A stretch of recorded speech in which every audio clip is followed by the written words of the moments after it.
We're here, bro. We're live again.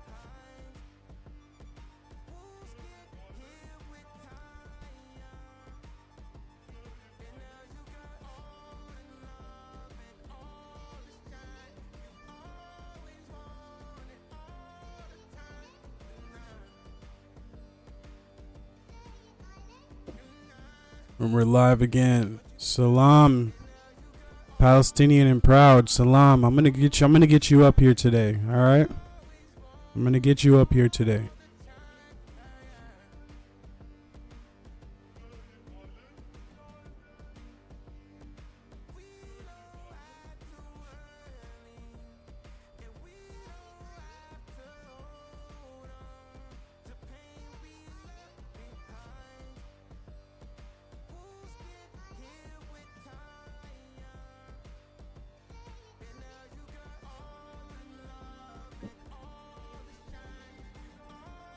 What's poppin'? What's poppin'? Yeah, man. We going live early in the day, dog. We making this happen every day, bro. That's we pushing forward on it. I'm not too worried about who pulls up and who don't. You know, we got the gang here with us, man. Deanna. Thank you. Let me make sure I set my live goal.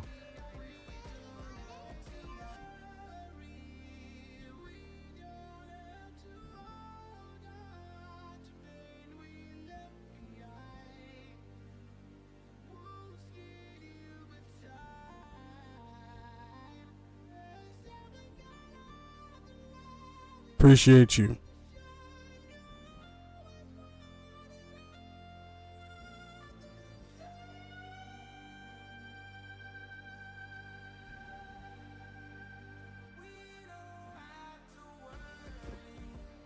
Well, what are we doing, man? We getting this live started, bro, and I really appreciate everybody being here right now so we can get started, right? And do this the right way. Do this our way, bro. Yep.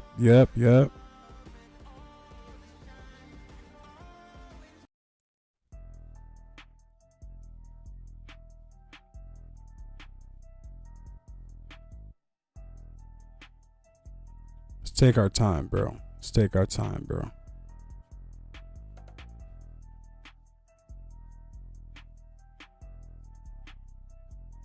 Santana, and then we'll be back here in the Discord. Yes, you can join up. Here, give me a second here. Let me add my backup account to the live.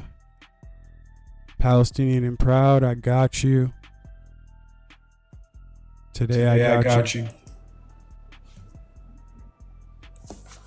السلام عليكم. How are you, brother? وعليكم السلام. How are you? كيف حالك؟ Alhamdulillah.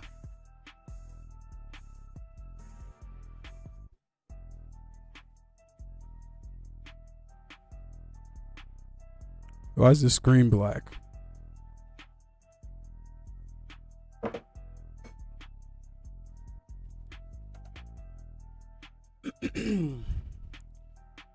Why? What are you talking about? Ran with it.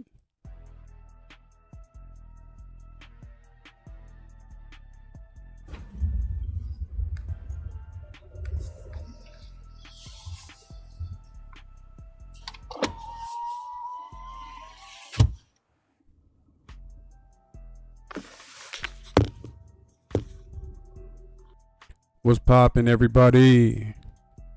Let's see what we doing now. Let's get this live going, bro. Let's get this live going today, man. There's a lot happening in the world right now, man. I just heard from a great friend of ours that we've been looking for a while. It's a good man. And essentially, he told me a lot of things, and what's happening over there in the Middle East, or what's about to happen in the Middle East, is not going to be pretty. I'm not liking it at all. So depending on that, man, we're going to have to see what happens going forward here in the United States of America, because some tough decisions are going to have to be made. Some very, very tough decisions are going to have to be made. Yeah. And one of the toughest decisions that was made first was to send them boys over there into Iran. Like, they really want to do that. Why do you want to do that? You shouldn't do that. We should not risk our children in that fashion for that to happen. We should not. Let's see what's going on though with it, man. It's getting insane. Hey yo, Badi Sanka. Yo, What's going what's on? up? Yeah, I'm okay. What's up? How you doing? I'm good, I'm good. What brings you up to the panel today? Um, well, I support a two-state solution, and I know you like pro-Valley and stuff, but You like, I want to see like like a solution that works for everybody. you said you want a two-state solution? Yeah. Why do you want a two-state solution? Well, because I do believe the Palestinians have the right for their own country, and at the same time, I do understand that the Jews believe that that's their land. So I'm trying to like respect both sides, to be honest. You're trying to respect both sides, to be honest, you said. Yeah, yeah. I'm like a like I'm like a in between the middle guy, if you know what I mean. I don't think there is a middle ground in this predicament. So what do you think the solution will be? It's the solution is up to what I want is Palestinian sovereignty, but the solution is up to the people. That and what and what they want is up to them with their Yeah. sovereignty. So what they choose to do with the land is on them. You get what I mean? So don't believe that the Jews has any claim to that land as well. Don't you think that? mm, Claim. Well, you see, the thing is that Theodore Herzl, when the people, that were trying to pick that land and decide where to go, they didn't even look at Israel, where it is right now, Palestine, where it is right now. See what I'm saying? They thought it would be in What? modern day Uganda.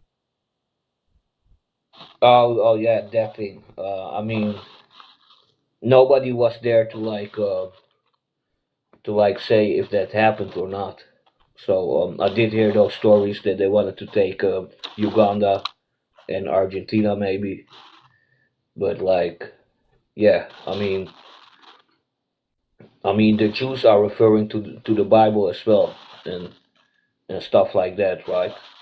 And even in the Bible, if I'm correct, it says that um, the land of the Jews is between the river and the Nile River and the Euphrates, I think. Yeah. Hmm. So go ahead, Vegas. So, this is speaking from the perspective of a Christian who very much believes that God is real. I don't think we can make land ownership claims based on a man written book. Having grown up in the church, we have been taught that the Bible is infallible, as it is ordained by God, that it can't be tainted, that we are to take it for what it is. But we also know that there have been people who have made edits to the Bible. There are things that are lost in translation when it is translated to other languages. So to use the Bible as a claim on a space, on a land, I don't think is a justifiable reason to now, at this point in time and history, to be doing the things that are being done to the people of that land. If there was a time when they could make a claim to the land, I think that time has passed. And the fact that they are now trying to claim the victim in order to continue to steal land and try to justify encroachment, I think now, even if I were to believe that at some point they have had a claim to that land, that they have now lost that leg to stand on, because not only did you come into the land and start doing things to the people on that land in the claim that, oh, well, there was no government set up. They didn't need a government before someone tried to come and take the land from them. And to say that, oh, you know what, they came and attacked us, when really, in reality, it was an attempt to defend themselves from their oppressor. I think we've gotten past the two-state solution, in my opinion, in an expectation to allow these people, or force these people, to occupy the same space as the people who have continued to oppress and besiege them, and expect them to live in peace when the other side has never been peaceful. Yeah, but like, so what do you think like the solution will be in your eyes? Like, Like Jazz said, I am not of the land. I have no connection to the land. So my personal opinion, and mine only, would be that if that there would be a one-state solution, and any Jews that decided they wanted to stay would have to live under a Palestinian rule. To this point, I have never myself heard, excuse me, of a Palestinian who has been completely, okay, let me say it this way. They are not of the mind to live alongside their oppressor, because they cannot be trusted. The other side cannot be trusted. So I understand fully that they are not willing to do that. But as far as just, a hatred for a whole people just because they exist, like the Israelis do, they hate the Palestinians because they exist. They do try to use these excuses about, oh, October 7th. Palestinians do not hate Israelis or Jews just because they exist. I have yet to hear that. And so I don't see why it would be, like I said, for me personally, I yeah, don't understand why an Israeli would have a problem if they are not of the genocidal mind with living in peace under a Palestinian rule. And WU Moody, nice to see you, brother. Batsinka, does that answer your question? I mean, yeah, like in a way it does. All right. And at the same, I just feel like it like if you want all the Jays to like leave the land, I don't see that happening. To be honest, that's why I said before that the only solution will be a two-state solution in my eye. Now, I do want to reiterate, I did not say they would be forced to leave. The Jews aren't forced to leave. But if they are to stay, they would have to be willing to live under Palestinian rule. Yeah, and they won't accept that, of course. You understand Yeah, that? we all know that. We all know that. Yeah. Anyway, Moody, how you doing? What do you think, Moody? No, Great. relax, How are you? How Batsanka. you doing, Jazz? Yeah, nice to see you, Okay. man. Batsanka, did you get all your questions answered? Yeah, but I would like to ask some other questions after you introduce Moody and stuff. And yeah, I mean, like I'm not a Zion myself. The only thing I want is like peace in the Middle East, and like to stop all this bloodshed. Like enough is enough. All right, Yeah. you're not a real Zio, but Esponda is. So we'll leave it at that. Let me talk to Moody. Let me get to Esponda, and we'll be God right bless back. Israel. And we'll be right back with you, Badi Sanka. Moody, what's popping, my brother? Nothing much. Um, same. I second everything that Vegas said. To be honest, as a Palestinian, um, she said the truth, and I don't really have much to add to what she said. That's solid, God, man. Because Vegas tells the truth. Now let me see something here. What's going on with Esponda? Esponda, I'll let you up here, man, but just be cordial. Show respect to other people on the panel, and you'll get the same back. What's going on? What brings you up to the panel so today? that's not true. I mean, I've been respectful, but at the same time, I've been attacked. We're talking Because about that, today. you know, Don't worry about yesterday, the day before. We're handling man, right now. it's the Let's move same forward. standards every day, man. Let's move Nothing, forward. Let's move it's the forward. same stuff. It's So not. listen, as a Zionist, as a lover of Israel, as a lover of my country, right? Um, I came up because the Iranians have by tomorrow 8 a.m. to reach a ceasefire. If the Iranians don't come up and don't literally agree to stop being aggressive and agree to the terms, then by 8 a.m. tomorrow, it's going to be literally hell on fire. So I really hope the Iranians will agree. I know that everybody in here probably don't want them to agree. They want them to keep fighting. But, don't mess with America. Don't mess with Israel. America and Israel are best friends. And they're going to continue fighting this war against all of its enemies that's out there trying to destroy it. Okay. Is The that big all dog, Iran. Is that all you needed to say? I got some more. Well, hold up. Let's share the panel. All right. But I remember, mean, why are you asking me if that's all I have to say if you're not going to let me even I finish? did. I let you speak and say all that. I just got to share the panel. I know, but you asked me if that's all I have to say. I mean, I don't. I don't have that. I have some more. All right. Do you mind holding that so we can share the panel? No problem. I'm a very nice guy. No problem. All right. Awesome. And just remember, nobody spoke while you were speaking. No one interrupted you, so please don't do that to anybody else. Let me get to Badi Sanka real quick. And but before that, Vegas, did you want to say anything before we get to them?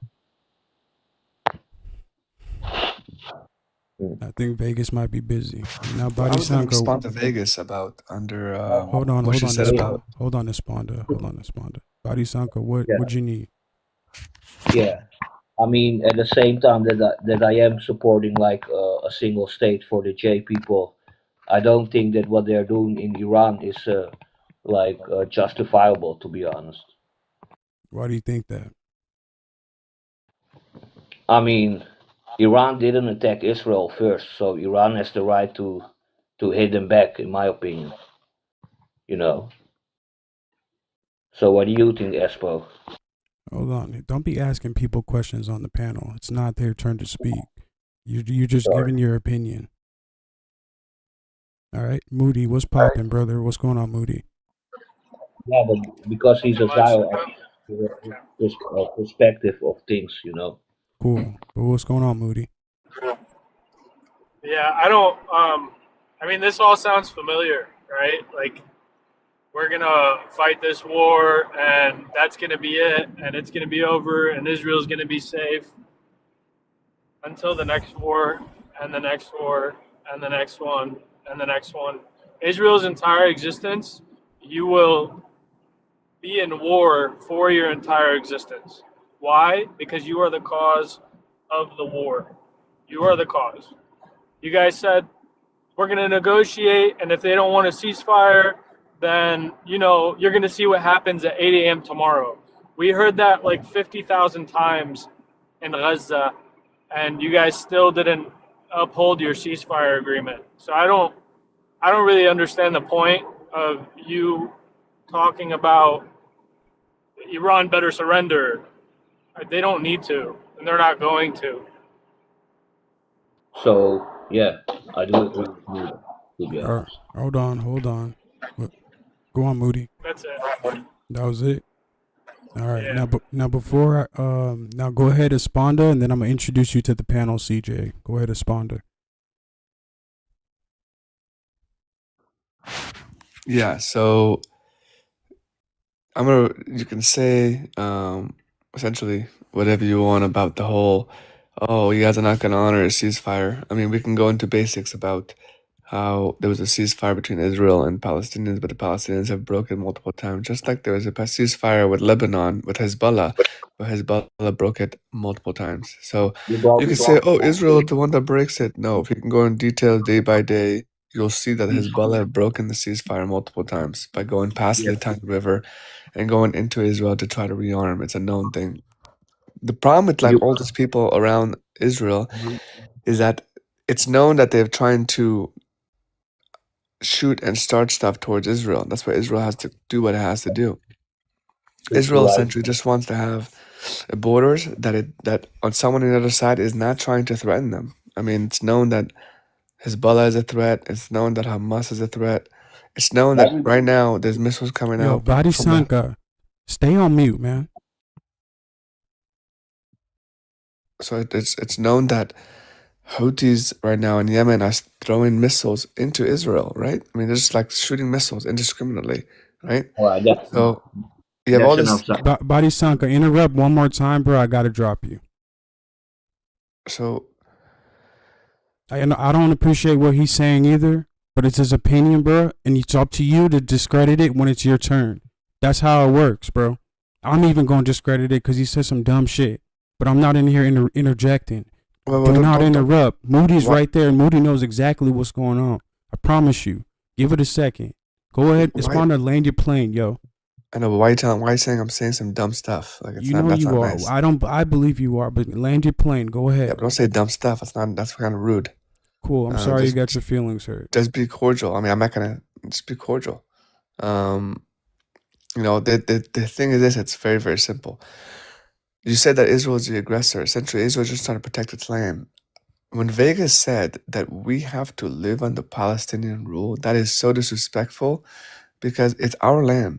It's our people. We've been there.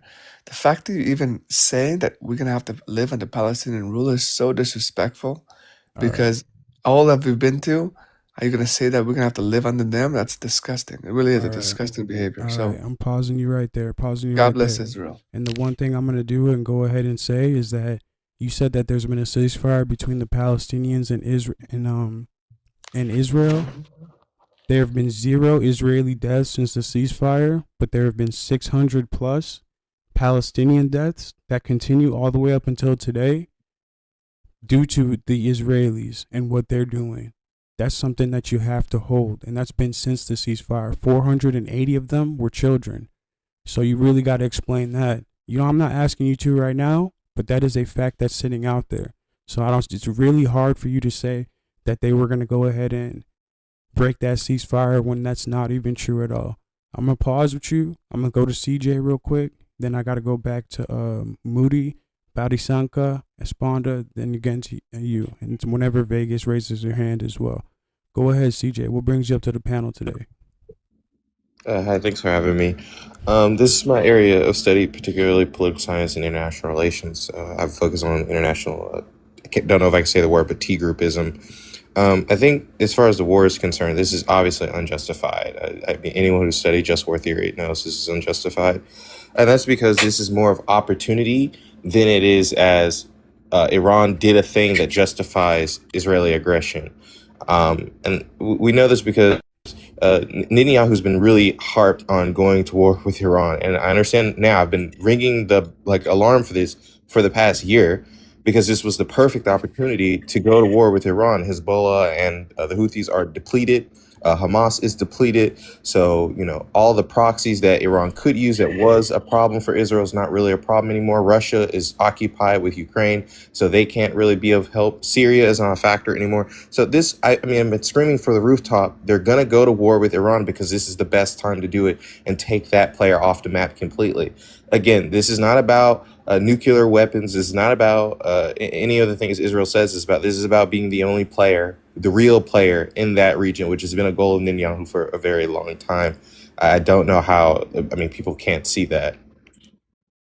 All right. If that's what you say, let me get to Moody and see what he's got to say about that. 100% agree on everything except for Hamas being a proxy of Iran. They haven't really carried out anything that benefits Iran per se, unless you're saying the only way people can say that Hamas is a proxy of Iran is if you say that the sole goal of Hamas is to, I don't know, they're not a proxy. That's the easiest way I can do it. It's a liberation movement. When you talk about Hezbollah, yes, they do carry out for Iran, and they have worked for Iran, but they're mainly associated with southern Lebanon and protecting it against Israel, right? And then the Houthis have their own matters. They're more independent. But all of them are affiliated with Iran because they get funding and they get weapons from Iran, but they don't act on behalf of Iran as much as people say they do. yeah, when it comes to Israel, back to Esponda, I like I don't understand your way of thought when it comes to like Israel being a victim. Like you can't victimize yourself in this position. Netanyahu, like CJ said, has been wanting this shit for 40 years. He's been wanting it. Israel has been wanting it, right? And I do agree. It is a perfect time for Israel to do this because the other groups that they've been having issues with have simmered down, right? Unfortunately, Hezbollah has recollected. I don't think they're as weak as you think that you brought them down to. I think you underestimated Hezbollah coming back. That's why you're crying in the north right now. But it's Israel's fucked. You guys are fucked. On the world stage, militarily, you're fucked. If America decides like, hey, we're just gonna cut a deal with Iran, you're screwed. You're on your own. The only way that you can possibly have like an inch in the fight is if you false flag America. That's really it. But everybody's gonna see through your bullshit.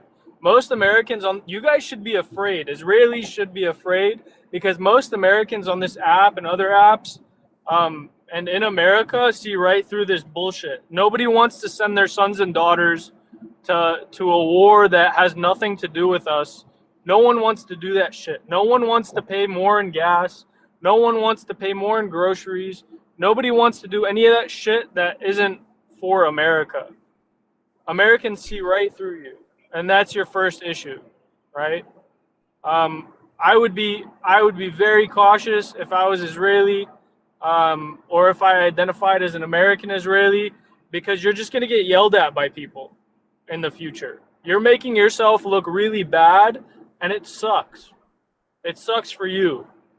Me, I don't really give a fuck. All right, land your Honestly, plane, I man. hope Land your Israel. plane. Hey, chill out. Don't be I'll land my- disrespectful on my panel, yo. He I'll can land my speak. Let plane. him speak. I mean, he's talking I'll crap land on my my plane when I country. see He's fit. talking crap about Hey, Israel. he's fought for our Israeli- country. Have you fought for yours? Relax. I don't Yeah, give- Moody never fought for our country. Hey, Moody I don't give a hey, shit. I don't need you up on I don't this give a panel, shit. Esponda. So stop. Go ahead, Moody. Land your plane. I will. Put your fifis in your pocket, right? You are Israeli first. Go to Israel. Go fight for Israel. And go do what it is that you want to do for Israel. Don't sit here and talk about America should be doing this. America should be doing that. You should advocate for Israeli troops on the ground first. If you want troops on the ground in Iran, put the Israelis on the ground first. They should be the Israelis first were fighting with the force. Americans to They should be. Hey. They should be the first fighting force on the ground. I'm not talking about in the sky. I'm not talking about on the sea. You guys haven't joined us on the sea, and you're not going to join us on the ground. I believe that I'm 100% backing the support of Israeli troops on the ground in Iran first. You guys should be the spearhead because this is your war, not ours. True. Let me get to Vegas real quick. Yeah, so a minute ago he was saying something about people want to bring up Israel breaking a ceasefire, and then wanted to start naming other ceasefires that he feels other countries have broken.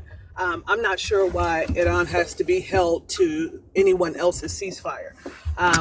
Any other country that, as you claim, which I don't believe, has broken a ceasefire first, has nothing to do with Iran. But then beyond that, like Moody said, the idea that we are going into a country potentially on the ground because of somebody else's beef with another country is crazy, especially when you look at the history and the fact that they have not gone boots on the ground for anything that we fight for, whether we did it justly or not. They don't lose soldiers because of a fight we got them into. Other countries who are actual allies have lost their men and women because they have actually gone into conflicts with us, but Israel doesn't. So to use our soldiers as cannon fodder and then say, "Oh well, we'll give you air cover, or we'll shoot some pew pews off from the sea," is crazy. While we're sending our people in there, and like I said again, other countries have done that for us, but Israel hasn't. including Iran. All right. Now I'm gonna respond to. So name exactly when Iran has ever sent boots on the grounds for America, number one.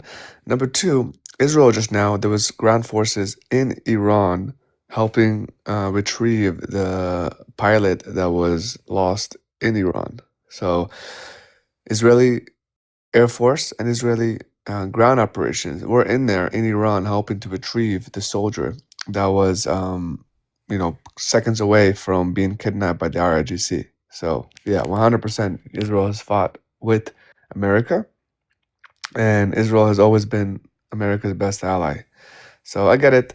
The whole idea for you guys, as you so-called call out yourself, oh, Moody is like, oh, I'm an American or whatever. Oh, I serve. I don't know if you serve or not. Oh, I love you. You're Israel first. You're Israel first, right? In the meantime, you claim that you're America first, but you over here yelling and projecting towards supporting Iran, which is an enemy, literally an enemy of America. So that's the biggest hypocrite, because you, Vegas, and everybody over here are just saying that all this stuff to try to criminalize Israel, to have the allyship be destroyed. No, that's the only reason why, because you guys are conspiracists, you are anti-Semites, and you hate the Jewish state, which is why you, Vegas, or whatever your name is, are thinking that we should live under Palestinian rule, which is disgusting. So let me say this and make it clear. I am 100% America first. Yes, I love America. I love everyone. I love all the allyship. But you guys, you, Vegas, Moody, whatever, you guys are Iran first. You want Iran to continue the war. You want Iran to win the war. And that's why you guys are, in my opinion, enemies of the state, enemies of America. And you guys are literally traitors, in my opinion, because all you want to do is you side with the jihadists, you side with the extremists, and you are a threat to our country domestically. And All right. All Hey, right. Jazz, Yeah. do we know is Sponda American? I am. Yeah. He's Why do you talk Israeli. to him about me? You can ask me, Relax. Well, I know. Relax. I was pretty much asking Jazz if I can interject because it's his panel and he decides whether or not I can speak. But you good, Vegas. But beyond that, this I'm sorry, not even speaking to him. I just wanted to say we have people in the comments, and I keep hearing this, that Mossad is on the ground in Iran. For anyone that does not understand, Mossad is the equivalent of our CIA. Our CIA is on the ground everywhere all the time because it's literally their fucking job. That doesn't mean they're in there pew-pewing and running around trying to take land or trying to win a war. Mossad has absolutely nothing to do with what we are trying to accomplish in Iran when it comes to hand or, the potential of being unalived on a battlefield. That's it, Jazz. All right. And what I wanted to say, I got you next, CJ. I got you next, CJ. To Sponda real quick. You're right. You're right, partially, that the U.S. and Israel were coordinating together to help rescue the American pilots of the F-15E over in Iran. However, what you said was that you had Israeli troops on the ground helping to do that. That is not true. It was all Israel did is what they did is Israel shared real-time intelligence to help locate the pilot, and they paused their own regional strikes to facilitate a successful extraction according to Israeli and US officials. So all they did was provide intelligence, cool, thankful, and then stop their bombing campaign for just a little bit to be able to help create some room to find them. That's all they did. And I just like to put that out there. But thank y'all for helping to find our missing pilot. Highly, highly, highly appreciated, because we don't want to lose anybody in this situation because it's stupid. CJ, you want to go ahead? Yeah, I think you just have a fundamental misunderstanding of like the cost and the benefits of war, or particularly a war like this Who one. are you speaking Uh, to? the guy on the side of me, my screen is cracked, so Okay, I can't see his you're name. good. You're good. Esponda. Oh, Smondo. Okay. Yeah, I just think they're fundamentally misguided about what the actual risks are here and why Americans just don't want anything to do with it. Let's say you successfully get regime change and the Ayatollah falls. Iran is 90 million people strong with different factions and different groups. What you will more than likely do is throw the country into a civil war where you could end up with someone worse than the Ayatollah itself.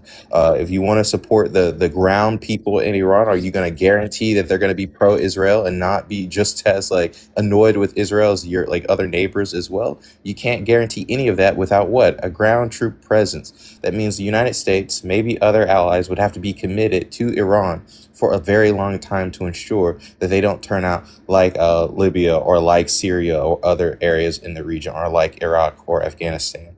That's just something that the political will does not exist for, not only in the United States, but just in the world. People are tired of doing that, and it doesn't work. I genuinely just, I don't understand the want to commit to that kind of conflict for so long. I genuinely don't understand that. So if you could expand on that based on what I said, I'd appreciate it. All right. Wait. Well, 1 second. 1 second. I know you want to have the one-on-one and back. He'll expand on that in his turn, but we just got a bunch of people we got to get to and share the floor. So hopefully he remembers and we can get to that. Let me get to Moody real quick. Go ahead, Moody. Yeah. Is it okay if I ask him a question and then he can You need the take the back. rest You of my need the turn? I'll back go and back on forth. mute. You need the back and forth. I don't need a back and forth. I just want to ask him a question. All right, Esponda. He just wants to ask you a simple question. Let's not run off with it. Go ahead, Moody. All right.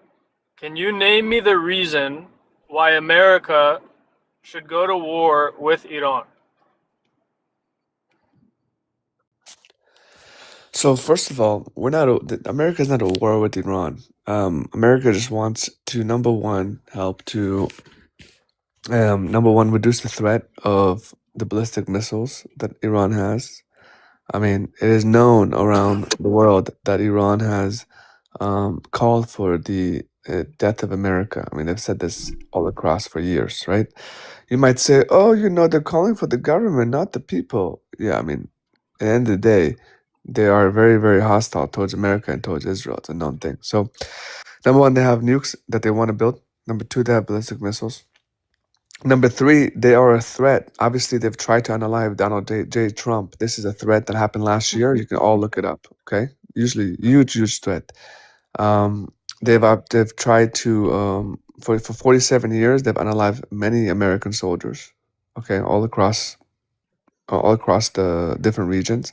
Their proxies, Hezbollah, right? And Houthis are a threat towards America. Hezbollah literally helped, I believe in Michigan 2 or 3 weeks ago, a guy ran into temple and he had two brothers in Hezbollah that were unalived. So he wanted to unalive Jews. So the FBI came out saying, oh, this was inspired by Hezbollah because he was influenced by them. So a Hezbollah influenced person in Michigan try to unalive Jews in Michigan who are Americans. So yes, they are a huge threat. They support all these proxies. They are a reign of terror. They take all All the right. money All and they right. support All all right. those. Now All right. before I finish, Hold on. I You're want to running off respond. with his question. It's Hold on. his turn. It's his turn, not your turn. Go ahead, Moody. Thank you. So y'all heard it. Like, we should go to war with Iran because some random attack 2 weeks ago after we attacked Iran, quote unquote Hezbollah agent um, was found at a synagogue or something, and that Iran has been quote unquote coming up with nuclear weapons for the past 40 years, right? We shouldn't have done it last year or the year before that or the year before that. Now is the time to do it. There's no specific reason, right? Because he gave 15 different reasons. I asked him for one reason and he couldn't give me one, which that just tells me, like, why waste my time talking to a person that has no idea what he's talking about. You know why? Are you mentally challenged? It's Hey, hey, Are you hey, mentally it's for hey, it's challenged? hey, for none of it's for that, I gave this you none so of many that, reasons. none of that, none of that. it's Go for ahead, this Moody. it's for this simple reason. Last thing. It's for this simple reason, right? Just to show you the mentality of the average day Israeli American, right? The average day Israeli that claims to be an American. He's the first one to say some shit about somebody else's service, but has never served this country and will never serve this country because he doesn't support us first. He supports Israel before America. It's all about anti Semitism. It's all about, I want Israel to succeed and then America will succeed because Israel's succeeding. It's never about, this isn't good for America. It's only good for Israel. All right, and it's actually his turn. Go ahead, respond. Yeah, this guy's mentally challenged. I'm not trying to be rude, but he's obviously giving Come all on these with that. reasons. Come on with that. I mean, I'm telling him literally the reason. He's like, you don't know what you're talking about. You don't know this. I didn't give me one reason. I gave you 15 reasons, man. They have literally a threat to the American. They've committed many, many different attacks all across the country. I mean, they tried to unalive Donald J. Trump last year. What are you talking about? This is an actual plot that was foiled by the government to unalive a current sitting president. Are you mentally okay? You worry me.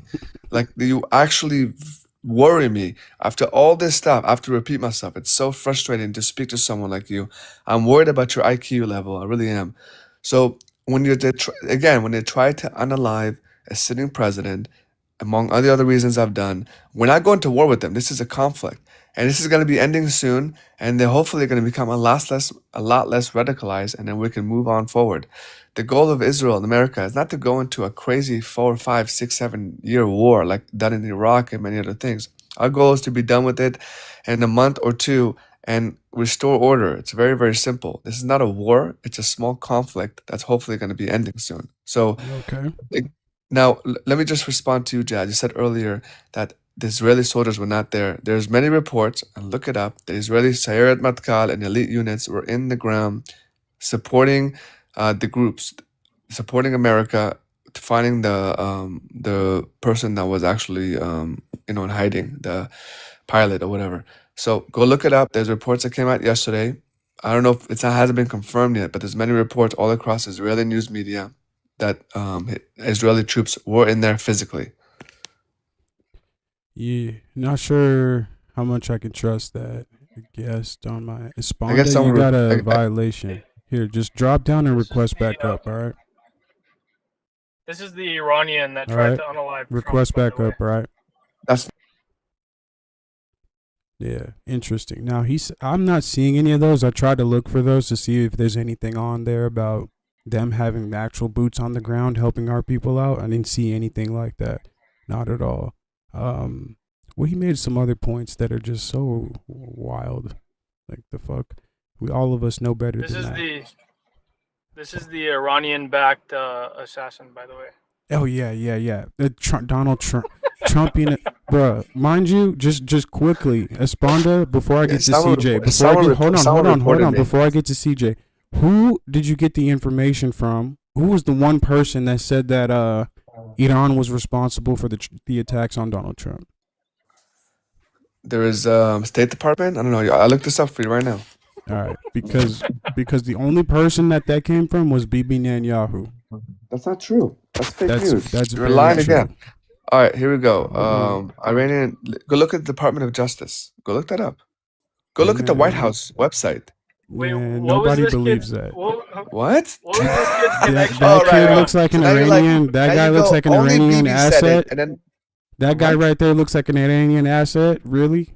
This is not the guy. No. That's the guy. We're not talking No, about this him. isn't him. We're not talking about him. No. We're not talking about him. Okay? Wait, do you know who this guy is, Esponda? Who's this guy? This is the guy that actually, tried shooting him. Yes, I know who this guy is. Oh, okay. So you I said didn't say that that. Iran I was didn't. responsible for the attempt. You said Iran was responsible for the attempt. So No. what is his connection Because he's the one who pulled the trigger and No, no, no, Iran. no, no, no. What is their There was a connection? Hold on, y'all. Let me We're not clarify being for fair to your CJ. brain. Hold on. Go ahead, CJ. We're not being fair to CJ. Yeah, I mean, as far as that, I mean, it's not out of the realm of possibility that one of the several attempts on Trump's life was probably orchestrated by Iran. They don't like him, and they haven't liked him since he took out Soleimani a few years ago. So I mean, you could even say those things weren't in a vacuum. It's not just because Iran wants to take out Donald Trump; it's because he did some stupid shit. But again, I really want you to just look at the merits of what. And to say that it's not a war is insane. I mean, you took out the Ayatollah. That's not a conflict. Okay, because now you've made this existential for the regime.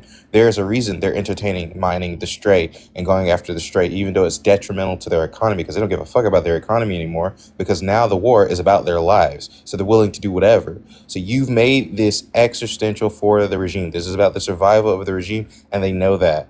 So, miss me with this is a conflict, be it. This is a war, okay? The President of the United States is calling it a war. Secretary of Defense is calling it a war. And there's a reason they're calling it a war. At the very least, they're honest with that. They're not honest with anything else. So, can you, go back to what I was saying? Can you justify this war in the context of what it would need to be anywhere near remotely successful? Again, oh, he left. Because he got another violation for lying. That's what he got. He just got another misinformation thing. He was been lying. No, damn well he was lying about what he said. Go ahead, CJ. Yeah, I mean, I'm just royally confused about, the position. I mean, if you want to talk about Iran, I don't think Iran should have nuclear weapons. I don't think anyone should be developing any more nuclear weapons, but I think it is going to be a cost of how international relations have been over the last few years with Russia invading Ukraine. A lot of countries are going to learn the lesson that if I don't have nukes, I can't protect myself. So I'm not surprised that they're interested in nukes. A lot of countries will be. The question is, what immediately justifies action right now to go and take out the Ayatollah and risk destabilizing the Gulf much more than it already is destabilized with everything else going on? And then also committing U.S. forces, other forces, to making sure that it stays stable, which we know is really difficult to do. I just want that justification, and I haven't been able to get it from anyone. All right. It's going to be hard to get that justification in totality. No one reported you, Esponda. Stop crying. The AI got you, okay? So relax with all that. Don't complain.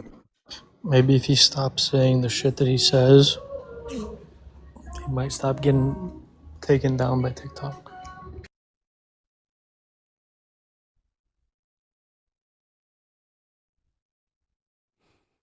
Nah, not at all. We're not going to go look that up. It's just not going to help us.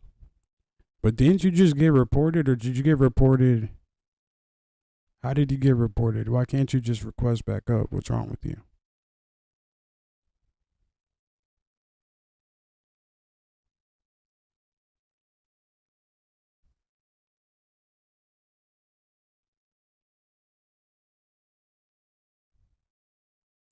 You could just... Oh, you got your live access taken. Oh. Well, I mean, you got to stop lying. You got to stop lying.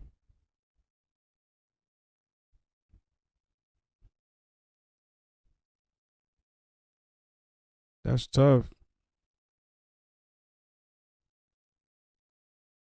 They warned you.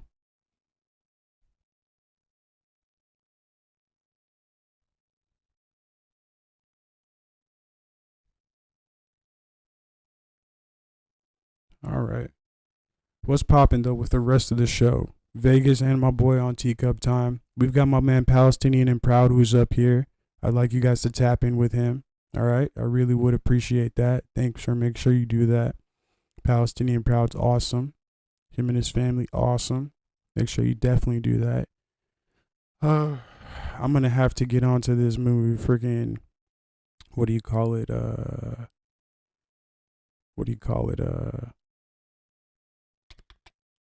Omegle here in 2 seconds. Let me get Sharuk up here.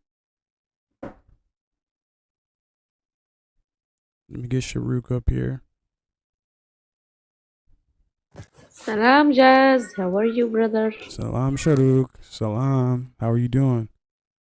Nice to see you, brother. Nice to see you Salam, too. guys, everyone. Alhamdulillah. Oh yeah. There goes Truthy. Good morning, Truthy. Or afternoon for Salam, you. hello.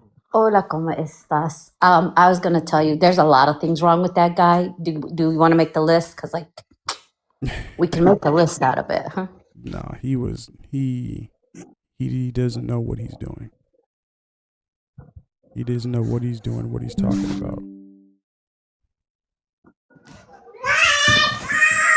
All right, Sharuk, is everything okay, Sharuk?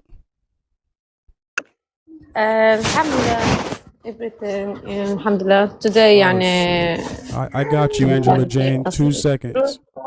2 seconds. I'll put that up on the main screen. I have to put this. ترجمة صح.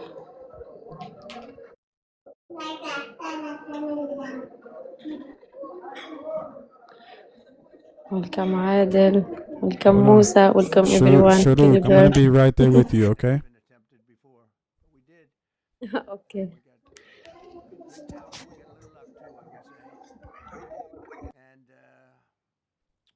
A lot of great people, and it was an honor to be involved with it. It's very historic.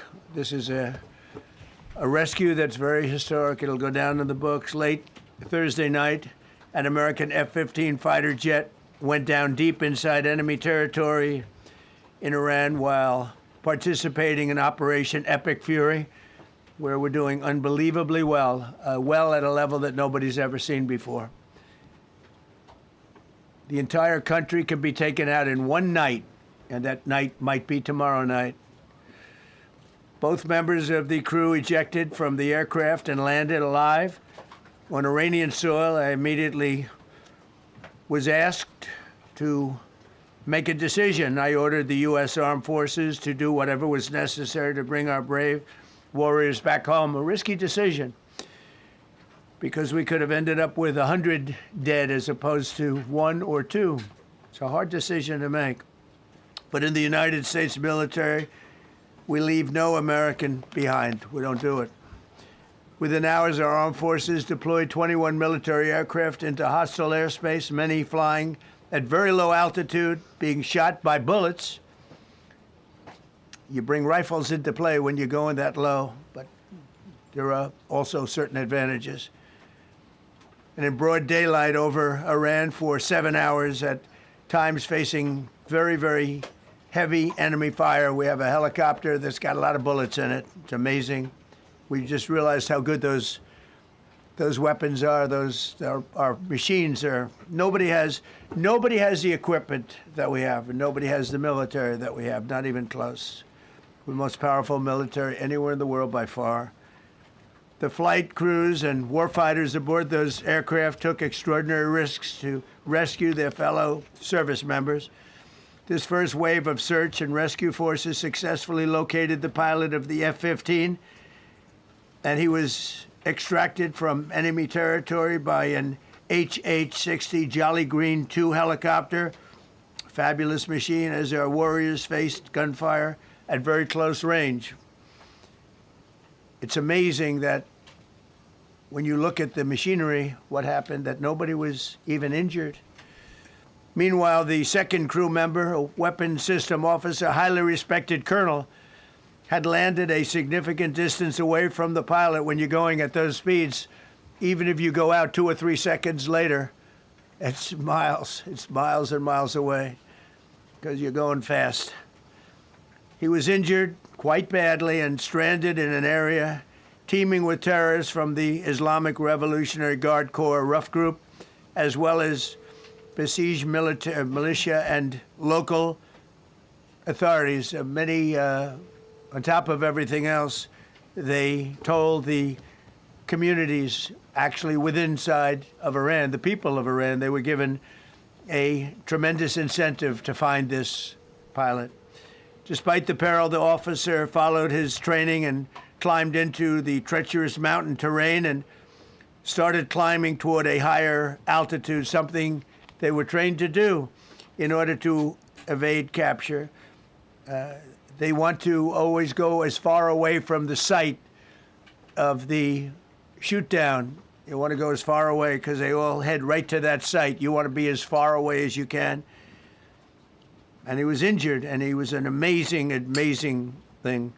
He scaled cliff faces, bleeding rather profusely, treated his own wounds, and contacted American forces to transmit his location. They have a very sophisticated beeper-type apparatus that is on them at all times. And when they go out on these missions, they make sure they have lots of battery space and they're in good shape. And this one worked really well, amazingly, saved his life. We immediately mobilized a massive operation to retrieve him from the mountain holdout.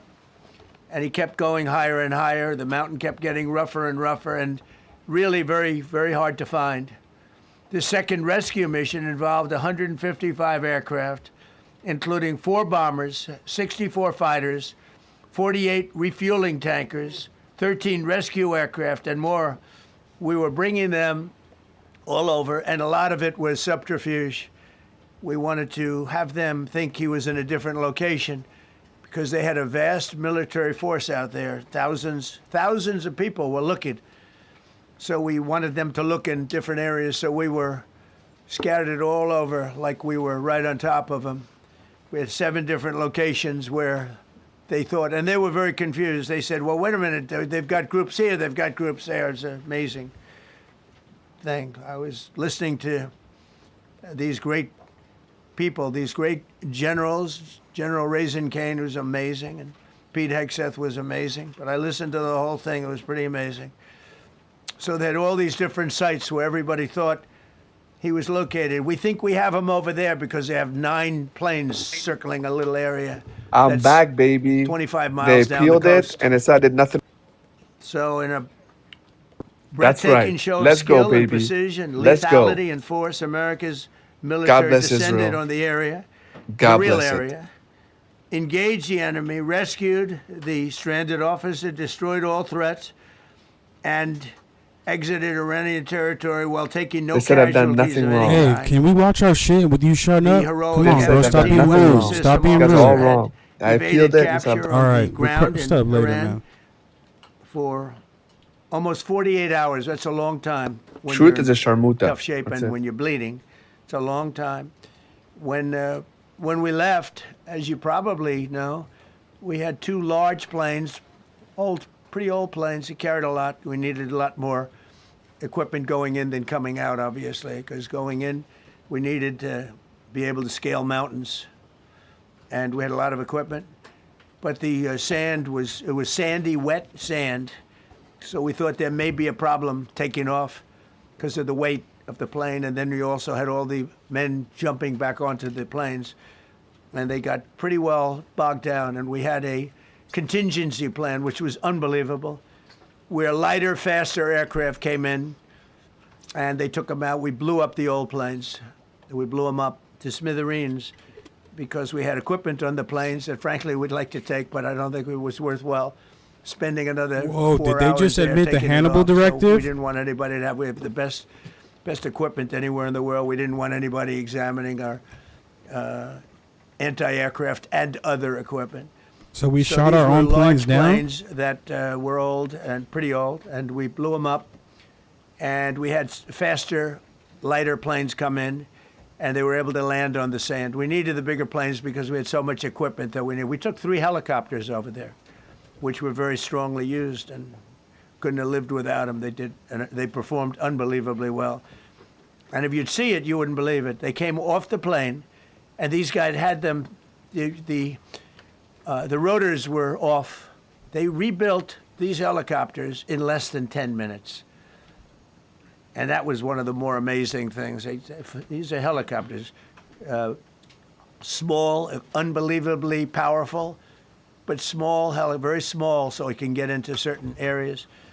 And they got them off the plane, and they rebuilt all 3 of them in a matter of less than 10 minutes. It's pretty amazing what the genius of these people.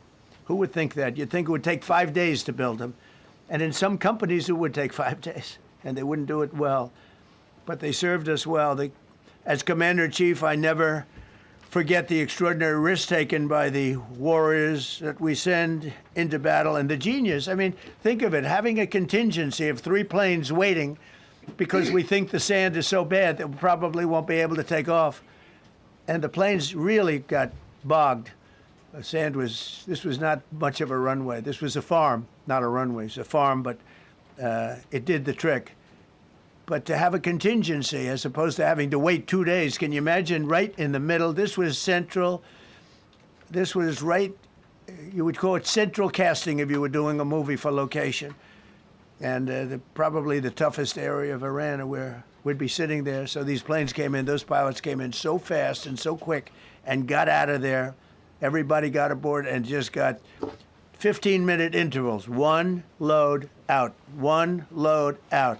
1 load out. It happened, and we were watching, and we said, "That's amazing." It's in many ways, I was almost more impressed by the contingency that we had than the fact that if we would have had a runway or decent soil. But it was an amazing thing. But we thank God for every single one of them and the talent, the genius. It's not even talent; it's genius. It's the whole ball game. Every one of them. If you look at what we did with Maduro, we went into a military compound, a massive, with thousands and thousands of soldiers, and within a matter of minutes, and he lived behind iron doors. There were steel doors, broke them down so quickly, and within almost minutes, he was in the back of these planes. It was a similar group, incredible. We have incredibly talented people. And if the time comes, we move heaven and earth to bring them home safely. We're going to bring our people home safely. I want to thank every member of the U.S. Armed Forces involved in these historic operations. They really were historic. It's just not something that's done. And you'd understand it. Not that they don't want to do it, but when you're going into areas, when you look at these helicopters, when you look at the amount of bullets and everything else that they took, when you go into these areas, you don't come out like we came out. God was watching us, I tell you. Well, it was the Easter, we were in Easter territory, I guess, but God was watching us. Amazing. Because when you look at the machinery, they took damage. It tells you, first thing I said is, these are unbelievable machines, how they flew back and not even much of a problem. But these 2 extraordinary rescues, because it was 2, and as you probably know, we didn't talk about the first one for an hour, and then somebody leaked something, which we'll hopefully find that leaker. We're looking very hard to find that leaker. And talked about there's somebody missing. They basically said that we have one and there's somebody missing. Well, they didn't know there was somebody missing until this leaker gave the information. So whoever it was, we think we'll be able to find it out because we're going to go to the media company that released it, and we're going to say, national security, give it up or go to jail.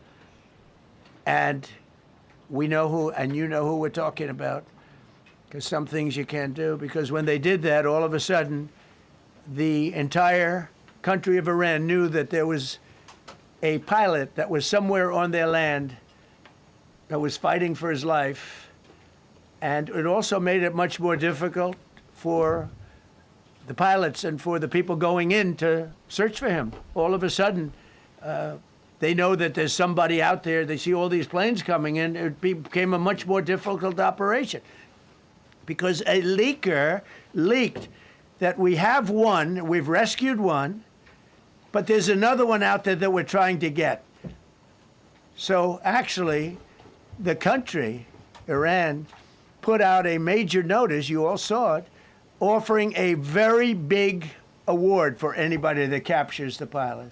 So in addition to a hostile, very talented, very good, very evil military, we had millions of people trying to get an award. So when you add that to it, but we have to find that leaker because that's a sick person.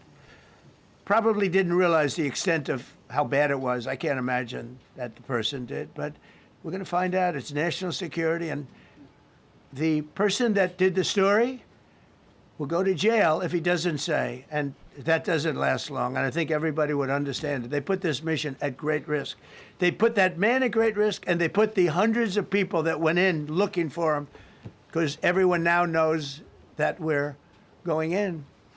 Over the past 37 days, America's armed forces have carried out more than 10,000 combat flights over Iran, unheard of, striking more than 13,000 targets. The F-15 we lost last week was the first manned aircraft downed by the enemy in this entire operation, with thousands and thousands of flights. They got lucky. It was a lucky hit. You know, eventually you get lucky. But we got lucky too, because we got both of them back.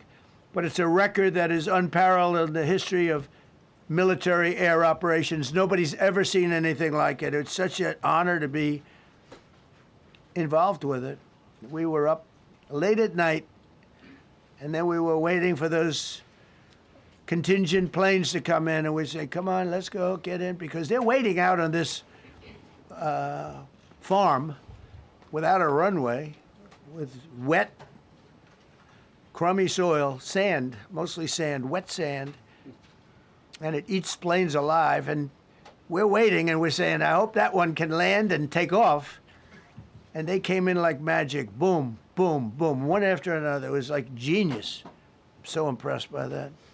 Because we were a little concerned. We said, boy, if they don't get in and get up fast, we're sitting in them. And that's called Iran Prime, right, General? That's where the whole bet is. And here we are sitting there waiting for a plane. But they came in so fast and so hard, and these guys knew exactly what to do. Let's go, come on, get in, let's go, Pwah.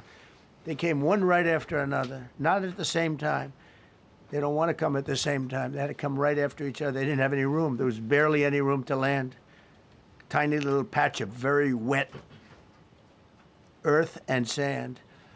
So I'm so proud of the people that I have standing up here with me, and many others that worked. I mean, so many. Steve Witkoff's over here. He's doing fantastically. Jared Kushner. But the people that are here, the job they did is amazing. And I think I'm going to introduce the head of the CIA, and he is a man he's central casting, okay? If we cast a movie, he's going to play the head of the CIA. He's one of the few. John Ratcliffe, he did a phenomenal job that night. He did something that I don't know if you want to talk about it. If you want, you can. I'm not sure you're supposed to. I'm not going to talk about it. But the CIA was very responsible for finding this little speck. It's like they used an expression on one of the shows. A general was talking about, it's like finding a needle in a haystack, finding this pilot. And the CIA was unbelievable. And you may, if you can, you'll talk. It might be classified, in which case I'd have to put him in jail if he talks about it. And I don't want to put him in jail.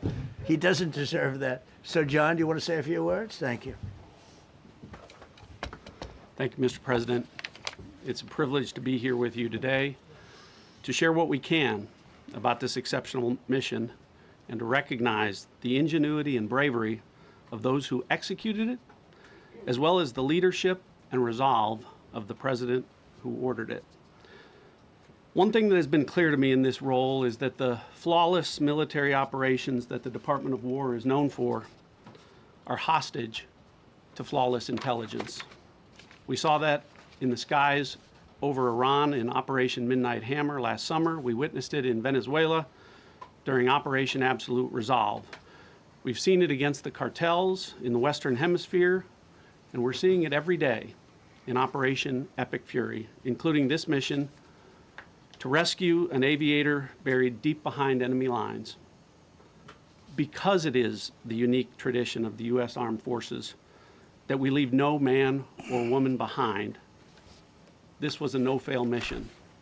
That was the spirit in which the president put us to work, and we were determined not to let him down or our airmen down. As an agency, the CIA possesses unique capabilities that only the president can deploy. Some of these capabilities fall under covert action authorities. And because covert means exactly that, I'm not going to be able to tell you everything that you want to know. At the president's direction, we deployed both human assets and exquisite technologies that no other intelligence service in the world possesses to a daunting challenge, comparable to hunting for a single grain of sand in the middle of a desert. This was also a race against the clock, as it was critical that we locate the downed aviator as quickly as possible, while at the same time keeping our enemies misdirected. For that reason, in addition to the human and technical assets deployed by the President to find our airman, CIA executed a deception campaign to confuse the Iranians who were desperately hunting for our airmen. On Saturday morning, we achieved our primary objective by finding and providing confirmation that one of America's best and bravest was alive and concealed in a mountain crevice, still invisible to the enemy, but not to the CIA. That confirmation was relayed by Secretary Hegseth to the President, and the operation quickly moved to the execution phase. Following the successful exfiltration on Saturday night, our intelligence reflects that the Iranians were embarrassed and ultimately humiliated by the success of this audacious rescue mission. When the President asked me to lead the CIA, he made it clear: get back to basics, no politics, no agendas, tackle the hardest problems, and execute the toughest missions. This President is about results, and now that's what his CIA is about too. The professionals at the agency and at the Department of War deserve immense credit for their flawless execution during this daring mission. Their skill, creativity, and courage are unmatched on the battlefield wherever they step. But none of that matters, and all of that is wasted without a president with the political courage to put them into action. Mr. President, I've had the privilege of seeing you act with political courage in the best interest of the United States up close on a daily basis, and I'm grateful that this successful mission has given the American people a window into that as well. The Secretary and Chairman will tell you that our service members' confidence is boosted by a Commander-in-Chief who has their back the same way they have yours. And I know that the confidence of CIA's officers is boosted by the knowledge that their work is informing a president who's not afraid to make the hardest decisions when the stakes are highest.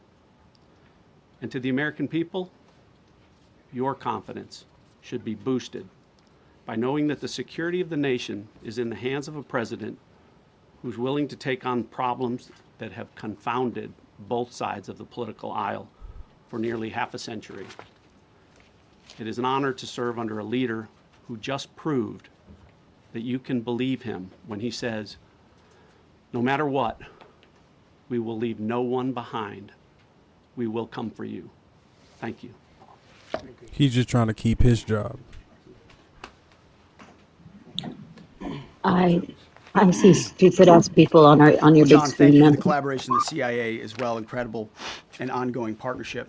This is who we want to Ladies and see, gentlemen, though. fellow Americans, and especially the brave warriors in our armed forces, over this Easter weekend, the United States military has once again proved why we possess the greatest fighting force the world has ever known. In two extraordinary combat search and rescue operations deep inside enemy territory in Iran, our warriors executed missions of breathtaking skill, courage, and precision. When our warriors are unleashed, as this president has allowed them to be, they are unstoppable. When American airmen were down behind enemy lines, our forces and our president did not hesitate. Special operators supported by elite air crews and intelligence professionals moved swiftly and decisively into treacherous mountain terrain under the constant threat of Iranian forces closing in.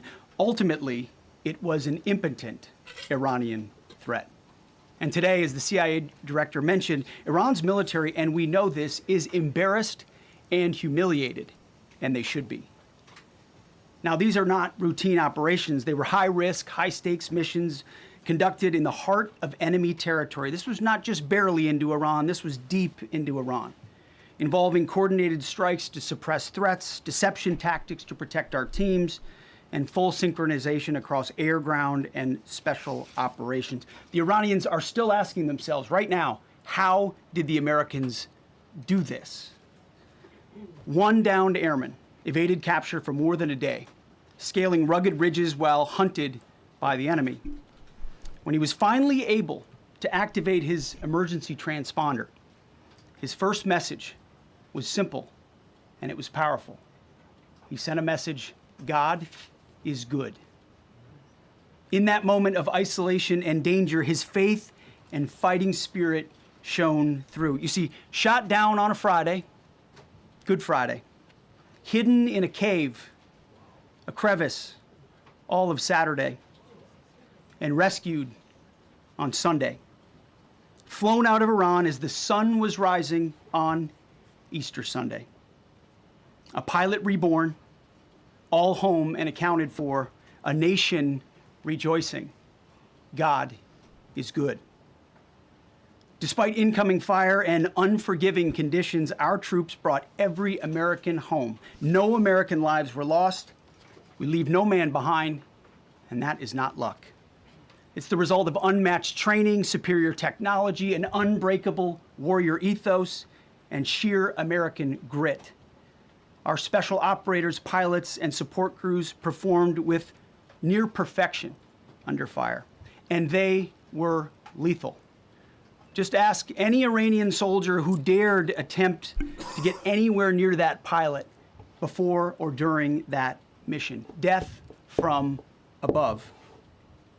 Our troops turned a potential tragedy into a resounding demonstration of American resolve and capability. That's what excellence in uniform looks like.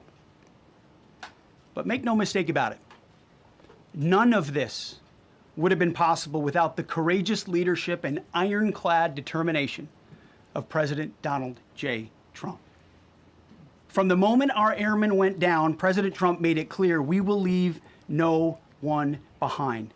The first mission, the first of two, was an audacious daylight thunder run right up the middle. It was authorized in less than 2 hours from that pilot going down when we knew where he was. And it was authorized in the middle of the night, because anybody that's worked for this man knows he's up in the middle of the night. Authorized immediately, without hesitation, audaciously. The second mission, as soon as we knew where that pilot was, and John was certainly helpful in that, also executed immediately. You know, I looked up at my screen when the final mission was complete inside our SCIF, our secure facility. And we have a running VTC, a running coordination cell.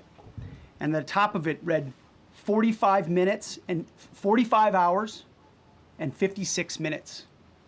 For 45 hours and 56 minutes, we held that call open for coordination. From the moment our pilots went down, our mission was unblinking. The call never dropped, the meeting never stopped, the planning never ceased. The president demanded rapid, decisive action. He backed our military with the full weight of his resolve, refusing to let enemy propaganda or tactical setbacks deter us. His leadership ensured that every lethal and non-lethal resource was brought to bear, that our forces had the authorities and the support they needed to succeed. When the president says he has the backs of our warfighters, he means it. And it means a great deal, and it's a big difference on the battlefield. President Trump understands that peace through strength is not a slogan. It is a doctrine that saves American lives. His unwavering commitment to rebuilding our military and restoring the warrior spirit has paid dividends in missions just like this one. Under his command, America projects power with confidence and brings our people home with victory. And that continues today, by the way. Per the president's direction, today will be the largest volume of strikes since day one of this operation. Tomorrow, even more than today. And then Iran has a choice. Choose wisely, because this president does not play around. You can ask Soleimani, you can ask Maduro, you can ask Khomeini. To those heroes who planned and executed these rescues, your nation stands in awe. I stand in awe. The chairman stands in awe. We all stand in awe of your professionalism and bravery. We serve for you. You embody the very best of America. To the rescued airmen and their families, welcome home. Your courage and endurance, the quiet declaration of faith amid the storm, inspires us all. God is good every day. And to our adversaries watching from Tehran, let this be a clear message. The United States military will go anywhere, at any time, to protect our own and complete the mission. We execute with precision. We control the skies. You see, we flew for 7 hours in daylight over Iran to get the first pilot. And we flew 7 hours in the middle of the night to get the second. And Iran did nothing about it. We fight with honor, and under President Trump's leadership, we win. So God bless our troops, God bless President Trump, and God But bless yet the they United shot States of down the America. things that you're looking for. Well, good afternoon, I'm going to everyone. point this out. When they Thank you, Mr. translate him in President. Thank you, Arabic, Ms. he will be Secretary. saying A Allahu note before Akbar I like start, multiple I times. know many of you Right? want That's what I specific was thinking of. details Allahu Akbar. in Like these for real. briefings. We will share what we can, but I will retain what I must in the event that we have to go do this again sometime. And I cannot stress the importance, as the President said, around operational security. The Secretary and I will do a more detailed briefing tomorrow morning, and we look forward to sharing the details that we can.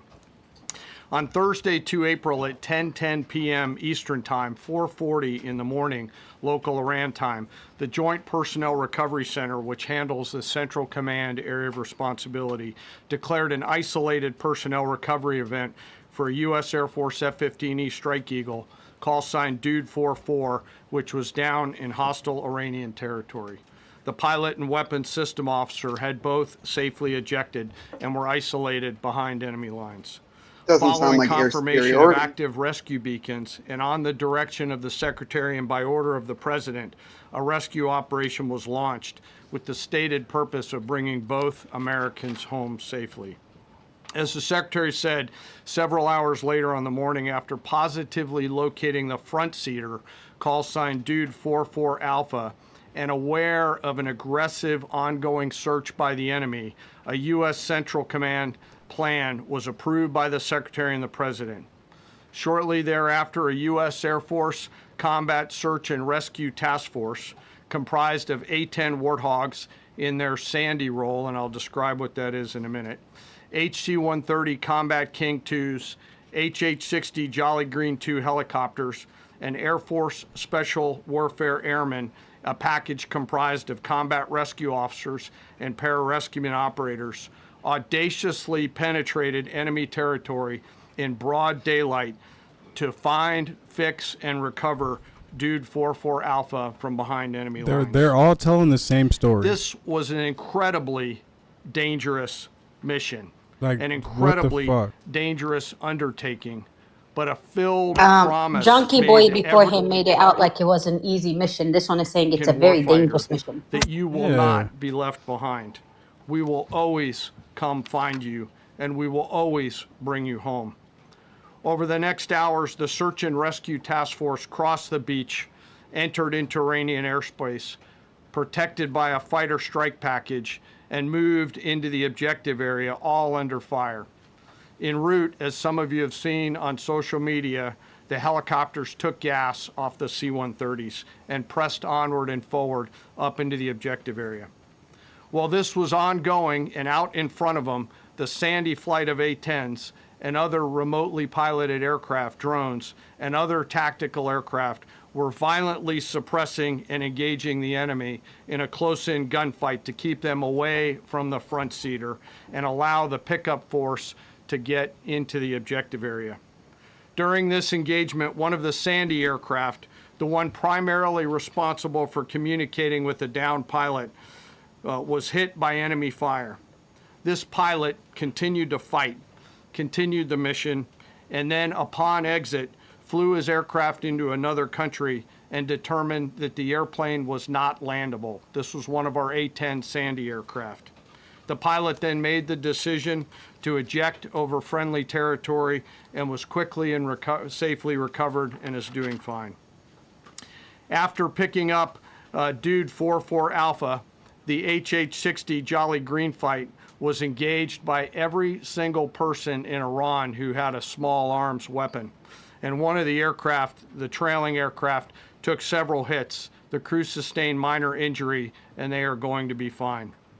A note for those of you that do not know what a Sandy does. named after the flight call sign that did this very mission in Vietnam, flying A-1 Sky Raiders and A-7 Corsairs. A Sandy has one mission: get to the survivor, bring the rescue force forward, and put themselves between that survivor on the ground and the enemy.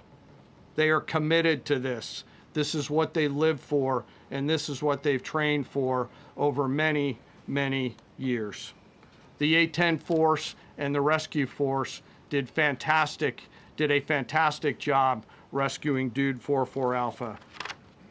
He was recovered Friday afternoon. As I said, and the nation needs to know this, this was an incredibly brave and courageous mission, and a testament to the courage, skill, and tenacity of the Joint Force and our leaders. And especially a daylight option, having the guts to try, means so much to so many. Meanwhile, the backseater, as the President and the Secretary have said, had continued to work and survive. Through the hours of daylight, Dude 44 Bravo, the backseater, evaded. Using every means available, the efforts of the United States military, the Central Intelligence Agency, and others were attempting to find and locate with precision Dude 44 Bravo, the backseater. A note on the backseater and the front seater. The single most important contributor to a successful rescue operation is the spirit of attack inside the heart of that downed aviator. Their will to survive, their will to evade, their will to recover is everything. In this case, the backseater's absolute commitment to surviving made much of our efforts possible. On Saturday, 4 April, after establishing positive communications with the backseater, we learned, as the President said, that he was injured and actively evading enemy forces. And thanks to our interagency partners, we were able to get eyes on his location and positively ID him. Throughout this entire time, the enemy force continued to search for 44 Bravo, and the joint force continued to strike them over and over and over again. Fighting off marginal weather in Iran and the enemy's search for a second time on Saturday, at the recommendation of the CENTCOM commander and at the approval of the Secretary and the President, we launched a rescue task force to recover Dude 44 Bravo. Again, this came to the President and the Secretary for approval, this time with a much larger force package based on the time that the enemy had to prepare to find 44 Bravo. Again, this force was protected by A-10 Warthogs using the Sandy call sign. And this force had one single mission: do everything they can to bring an American home.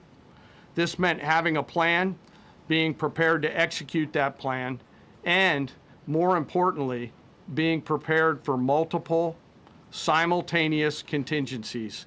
And because of this force's professionalism, grit, and determination, fight off two enemies at the same time: the enemy searching for 44 Bravo and contingencies, which anyone who has done these types of missions knows we run into every single time.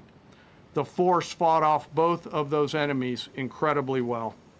During the period of darkness on Saturday, and as the Secretary said, into Easter Sunday and into the daylight, the force fought its way in and rescued Dude 44 Bravo. They were protected overhead by an air armada, including tactical drones, strike aircraft, and others. The force fought through multiple simultaneous contingencies, something no other nation, no other military can do, and safely returned Dude 44 Bravo, the backseater, home, and all other Americans home as well.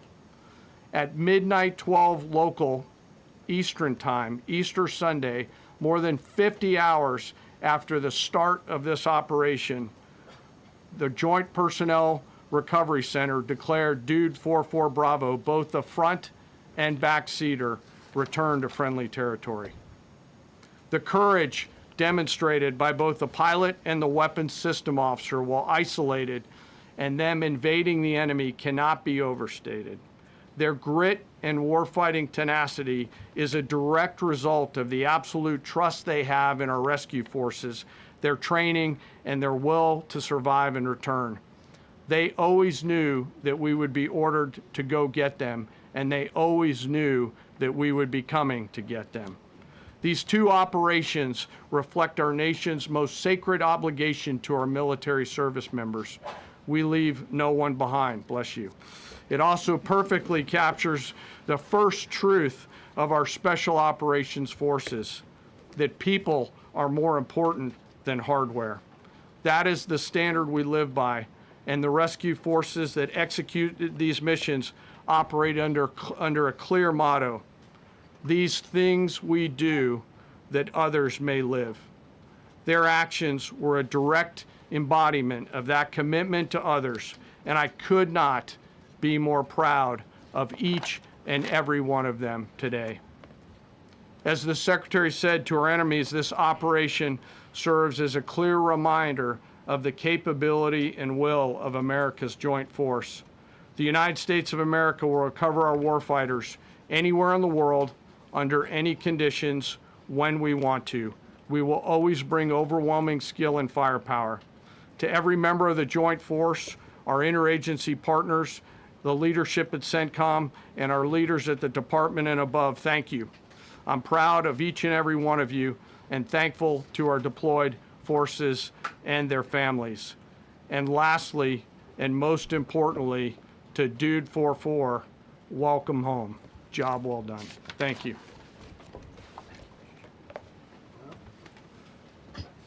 Pretty amazing. Lord Pretty help us. amazing. And these two gentlemen have been, from day one, they've been perfecto. You know, I got to know General Kane in my first term because he was able to take out ISIS in 4 weeks instead of the 4-year projection that was given to me by other much lesser generals. I said, you know, if I ever do this again, that's going to be the head of my Joint Chiefs of Staff. And we worked it that way, didn't we? It's amazing. He took out ISIS. We defeated ISIS in 4 weeks. I was told it would take 4 years. I flew to Iraq to find out with the greatest equipment in the world, why would it take 4 years? And he told me, sir, it won't. It'll take 4 weeks and you'll have time left over. And that's exactly what happened. So he's great. And Pete, all I can say is that he was treated very unfairly. And now those same people that treated him unfairly, that fought against him, they called me up saying, what a great choice he was. They said, well, what happened during his nomination? What happened to you? I'm telling you, people that were not for him, senators, friends of mine, sir, I don't think you're doing the right thing. Now they're calling me up. What a choice. These two guys are fantastic. And John Ratcliffe was incredible. It was actually their genius that called us from, he was 40 miles away. And he said, you know, we're seeing something moving up in the mountain. This is at night.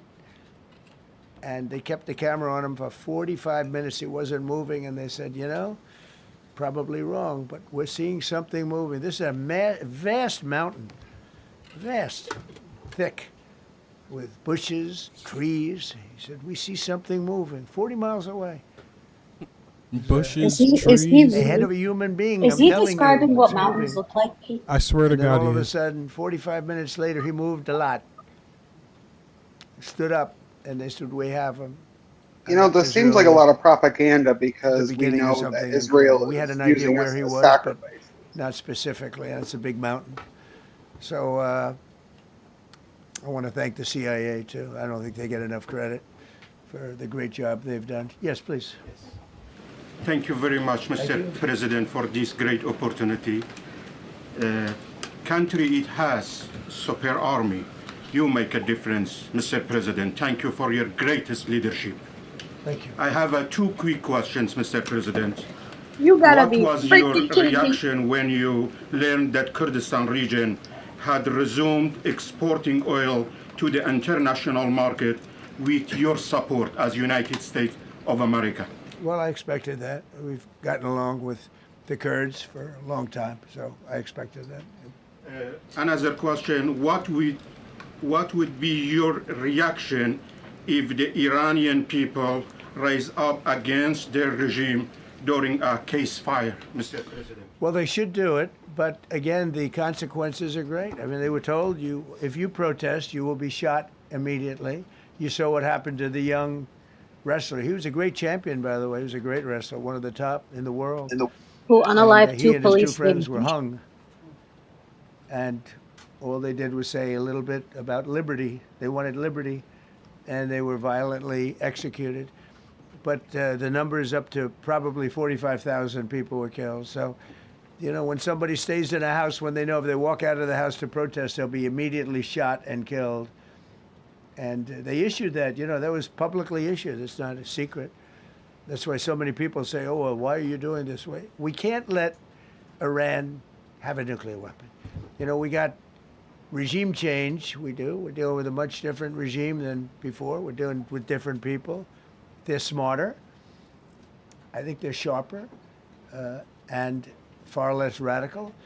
We have regime change, but we didn't do this for regime change. We did it for the fact, and my view was very simple. I saw somebody said, oh, he doesn't have a plan. I have the best plan of all, but I'm not going to tell you what my plan is. You know, they want me to say, here's my plan. We're going to attack at 9:47 in the morning, and then we're going to do this, and then we're going to, and if you don't do that, they say, I have a plan. These people know what the plan is. Everybody here knows what the plan is. But it's very unfair to say, you know, because I don't mind being insulted. I've been insulted for many years by the fake news. But you can't. It's so bad for people that are so pro. You just saw two great, and John Ratcliffe, three unbelievable people. They have a plan. Every single thing has been thought out by all of us. But I can't reveal the plan to the media. So, you know, but we're just thrilled by the success of this operation. Yes, please. Thank you, Mr. President. You've said Iranians would be mad if you stopped these attacks, but why would they want you to blow up their infrastructure, to cut off their power? Wouldn't that be punishing Iranians for the actions of the regime? They would be willing to, and it's suffering. They would be willing to suffer that in order to have freedom. The Iranians have, and we've had numerous intercepts. Please keep bombing. Bombs that are dropping near their homes. Please keep bombing. That's Do bullshit. it. And these are people that are living where the bombs are Ed, exploding. you don't And know? when we Please leave keep and we're not unaliving us. It's okay. hitting those areas, they're saying, please come back, come back, come back. These are the people. I don't know what they do. All I can tell you is they want freedom. They have lived in a world that you know nothing about. It's a violent, horrible world where if you protest, you are shot. Remember the great woman protests where they had 400,000, 500,000 women, and they were all Remember Renee Good? protesting. Remember Alex Everybody Preddy? said, "Oh, the regime's going to come to an end," and then all of a sudden, Renee Good. boom, 5, 6 different areas. A woman would go down right between the eyes. They had snipers. They had 5 snipers. That's all it took. They had 5 snipers. And those 400,000 or 500,000 women said, "Oh my God, what's that? Oh, look over there. What's that?" A woman shot right between the eyes. And after 5 or 6 of them go down, then you start hearing the purr through the vast number of people. And then they said, "Oh my God, who would do that?" And they're incredible people, but they've lived so horribly. They've lived so horribly. You know, Iran was a great country if you go back 25 years ago or so. The Persian people, they're incredible, smart, brilliant, actually. And I know so many. I know coming from New York, originally, I know so many people. Does this guy think it's the fucking 90s? What is he talking about? And very, very brilliant people. But when you're standing in a group and protesting and you have a woman, in the case of the woman, remember the Great Woman March, everybody was saying, oh, this is the end of the country. And then snipers selectively picked. Every single one was shot right between the eyes from a long distance. They were on top of buildings. Nobody even knew where they were, where they're coming from. This wasn't like a machine gun, which is also very bad. They've done that too. They did that recently. This was snipers sitting on the top of buildings, aiming and hitting women. And when they see people go down and all of a sudden there's a riot in the reverse Swear to direction. God, I And feel they like I never came lost out brain cells again. listening to him. And a lot of the news doesn't And talk about that. They talk the about, oh, Ayatollah's been women's in rights. You want power to see for 40 women's rights? You're years, not going to see it there. right? It's amazing when I see some of the stupid people like, AOC plus 3, all that group. They talk about, oh, freedom for Iran. They don't tell you the real facts. Women, men, gays. How about gays for Iran? They kill the gays. They throw them off buildings. So I wonder what's going on. And what do you do, I can Mr. only Trump? say this. And he is They want us to getting, keep bombing, he even if wants it people to say, okay, jeopardizes, so you because should their life is unalive in them. much greater danger. They want freedom for Iran, but it's very hard for them to By any chance, protest. do I the boom actually booms tell them, I ask said, if don't go somebody's out. I gay fully before it bombs understand. them? Nobody in this room would go out. I don't think there's any, because frankly, it's not a question of bravery. We're all brave, right? You're brave, I'm brave, we're all brave. But we're also intelligent. You're not brave. If you have people shooting at Didn't you, he get himself out of expert going to war? shots with the best rifles you can get, and hitting you right He's between the bone eyes spur Yeah, every come on, single brave. y'all. I'm time. trying to listen to And you're this. looking here, and you're seeing, and you're looking here. You're out of there. I don't care who it is. Please. Mark Meredith, Fox News. I know that. Oh, thank you. How would I not know that? Go ahead. America's watching. No. Good job. Can we go back to the weekend? First off, was everyone on board with the operation, or were there people that were trying to talk you out of going through with the operation this weekend? Not everybody was on board. Somebody else within No, you? there was military people, very professional, that preferred not doing it. These two were totally on board, which was very important. If they weren't, I would have had a little difficulty. But no, there were military people that said, you just don't do this. You don't go into the heart of a very powerful military. This is, hey, you have countries and countries. You have some countries where military is not their strong suit. This whole thing is militarized like nobody's ever seen before. Half the people are wearing uniforms. And we had people within the military. Usually it's not done. That's one of the reasons. I was surprised. Somebody said it's the only time it's ever been done. I said, that's not possible. But it is possible, because you're going into hundreds of thousands of soldiers along the path. I mean, look at some of the helicopters, how they got hit. So, yeah, there were people within the military that said it's a wise. And don't forget, how many men did you send altogether, approximately, for the operation? I'd love to keep that a secret. Okay, well, we but I will tell you, the number, I'll keep it a secret, but it was hundreds. And hundreds of these people, it's pretty good. Is he central casting? But hundreds of people went into this journey. Hundreds of people could have been killed. Forget about the equipment, a lot of equipment, nobody cares. Hundreds of people could have been killed. So we had people that were within the military that said this is not a wise, and I understood that, but I decided to do it. Was there a point that that you were thinking there's too much on the line, and somebody was saying maybe we abort this now and wait? I mean, given the resource, like the general said, it seemed like there was so much on the line here. You must have been thinking, well, this could have completely changed. So the first one, which was in many ways as dangerous as the second, I guess it gets, because we're flying over daylight. We're the best at the world at night. We have goggles that nobody. We have goggles. I've tried them. They're unbelievable. I see better with the goggles at night than I see without them during daylight. I mean, daylight today, we have a beautiful day.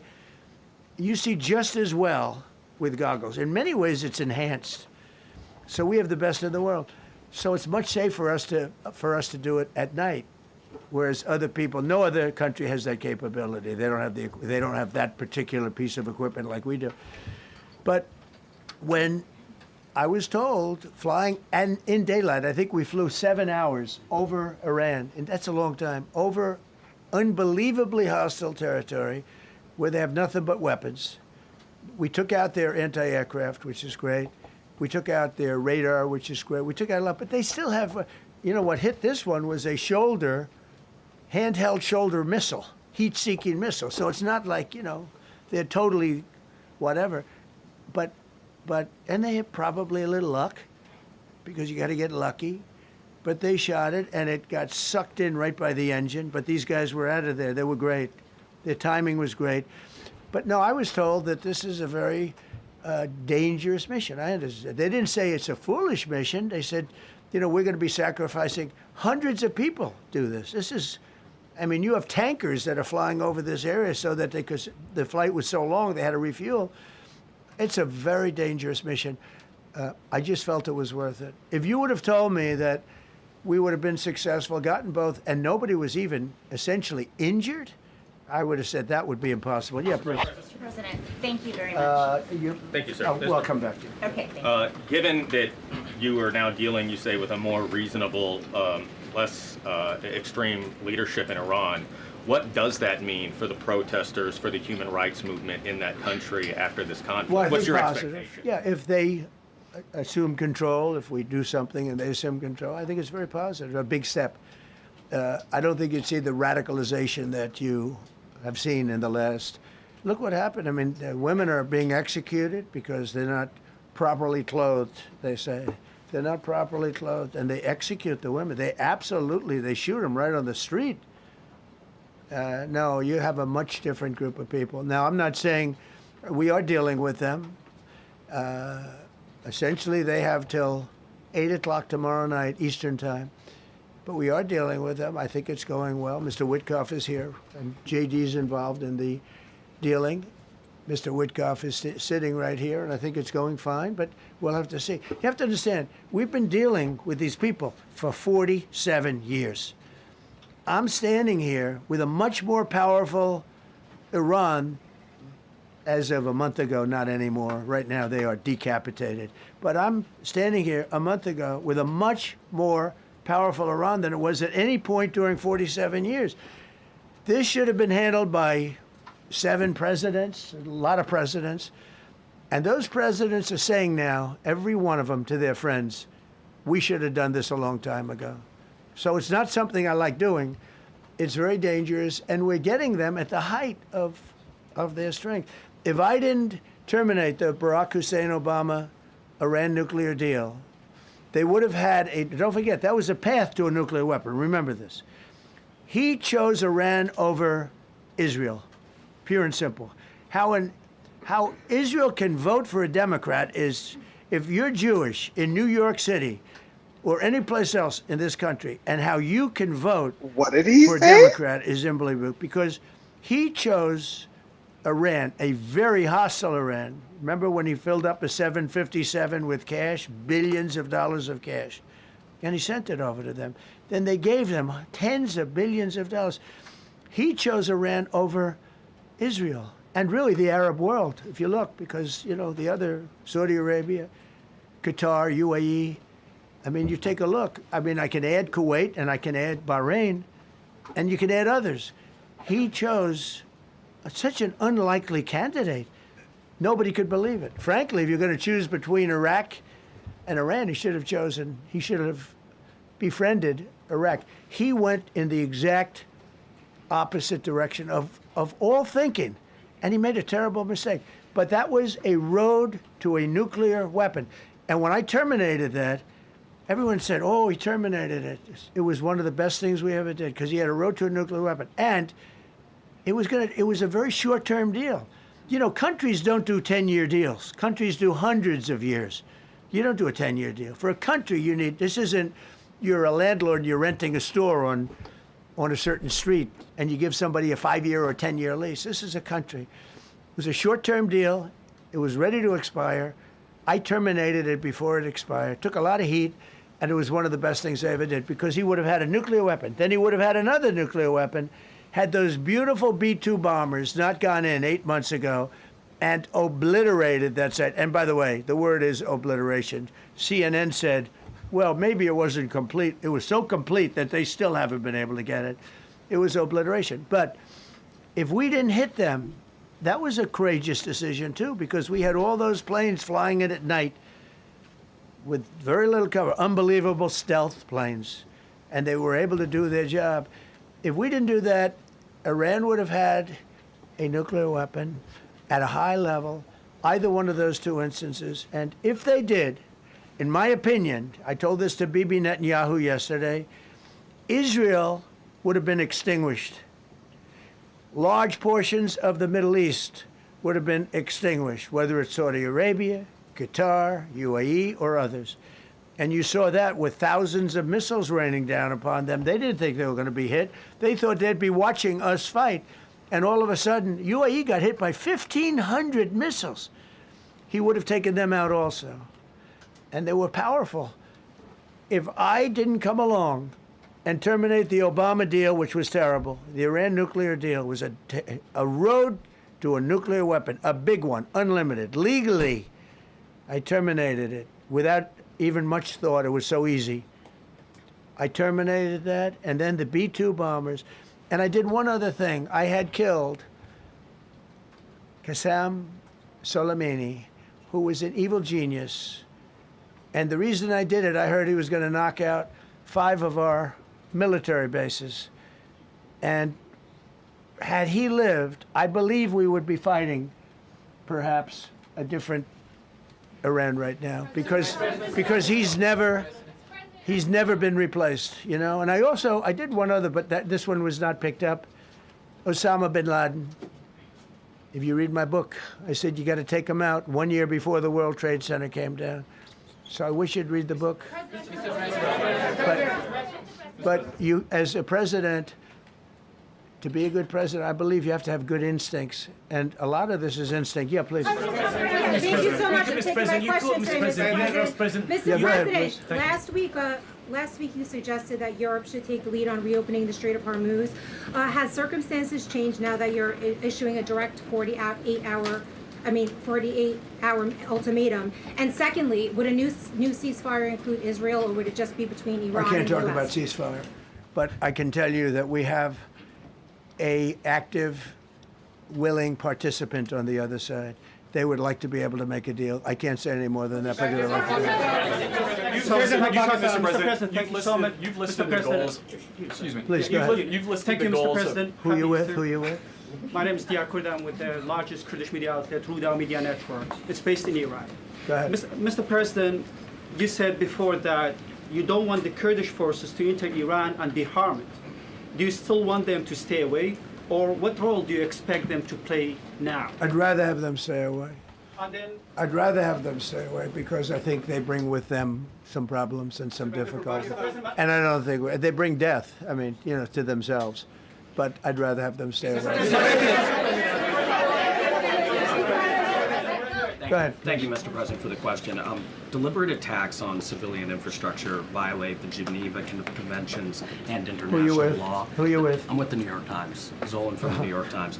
Are you failing? Are you concerned? Circulation way down at the New York Times. Are What's you going concerned on that your threat to bomb power plants and bridges amount to No, war not at crimes? all. No, I'm not. I hope I don't have to do it. But again, I just said 47 years they've been negotiating with these people. They're great negotiators, and because they're not going to have a nuclear weapon.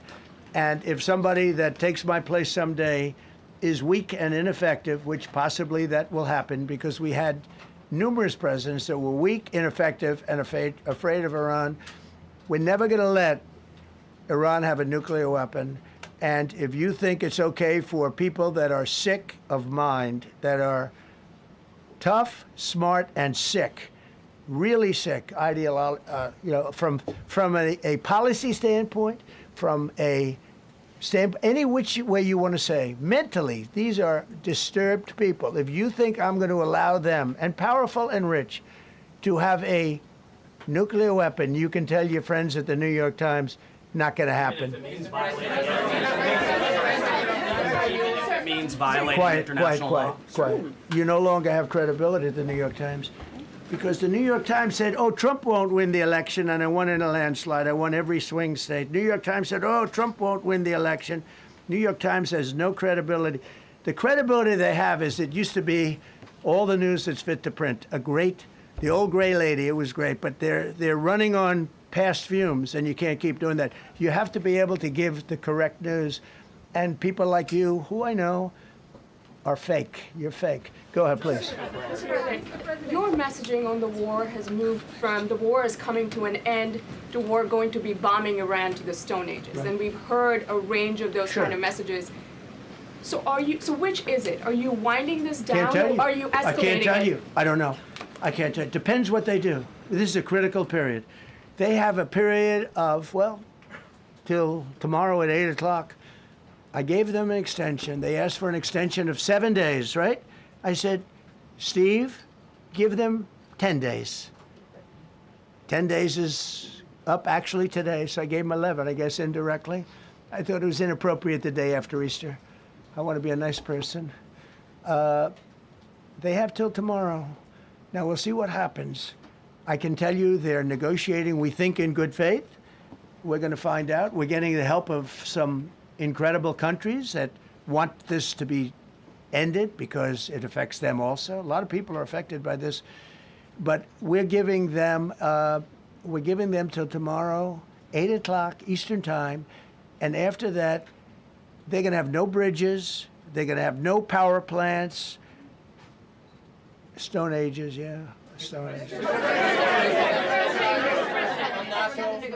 CNN fake news. Are you willing to make a deal that does not include reopening the Strait of Hormuz, or is that now a top priority? I would say it's a very big priority because, see, that's one thing that's a little different than other things. We can bomb the hell out of them. We can knock them out for a loop.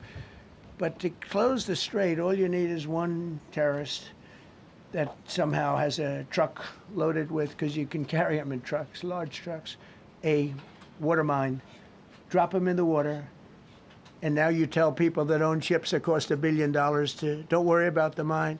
You can do that even just by saying we put mines in the water. So it's not like the rest. We can knock out their military. We already have. We've knocked out their Navy. We've knocked out their Air Force completely. We've knocked out 158 ships in 3 days.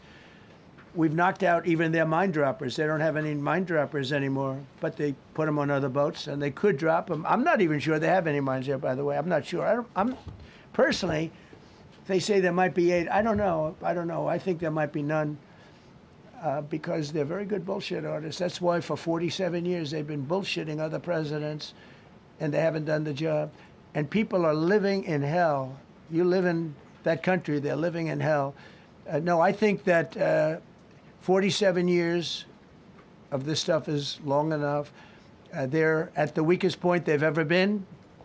They have no Navy, they have no Air Force, they have no anti-aircraft weaponry, they have no radar, they have no communication. In fact, the biggest problem we have in our negotiation is that they can't communicate. I said to Steve, what are they saying? Sir, they can't communicate. They have no method of communication. So we're communicating like they used to communicate 2,000 years ago with children, bringing a note back and forth. They have no communication. But all I want to see is I want to have a safe world, and you're not going to have a safe world. Israel will be gone. The Middle East will be gone. And then they're coming for Europe. And I have to tell you, I'm very disappointed in NATO, very. I think that NATO... I think it's a mark on NATO that will never disappear in my mind. You know, they're coming to see me on Wednesday. They're going to say, oh, we'll do this, we'll do that. Now they all of a sudden want to send things, you know. But they said it loud and clear at the beginning when I spoke to UK of all. I would have said they would have been the first because they're the oldest. And I say, yeah, I'd love to have a little help. He said, no, sir, we'd rather wait till you win. I said, I don't need help after we win. They have 2 old broken aircraft carriers, barely work. I said, I guess we can use them. Who the hell knows? I called the general. He didn't even want them. He said, we don't really need them. We got the SS Abraham Lincoln, sir. We don't need them. You know, we have, in terms of technology, we had one day 101 missiles going at 2,700 miles an hour, aimed at the Abraham Lincoln. 101 missiles. Out of 101 missiles, 101 missiles were shot down. Unbelievable technology.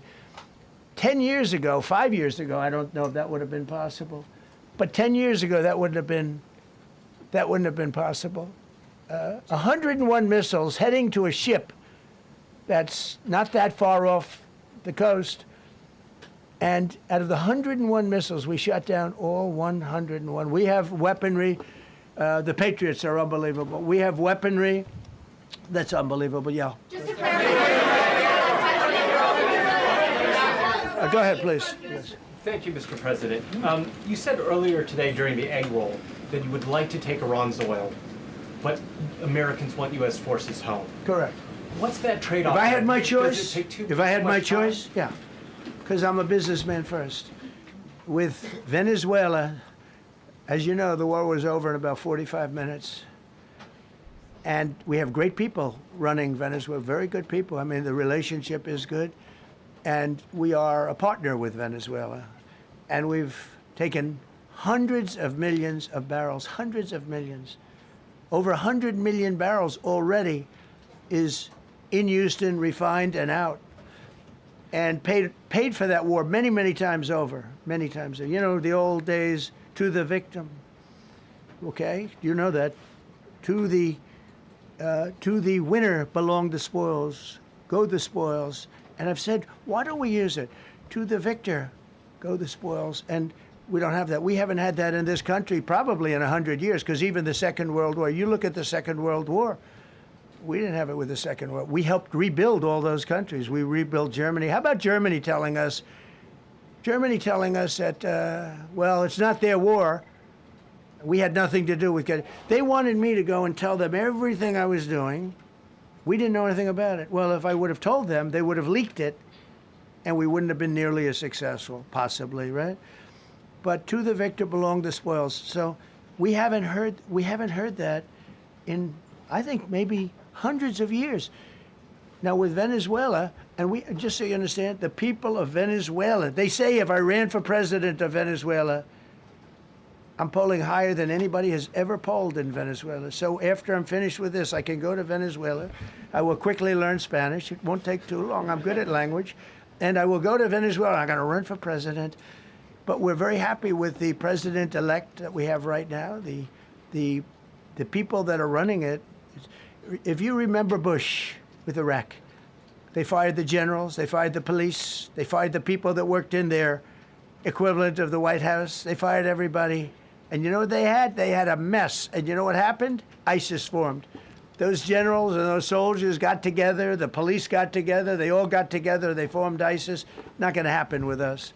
So Venezuela has been an incredible situation. We went in, we were very successful, military power like nobody's ever seen. The general, Venezuelan general said, I was on that site. I said, I've never seen ferocity like that. I've been doing this for 40 years. He said, I've never seen it. They hit us from 17 different, they were all set. They saw that big, beautiful aircraft carrier, the Ford in that case, and planes were pouring off it at 1 o'clock in the morning. So typically when you see that late at night, you know you could be in trouble, right? And we were all ready. They had their equipment, it was Russian, and they had Chinese equipment. It was all set. They were going to give us a fight. He said, and then they came, and they came at speeds like we've never seen. And they came at 17 different angles. The general and his people, that was a lot of angles. They hit him from every angle. He said, we knew it was over in 3 minutes. We were waiting for them. Their equipment didn't work, and there's a reason it didn't work. Someday we'll explain that to people. They pressed the button, nothing happened. They pressed it again and again, nothing happened. And he said, we knew this whole thing was over in 3 minutes. We've never seen any, he used the word ferocity. The ferocity of these planes from 17 different angles, and it was over. They went inside, and remember, that was on a military base with thousands of soldiers. And those soldiers looked and they said, get the hell out of here. Thousands, we didn't have thousands, we had like 200 people. So we have a great military, and I'll tell you what, somehow this rescue captured the world's attention, more so than normally. You're talking about 2 people, but this rescue captured the world's attention. But we did it in Venezuela. That was amazing. And now we have a very bad man in prison and going to trial. I mean, he released, aside from the drugs, which he was terrible, Maduro released hundreds of thousands of people from jails into our country. Drug dealers, murderers, the worst people in the world were released into our country because we had a stupid president who probably didn't know, and we had a border czar who never went to the border and never once called our great Border Patrol agents, right? Not once, Kamala. She never called the Border Patrol. She never said, how are we doing? I used to call the Border Patrol guys every day. You can ask them, Paul, ask any one of them. Brandon, ask him all the time, how are we doing? How are we doing? And we now, I'm proud to say, have a totally sealed border. 9 months, nobody is coming through our border. And nobody even tries because they know they're not going to get through. So we don't have caravans anymore. So maybe 1 or 2 more and we'll be done. Thank you. Thank you for 1 or 2 more so it's Are over you with. allowed to, or are you willing to end this conflict with Iran charging tolls for passage through the strait? Us charging tolls? Iran. What about us charging tolls? Is that something you're considering? I'd rather do that than let them have them, right? Why shouldn't we? We're the winner. We won, okay? They are militarily defeated. The only thing they have is the psychology of, oh, we're going to drop a couple of mines in the water, all right? No, we have a concept where we'll charge tolls, okay? I thought you meant us. Your question would have been more accurate if you said us. Go ahead. Thank you very much. So just to clarify, in order for Iran to successfully meet your deadline tomorrow, do they have to make a deal, open the strait, or both? We have to have a deal that's acceptable to me. And part of that deal is going to be, we want free traffic of oil and everything else. Mr. President, thank you very much. You've said glory be to God in this conflict. Do you believe that God supports the United States' actions in this war? I do, because And have you God sought is his direction? good, because God is good, and God wants to see people taken care of. God doesn't like what's happening. I don't like what's happening. Everyone says, I don't enjoy this. I don't enjoy it. These 2 guys don't enjoy it. You know, people say, oh boy, they're so tough. I don't like seeing people killed. I've ended 8 wars. Nobody's ever done it.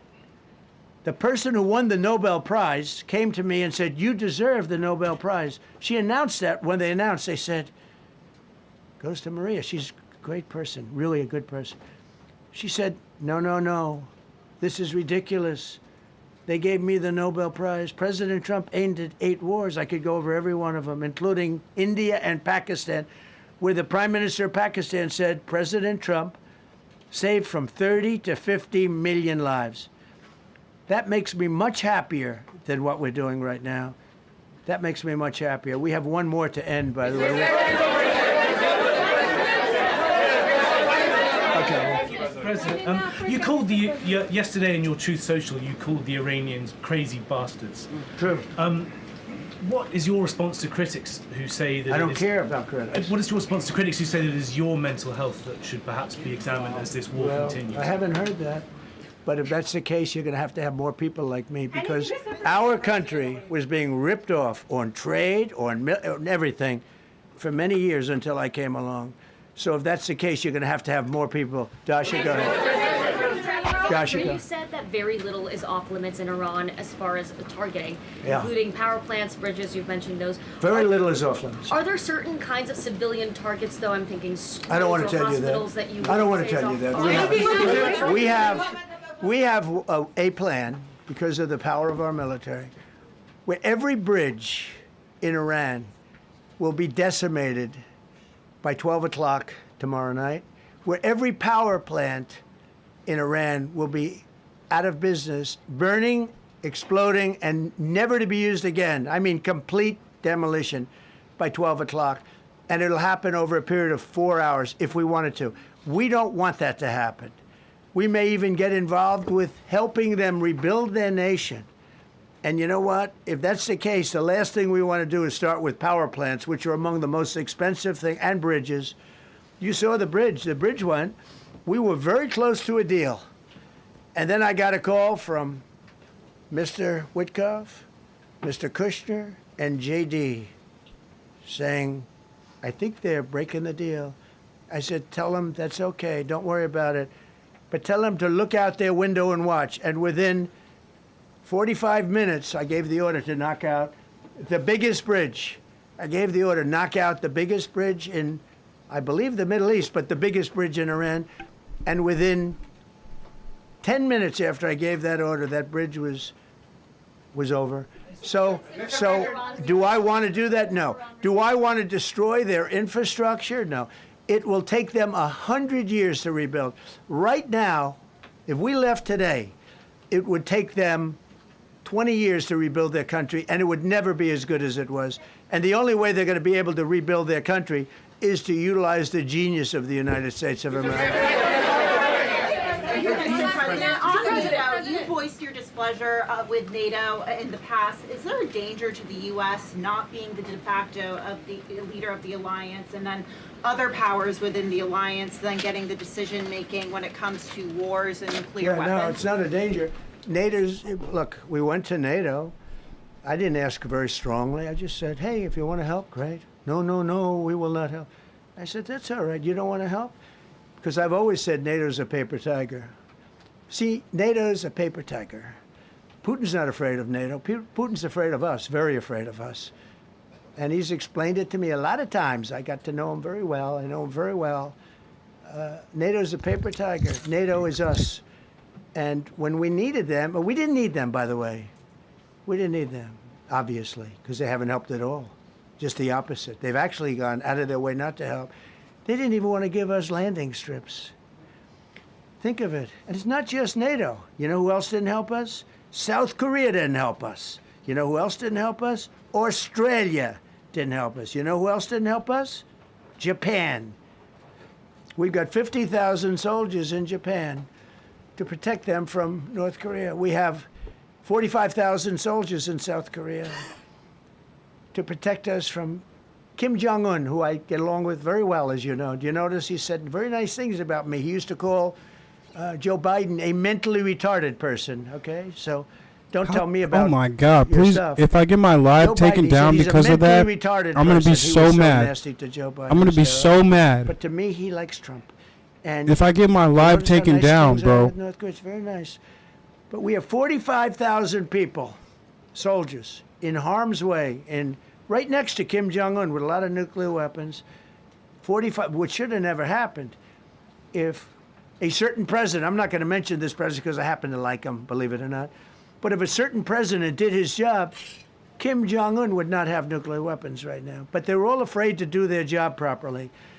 But just to conclude and just to finish, Japan didn't help us, Australia didn't help us, South Korea didn't help us, and then you get to NATO, NATO didn't help us. There were some countries that did. Now, countries that have been good, now you could also say they're got to be a little bit more involved because they're in the territory, but Saudi Arabia has been excellent, Qatar has been excellent, UAE has been excellent, Bahrain, Kuwait. I mean, Kuwait did shoot down 3 of our planes. The only planes, really, that we lost with friendly fire, they call it. I call it unfriendly fire. They unfortunately didn't know how to use our This man is having a stroke on our on live right now. The pilot said, what kind of a missile coming at us? Patriot. Boom. They got out. Because they know a Patriot never misses. So they had beautiful Patriots. There were planes heading in their direction. Unfortunately, they decided to shoot those planes. They were our planes. So, NATO is a paper tiger. Now, he's coming to see me on Wednesday, as you know. He's a wonderful guy.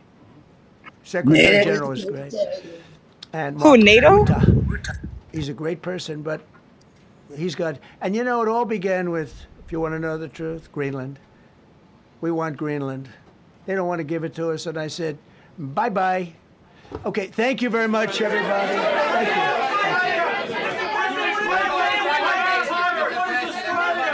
What about rising gas prices for Americans who are concerned?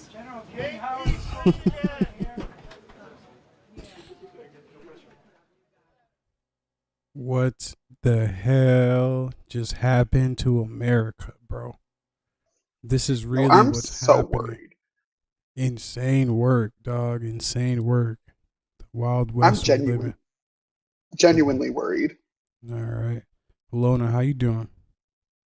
Hey, I'm okay. Sorry, I was with my dog. I didn't hear what the hell Trump was talking about.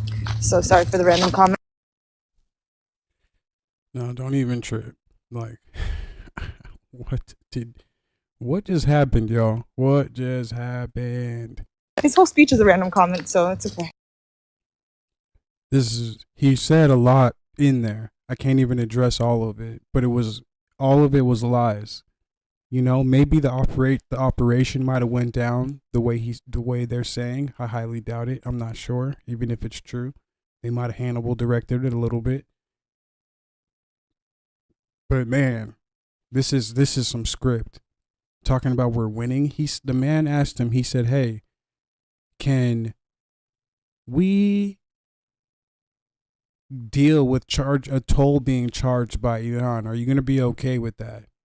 His next response was like, I want to charge a toll. You don't even run the strip, the strip.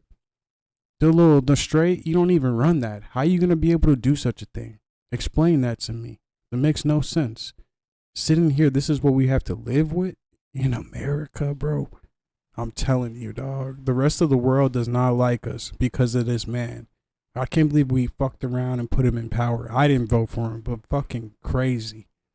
How could y'all vote for him and think this was okay? And not even think it was okay to understand, like, see that this was going to happen. How could you not think this was going to happen? Makes no sense, y'all. This is the type of world we living in, bro. People making stupid decisions, getting too much power. Now you got to suffer the consequences, bro. That's what you get for fucking around with idiots. Remember, birds of a feather flock together.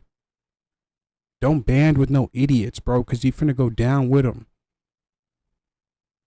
Damn. Somebody got to save us about this, bro. Or it's already down bad. It's already down bad right now, but somebody got to save up about this.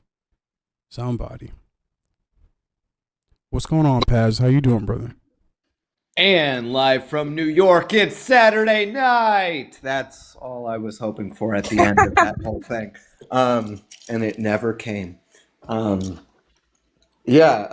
out to Dude 44 Bravo. I was really tired of hearing that as many times as that guy wanted to talk about Dude 44 Bravo. Wow. There you have it, everybody. The insane ramblings of a madman. Wasn't that fun? That's who's leading this shit. That's the ship that we on, bro. That's the ship that we're on. What are we gonna do? To the victors go the spoils. That's what they say, I think. Did you catch him? He said victim. He was like the victim. He had to switch up his words. Donald, bro. This is such an act to him, bro. The act. Did we catch him saying, how can Israel vote for the Democrats? What? Oh, yeah. He said, how can Israel vote for the Democrats? And then he caught himself and he said, the Jewish people, how can they? Like, it was fucking wild. If you're Jewish and you vote for the Democrat, I don't understand. How could you do that? How could you be Jewish and vote for Democrat instead of me? We gotta clip that.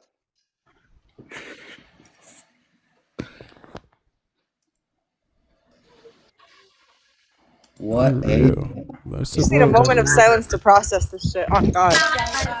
Truthfully, these are the people that we just going to war for. It's insane work. God, you're streaming, bro. Oh my gosh, bro. No way, bro. Are you speed, bro? What you doing, bro? Right now, I'm just living, you know. That's it. You just cooling in the car. Yeah. What about you? Yeah, man. Working and streaming. Living life in the U.S. You know how it is over here. How's it over there? Y'all got missiles flying overhead, I hear. Nah, we're good. You're good? Yeah, I'm actually very good. Do you see any missiles right now? I mean, when was the last time you had to go to the shelter? Oh, okay. That's another question. That's another question. Wait. Are you Are you a streamer? Am I streaming? Yeah. Yeah. So, okay. So what do you think about, like, tell me, I want to know. I want to know what you guys think. Tell me, what do you think? About what specifically? Do you like Trump? Like, we just watched for him example, speak for would an you hour. say him attacking Iran was a right or wrong decision? I say him. Do I like Trump? But no, I just watched him speak for an hour and everything. That was the dumbest speech I've ever seen. Do I think what he did with Iran was the right thing to do? No, not at all. Because now it's not benefiting anybody. Maybe except for That's Israel. right. No. You're right. But it had to happen. Do you realize it had to happen? Explain. it's not benefiting anyone. You're right. War in general, it's just not beneficial. But it had to happen because Iran, you won't you won't believe, but Iran is a threat to Israel and a threat to the United States and a threat to the Middle East. As you can tell, they attacked Dubai, their own brothers, Muslim brothers. They attacked Abu Dhabi, their own Muslim brothers. You see, that they had to neutralize it. Maybe that's not the smartest way, but it had to happen. A war had to happen with them. You Now see, tell me what you think. what I think is what happened, dude. When you say they attacked their brothers, they didn't attack their brothers. They attacked the American infrastructure that was in each of those places. Only. No, They didn't but attack civilians. They didn't attack anywhere else. Even in the airport, it was a CIA office that they hit. Nothing else. Yeah. this is not true, but okay. It's What do you just think? that's You think there's no reports right now of do you think they're a civilians. threat to anyone? Do I think they're a threat to anyone? Yeah. Yeah, they could be a threat. Meaning they have the ability to fuck somebody up. Yeah, they could definitely fuck people up. They're not a joke. I don't underestimate them at all. I don't believe that they are some type of pushover country that you could just walk all over. They are a threat when they walk into any arena, and they're showing it right now. So I'm not taking them for granted on any scale. And their terrain makes them, dog, it's impeccable how insulated they are. Truthfully, you can have air superiority, but you have to be able to walk in the ground to be able to take over Persia. You understand? It's a whole different type of situation that we're in. That's why I don't believe that this is worth it. So but you are agreeing that they have to be neutralized. They can't, Iran can't be Muslim. That's basically my Iran can't be type of Muslim. thinking. Why can't they be Muslim? Iran needs to go back to their old regime. Even the people in Iran, they themselves, they thank Trump, they thank Benjamin, they think they're thanking them because they're doing a favor for them. They're killing the Iranian regime right now. They're killing, not even you know they're killing protesters, but it's just regular people. Think about it. There's a it's just in a nutshell their whole idea is violence. And I don't Really? know how people don't. Yeah, really, So really, you really. saying that all of Islam is violence? No, that's not what I said. Are you saying There's very no, no, no. there's Sunnis and There's Shiites? Are you saying that the Shiites are all reckless? in Is that what? every religion there's the Okay, including violent Judaism, people right? and there's including everybody. There's the violent people and but what I'm saying that the whole regime that connects. He clicked the button, bro. He clicked the button while he was trying to explain. He forced quit himself. He clicked the button. Good. He wasn't making any fucking sense anyway. No, not at all. And you know who I want to give a shout out to is Because I Said So. She's in the comments down here. Yeah, I'll be watching her and Danielle go at it. Real talk. And y'all do a good job Because I Said So. So I'm definitely proud of the two of you. Mad shout out to you. And if you make it up here one day Because I Said So, we'll have a great talk. But shout out to you though Because I Said So. And tell you and Danielle you did a great job. That's a bet. They've been getting Zios lately. All the ops that come up here and shit, like Hamar and them, yeah, they've been seeing them lately. Trust me, don't be vexed by anything those Zios have to say to you. Not one bit. The Zios gonna say all kind of shit. They're gonna try to run up all kind of threats, bro. But they're doing this live shit is not for the weak. I promise you that. Let her know that it's not a game to be played. Like, she gonna be all right. She gonna be 100% all right. You too. Don't let these people threaten you. Just empty shit every single time. Not vexed. Yep. All these. Where the IDF soldiers, bro? What's going on? Are you good? What's up, man? You all right? Of course. You know we good. You know we good. Doing good, doing. Are you guys outside in Israel right now? Yes, sir. Tel Aviv. Oh shit! No, you guys have to go to the shelter or something. Yeah, sometimes. That's Maybe great. like 3 times a day, maybe. Yeah, maybe three. Three, sometimes more, sometimes less. Really? How do you guys feel Yeah. about how do you guys feel about living like that? It's honestly, we just went out. We have the cafe. It's not really affecting like the life, you know. Really? Because if it's an alarm, it shows on your phone like 5 minutes before the siren, and you just go to the shelter. Either 15 minutes, you leave and you go back to normal. Oh, bet. It doesn't really affect the day-to-day life. Bet. Your country is at war alongside my country against Iran right now. You know? Iran? You're Yeah, from Iran? against Iran. So I wanted to know as Israelis, what's your guys' opinion on that? What Israelis want is to take down the regime of Iran, the extremist Islamist regime. How? Because Israel and Iran, the goal is to weaken the regime, so to encourage the Iranian people to, to protest and to take back their country. You know. Interesting. Do you think that that's something that's gonna happen? No, You don't think definitely so? not. No, it's a waste. This war is it's all a waste. You think it's a waste?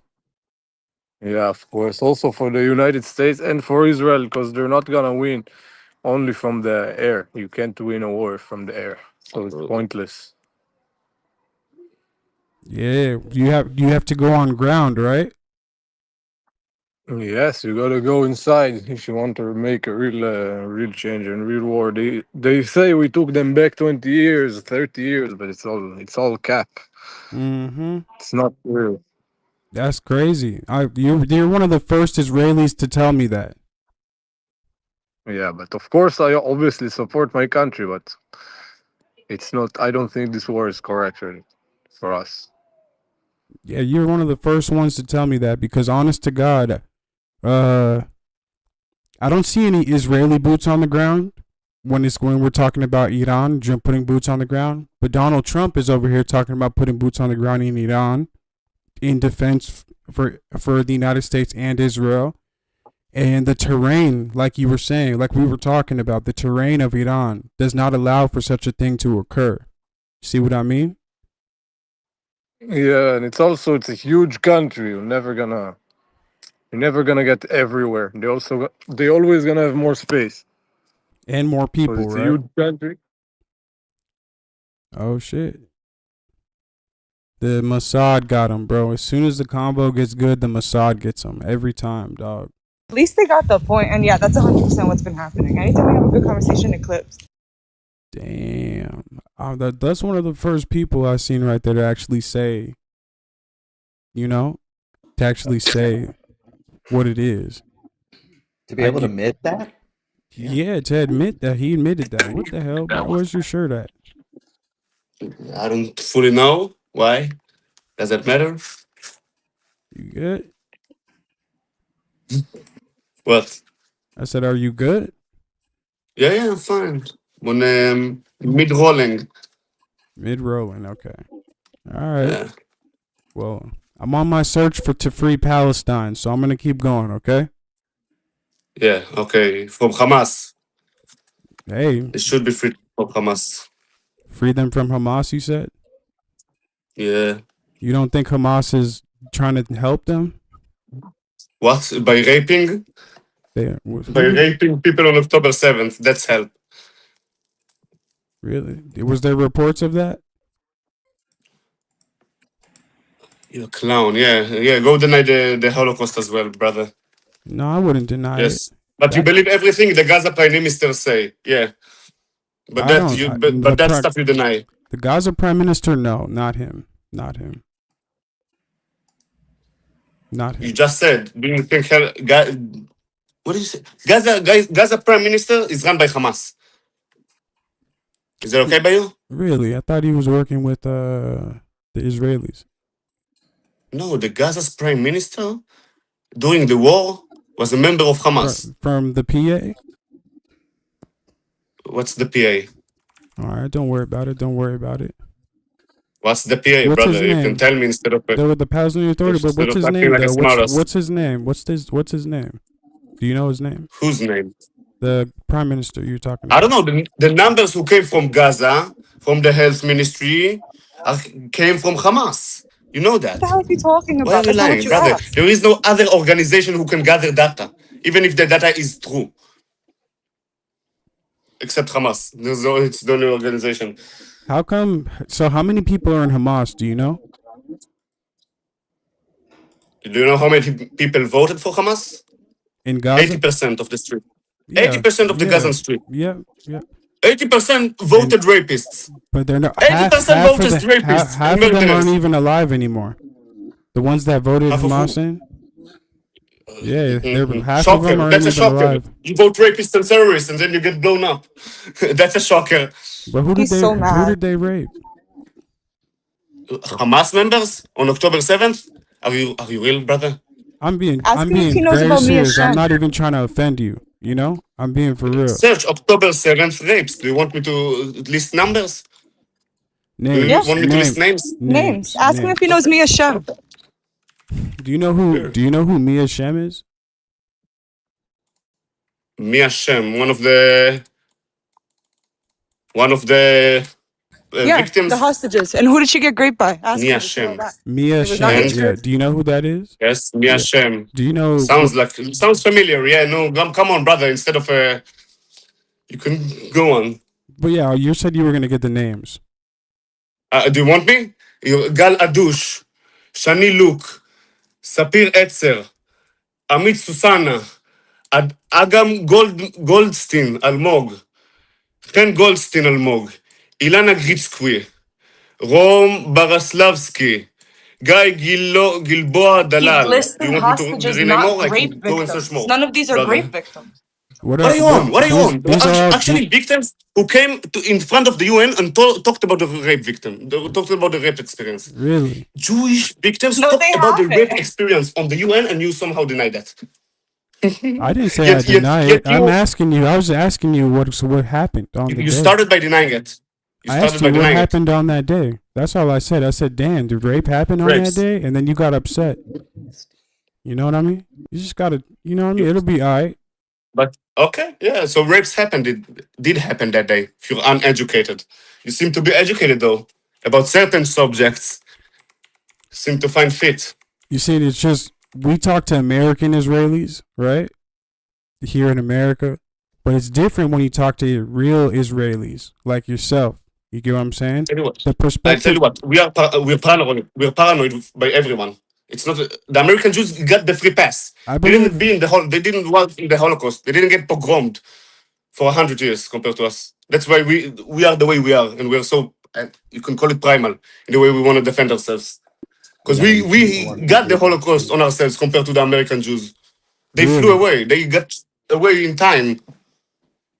Wow. That's why. Is that how do you think? Is that what you think about American Jews? That like they're different from you guys? Yeah, they're different. Yeah, I can tell you they're different. How? Why so? Because they flew away. They've never got to experience the hardship of Jews in the less than 100 years. So you know the Holocaust, stuff like that. My family used to get pogroms in Morocco because we were Jewish. Pogroms, rapes. My mom used to have a sister who got raped and killed in Morocco. She's 65 now. So yeah, everywhere Jews, you know, Jewish hate. I don't know if it's real. I don't know if it's fake. So the Jewish hate. Did you ever hear about the Palestinian that was that was raped in prisons by the IDF soldiers? Yes, and I fully don't support it, brother. They should be persecuted. What do you mean? They should be persecuted. And I can tell you what, the radicals, even in your country, even in my country, are the one you see on TV. You don't see the normal people like me, who can say, yeah, that's okay. No, that's wrong. I can see the gray area. I can see the black my country is doing. I'm not saying we're perfect, yeah? The Palestinian killing is horrible, but it's a part of a disgusting war that they made upon us. You see, But And those I don't people know what are to say. I don't like Bibi as well. You see, you're the kind of Israeli I want to talk to for sure right now because I want to understand. Brother, I'm not trying that. Most Israelis are like me. You only see the radicals in the TV. That's the problem. I'm talking about you as well, about us American as well. I only see the radicals Americans, either to the left or right. I don't see the normal ones like you. That's the problem. The media is the problem, not people.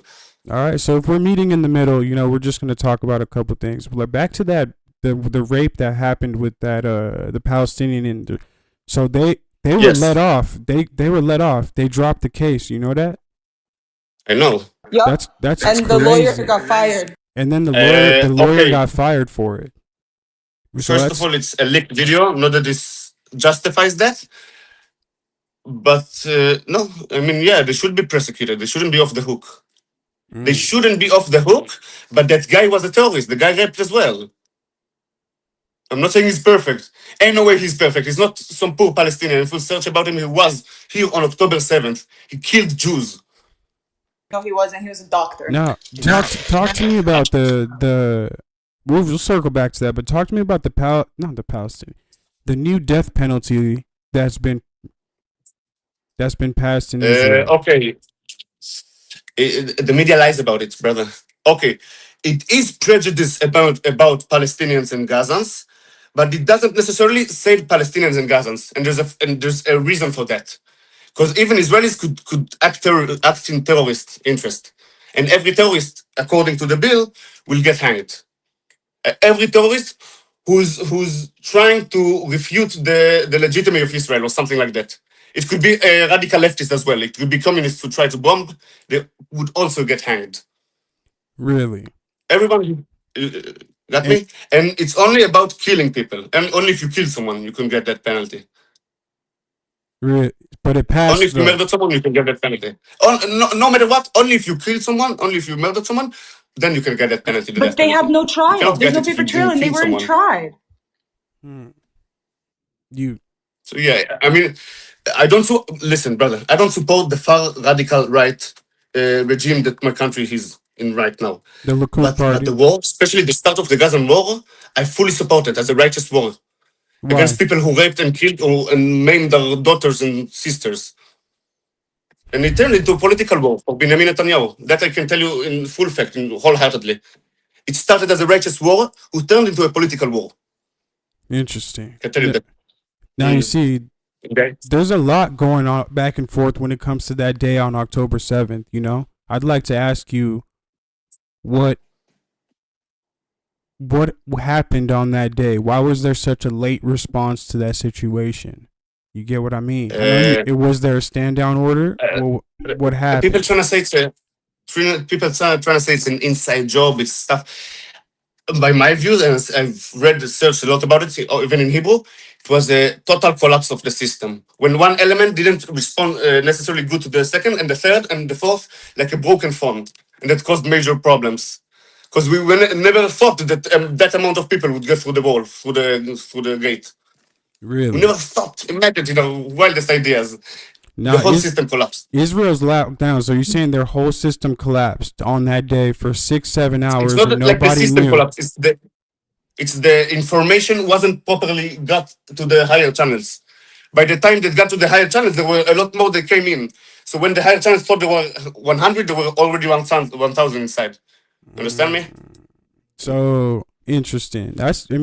Because Israel's Israel's like this. You can't move without them knowing.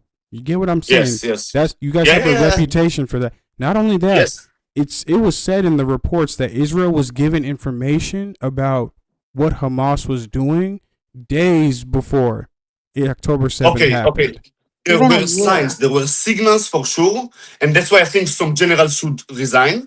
But those signals doesn't necessarily mean a full-out scale war. I wouldn't think that it's a full-out scale war. They were given the full plan. I would be alerted, but I wouldn't think it's a full-scale war. Nobody would have thought it's a full-scale war. It's like the SIMs were activated the night before, or on the devices. That's a huge red flag, a lot of scenes activated in the Gaza Strip by Hamas members. It's a huge red flag, but they didn't do anything about it. They say debrief in the morning. They delayed the debrief to the morning. The morning was the attack. You see, that's a lot of issues. You understand? That's a lot of issues that occurred on one day for that to happen. Do you see what I mean? Brother, could be someone sold us. I don't know. Most Israelis don't. I can tell you that if it was someone singular and multiple. It's not like a huge cabal who sold us. Most people are resigning because of that on the top. Most people are resigning because of it. Most generals have resigned because of that. They call it a shame. They call it a disgrace upon themselves. Do you know what the Hannibal directive is? Say that again. Do you know what the Hannibal directive is? Hannibal directive? No. Oh, okay. Enlighten me. Well, one day we'll talk about it soon. I just wanted to ask you: do you have like any proof for the rapes that happened on October 7th? Or did you say beheaded babies or beheaded baby? What did they do to the babies? Do you want me to send me the link of Hamas? No, don't send. Don't send links on here because you'll get banned. So don't send. Because the live is on. Yeah, you're trying to put me bad. Even though there's Hamas.com, a site who chose charted babies. Tweaking. He's back. There you go. I thought you pushed the button. There you go. Yeah, no, I'm never gonna go to Hamas.com. Why would I do that? Come on, like. So why do you indulge them? The people who charged Jewish babies and raped women, and there's videos of that, brother. If you want me to send you, wait, don't say you have proof, because I have videos of that on their website. Videos of that. You saw videos of things that happened to the babies. We'll stick to the babies for right now, but is there proof of this? There's pictures of charred babies. What are you on? Charred babies? Did you know Biden admitted he lied? Yes, that Hamas took, not Jewish. Hamas took and posted on their website. Charred Jewish babies. Stop lying. Stop propagating. Really? I'm not lying. I'm asking you. I'm asking you the truth of this because why do you ask for proof if you know that? Well, because I'd like to know. If you feel so much about the Palestinian that you know certain things, why do you think that's a propaganda? You haven't searched about certain things. You only take your side. Nah, I can see that, listen, brother. I've talked to American Israelis, and what did I say? I was going to talk to real Israelis about the same shit, right? Right? So I'm just listening to your perspective on what you think happened that day. And when you say something... Brother, could I ask where are you on the spectrum, on the political spectrum? I'm neither a Democrat nor a Republican. I don't side with them anymore. You're the smart one. No, they're both dumb. They're both your country's gone to shit, brother. How do you fix that? We got to stop lobbying, and we got to get rid of Citizen United. You know what? You know Israel is like 250 something place in lobbying in the US. Qatar lobbies way more. Qatar lobby? Do they? Way more. Do they have a lobby? Yeah. Check that. I think. Yeah, they lobby way more per year. Really? Tell him that Qatar is registered as a foreign agent, but Israel isn't. Do you hear some, how do you say, debaters online? Do I listen to them? Yeah. Go ahead, yeah. Do you know who's Nick Matau? He's new on the scene. He's new on the scene? I think. I don't know. I've seen him recently. What, do you like him? I mean, he's got good points. He turns to facts instead of emotion. What are the facts? You can listen to him, brother. I don't know all his facts and ideology. Well, does he bring proof? Yeah. I mean, he brings receipts with him. He doesn't say, just trust me, bro. He doesn't say, just trust me, bro. What do you mean? He brings receipts. He brings receipts? He brings... yeah, compared to leftists. Twitter links? I like receipts. Compared to Israel. Okay, brother, it's weird. Everybody talks about Israel first, but the only people who always talks about Israel are the people who are anti-Israel. What is that? Why is that, do you think? I think both sides talk about Israel. I think everybody talks about Israel. Now, especially. And I think the Iran war is justified or not? Do I think what? The Iran war is justified or not? Do I think the Iran war is justified or not? Yeah. It's not. And you want to know why? It's not. They got ballistic missiles all over Europe. They All killed o- 30,000 of their own. Do they have? Wait. When did they? You see, now this is where I ask you. This is where I ask Yes. you. I'm gonna just ask you. Where's the proof? Counter us. Where's the proof? What do you mean, where's the proof? I can show you videos of Ayatollah regime members shooting people with a shotgun on a motorcycle. How is that not proof? How do people only disregard certain truths? We and looked take for it. part of the I've truth? looked for it. What you just talked about, I've tried to look for it. Other people have told me that You want they've me to seen send you? videos. Don't send links on here because you're gonna get banned. You know, the other people have told me to go look for shit. I went looking for it. I'm not able to find it. They said Okay, 30. it is that simple. They said It is 30,000 that simple. people Do you died. support You the said totalitarian 50. Islamic regime? Do I Do you support the support the IRGC? totalitarian Islamic regime Do I support them? who sworn to No. kill Israelis? Not only Israelis, What do you Jews. mean? Do I support? I'm an American. That's a So you support lie. democracies. There's Jewish people I'm in an, Iran. I'm an American. And I'm asking from our standpoint, not from your standpoint. From the American standpoint, it's a bit vague why Trump went into war. I can show that. Here's what I do. Here's what I do. I show respect. All right, not to gain it for people. I'm talking about you show respect by you understand who your enemy is. You understand. You don't take them for granted. You get what I mean? Don't take nobody for granted. They just like you wouldn't want them to take Israel for granted. I'm not gonna look at the IRGC. I'm not gonna look at Iran. No, I want them and to take take us them for for granted. I granted. want us to stay here. And I'm not gonna take them for granted. That's a tough enemy right there that you're trying to fight. That's a tough enemy. Yeah, Ballistic you're right, missiles yeah. should be the least of your issues. If you're worried What about should their be the most of our existence issues? and you really want to do a regime change, you're gonna have to put boots on the ground over there. Your country, Israel, and you're gonna have to take in out. my opinion- you're gonna have to in take my out opinion, so what's gonna many happen- people, and you have to take out so many people in order for a regime Brother, change most of the people to inside occur. Iran don't want the regime inside. Most of the what? Most of the Iranian people don't want the regime. Is that a fact or no? Even That is before that. the I wars, don't think the it's polls were true. I don't think upside that's down. true at all. I'm Most saying people are not Muslim there, brother. were you And saying they're that they would rather stick with their regime than be controlled by the United States or Israel? It's true. No, okay, brother, would you rather selling half of your oil to another country because they're invaded, or would you rather not have something to eat? They have food It's that to eat. simple. No, they don't, brother. They don't have money to buy food. Why Now you say he's Do you want that? me to send you? I can send you a YouTuber, a true Iranian Persian YouTuber who talks about the daily lives there. Do they talk Yeah, and about? why Do is they that? talk about IMEC? Stop it. I'm What's gonna, IMAC? I'm gonna type it in the chat for you. What's IMAC? Do you want me to? Do you want to briefly explain? But China's Belt and Road Initiative. Okay, America's trying to fight it. If you don't know that, I know with that. their own road. So Iran is the thorn in America's road. It's because That's the problem. because You can see Tehran that. Okay, is you're the smart. You center can of see the that. world. Tehran is the center of most of the world, and especially when it comes Wait, to business trade. would the Iranian people benefit from a trade that goes directly through them or no? Say that again. They would benefit majorly. Would the Iranian regime, would the Iran benefit with Yes. that new? So why wouldn't Iran benefit from U.S. intervention? Huh? Why wouldn't they benefit from U.S. Yeah. intervention? Because they've Yes. already made a deal with China.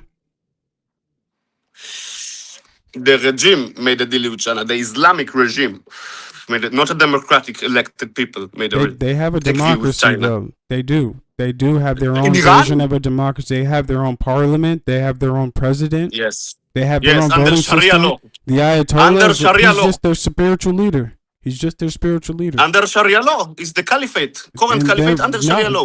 No, they just have religion in their country. There's just Jews over Yes. there. There's Iranian Jews, and you know that. No. I know you know No, that. most of them fled. What? More than I'm Persian, brother. I'm half Persian. What do you want? Almost all of us fled. And the ones who aren't dumb. They're living the worst life they could have But they're compared to there Israel. though, right? But they're there though, right? Under prejudice. They But they are a dhimmi. You know what's a dhimmi? They pay jizya. Why would you look down on them when they're your people? No, I'm not. But the Muslim look down upon them. They're dimmy in But their eyes. you just looked down on them just now. Yeah, they're dumb that they didn't fled. I don't look down on them. That's crazy. Yes. But What do how you are you mean? gonna say They that didn't when fled. they have generation after generation after generation after generation? I also have brother. My father cried. He has Persian friends. What are you on? Why are you lying? Why? That's the problem. You deny our existence, the Jewish existence, even though we were prejudiced and raped and beheaded in Persia as well because of Muslims. I'm not denying your existence. He's denying the existence of So Jews and is Muslim expansion about on a non-native, non-Muslim community is good or not?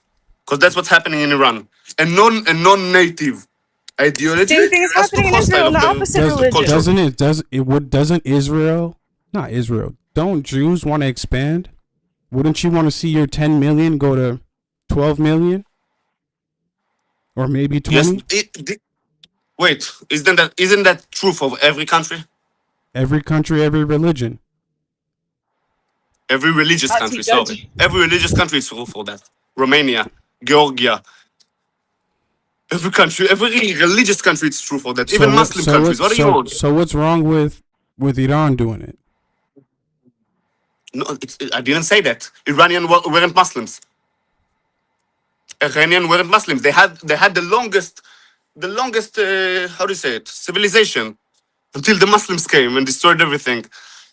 But my question is, who are you? Persians and Assyrians and my question is, who are you to change? Who are you to say that they have to change? Who are you? Who is Israel? A Persian whose father is half Persian. You're Israeli. You're Israeli now. Ah, I'm Israeli now. Ah, okay. That's what you claim. You can't be either or. You got which one are you going to choose? You're Israeli now. Okay, yeah, I'm Israeli. So I'm fully Israeli. As an Israeli, but I want the Persian people to be free. Who are you to say, hey, you guys have to change? Do you know what it means to be ethnocentric? Brother, I don't want the Iranian people to change. I want them to retain their culture that they had before the Muslims took over. How do you want? They want that themselves. To They retain want that would be to themselves. change, right? To retain would be to change. The Muslim expansion over Iran, Because yes. you're saying going back. You're saying go back to how it was. That's what you want, right? Yes, the Shah time was better in Iran. You're asking them to change. I'm asking them to go back to the time where they had fun, where they were more productive, where they had food on their plate. Whoa, they don't have food on their plates right now? Is that a bad thing? Most of them want it as well. Why most of them chanting the Shah? They're not. Do you know they're that? not flying the Shah's flag though. They're flying the flag of the Ayatollah. No, they're not. There's no lion on their flag. Yes, on the Islamic regime's flag, on the Muslims' flag. It's a Muslim symbol on a non-Muslim country, man. What are you on? Who says that? Who says that they can't be Muslim majority? What's wrong with being Muslim majority, not Muslim totality? They're just Muslim majority. They have Christians. Okay, they have Muslim Jews. majorities. Let's start with a Muslim majority will be a problem according to Muslims and their holy Quran, but it's not about Muslim majority. It's about Muslim totalitarianism. I don't know how to say it. It's about Muslim. When Sharia law is enforced when country. Sharia law is enforced on everyone, it's total bullshit. Is it forced It's on not everyone? democracy. It's not a democracy. It's not forced on everyone. Yes. Yes. Do you want me to see what? Relax. No, Did you okay, say yeah, black man? relax. Did you say black man? No. Yes. No. You did. Really? I heard No, I you. didn't say black man. You gonna pull that card around now? Oh, my I didn't victim say card? black man at all. My victim card? Yes. Black man. I didn't say black man at all. What are you on? All right. But regardless though, there's The victim card pulled out real fast, huh? Ain't You know they used to call me Arabic? Ain't nobody faster than y'all, bro. Ain't nobody faster than y'all. About what? Did you see me pull the victim card once? The whole I ain't no conversation. victim. I've seen Whole it. chat. I've seen The it. problem with you guys, you see everything as the victim and victimizer mentality. That's the problem. Who's you The world guys? is much greater than that. Who's you guys?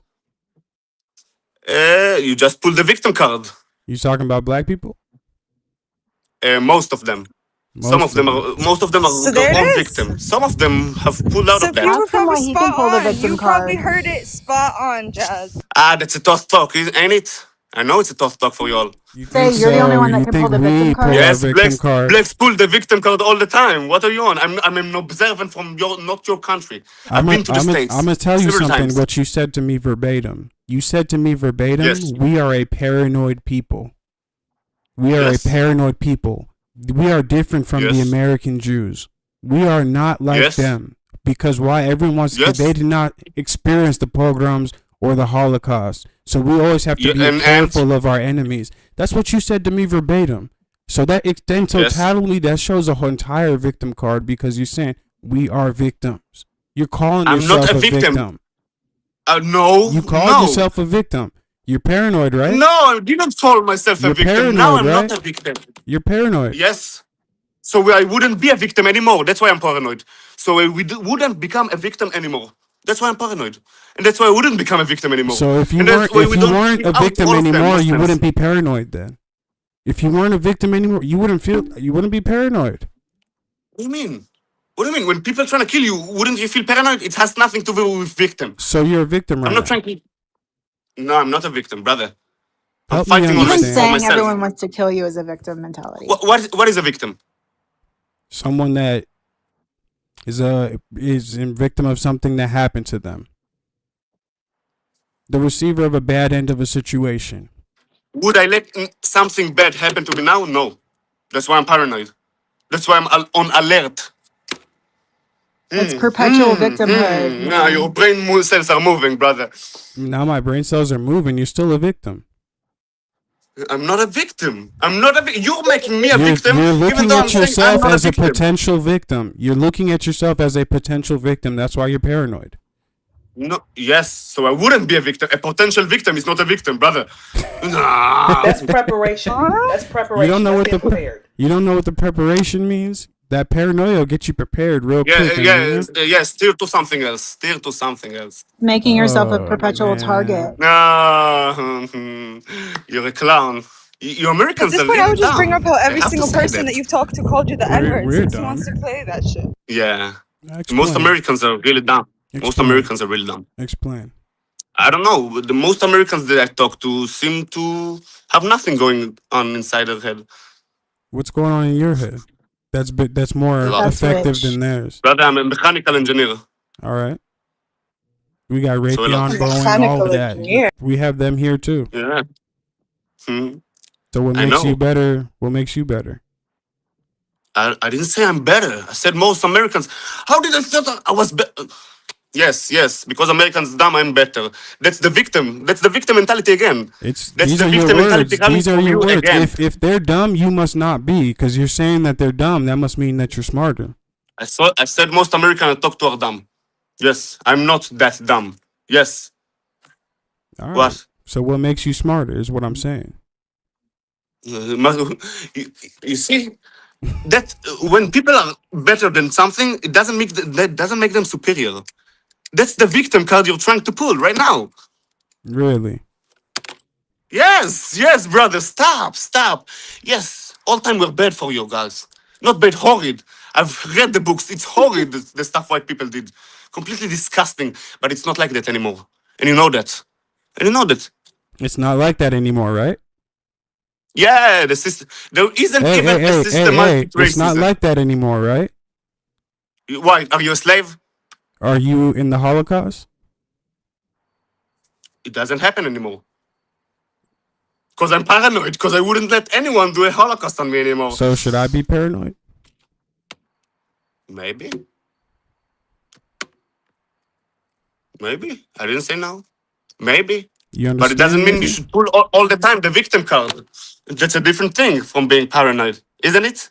I'm not pulling the this victim was the cards. I'm first being a time- paranoid. This is the first time you've ever said slavery, right? The first time you ever said slavery. You've mentioned the Holocaust multiple times in this conversation. Multiple. Think Yes, about we that. talked about Jewish problem. Now we're talking about your guys' problems from before. How many people died in the Holocaust? 6 million, correct? Yeah. All right. So there was about 20-30 who died just in the Atlantic Sea trade, the slave trade between I know it's a Africa lot more and horrid. America. And there's no I oppression know it's a Olympics lot more here. horrid. It's not oppression Olympics. We're not here for that. We're not here to compare the two. But you know. So why did you? So why what? Why did you do that? Why did we do Continue. that? Yeah. To Why show. did you do that? Why did you say to that? show that we don't treat ourselves as victims. We You understand don't what see yourself happened to as a us, victim and we anymore. don't use it as a, oh, here you go, and then all of a sudden throw it out in people's faces. I believe you do. I believe you've done that. When you want to talk about black problems, we're not going to use the no victim card like that on you. We know better than to do that. You just did it before. You heard me say a black man, and you thought that it's something bad. Yeah, you said I black asked man. you. Is a black man something bad to say? I asked you. I was like, did you say black man? That's what I said. That's But all you I asked you. no, you didn't just ask. There's a difference between just asking and acting like you acted. And you know that. That's sensitive. Listen, That's what's sensitive. That's sensitive.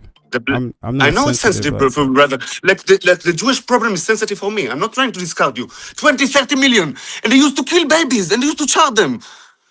So how do you don't compare that to Hamas? Because they want to maim and rape and kill. Every time I killed a Hamas member, I used to pray, for my own soul. A Hamas Wow. member. You. How many? Fuck would he know if he killed a Hamas member? Oh, look, Mama Bear. Ema came in. Ema said, done. Wow. Wow.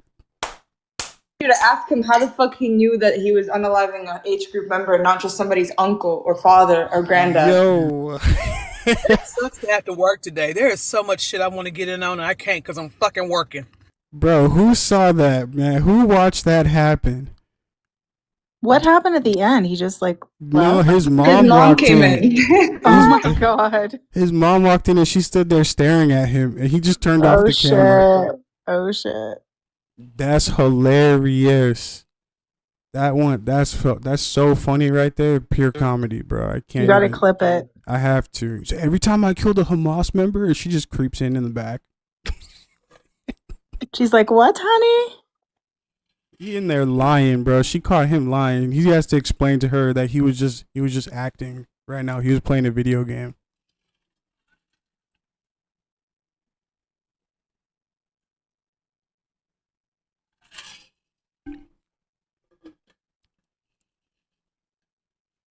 That's epic work that just happened right there.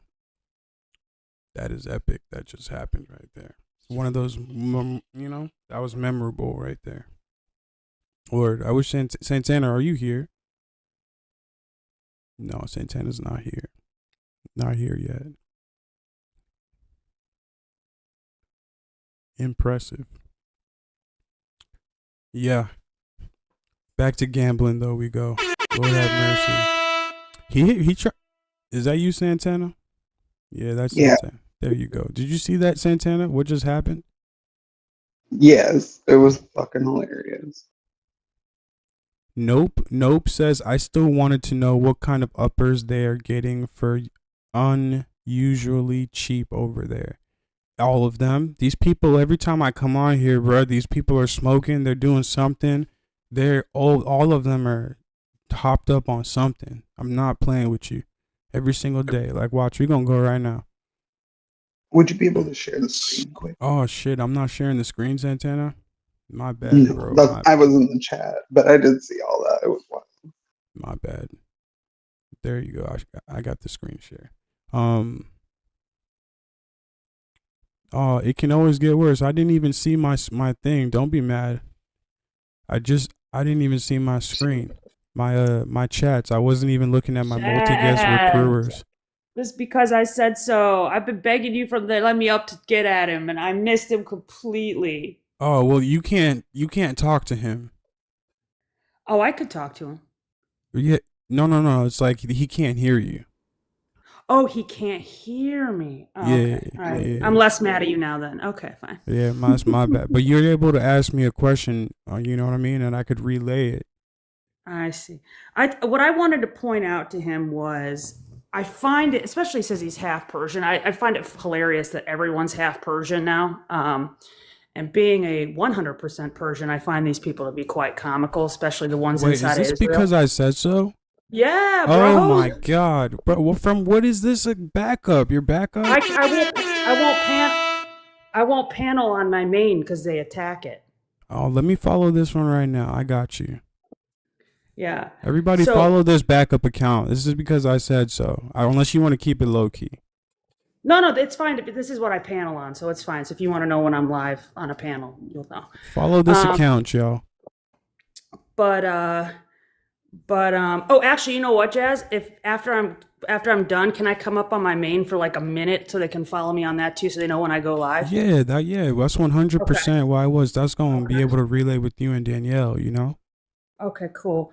No, here's what I asked him. So this is my question to those who are always throwing around the amount of the unalivings inside of Iran by the government, which I actually believe it to be true. I'm not in the camp of believe the numbers coming out of the IRGC. That they're full of shit all the time. However, one thing that we all know is that Mossad came out and admitted that they were on the ground inside of Iran, stoking the flames during the time of the protest. So they knew that they were creating bait for the IRGC. Yeah, sorry, I keep wanting to say IDF, the IRGC to come in and do what they were going to do. Now, that being said, I would like to know, since why do Israelis now all of a sudden care about mass unalivings at the hand of a government while their own government mass unalives Palestinians in which they occupy? So therefore, they have done atrocities 10 times worse, and they will glaze over that. Yet they're worried about Iranians. It's comical. That's my first comment. And the second one is it alludes to the fact that they basically dehumanize and do not care about Palestinian life at all. They feel that they are lesser than. And I wanted to challenge him on that, to explain to me what's the difference between a Palestinian life and an Iranian life. And I wanted him to tell me why one is okay to kill and the other one is not. So if you ever get him again, please remember that question and ask him that. You would have got him with that one. I feel like they always just say it's war, so it's different. She would have got him with that one. No, I would have got it with it because he would have had to say out loud why one is more valuable than the other, and then he would have just looked like a massive asshole, and then I could have went for his throat. But I didn't realize he couldn't hear me anyway, so it's okay. Have you ever talked to a person named J1 before? No. J1, pull up here. Come on, J1. Yep. Nice to see you too, Kelly Bird. But this guy J1 says he would love to answer that. And let's hear it. Of course you should, J1. But and ask it. I wonder if J1's also half Persian because they all seem to be these days. He is. He's part. LOL. But he's a full-on Zio. Yeah. And before I let him up here, what I wanted to talk about real quick was so the numbers. When it comes down to the numbers, I've heard the 3,500 from the IRGC. I've heard the 50,000 from Donald Trump. Those are two opposite ends right there. Those are two complete opposite ends. I can't trust either of them to tell the truth. You get what I'm saying? And so that's why I just leave it super ambiguous, because I'm like, all right, yeah, I'm sure people died because it's just how it is. But the one thing I can't say that didn't happen to the IRGC, not that I'm in line with everything that they have going on internally, but it is that Mike Pompeo and the Mossad both admitted to being on the ground in there inciting the fanning the flames and shit, which is bullshit. That's exactly right. Yeah. That's so exactly I just leave believe the numbers ambiguous, and I'm like, God, I hope it's not that 30K, and I hope it's not even 3,500. But I know that it's probably something, and fuck, I'm gonna just leave them to like handle their business. But we just don't need to be a part of this in totality.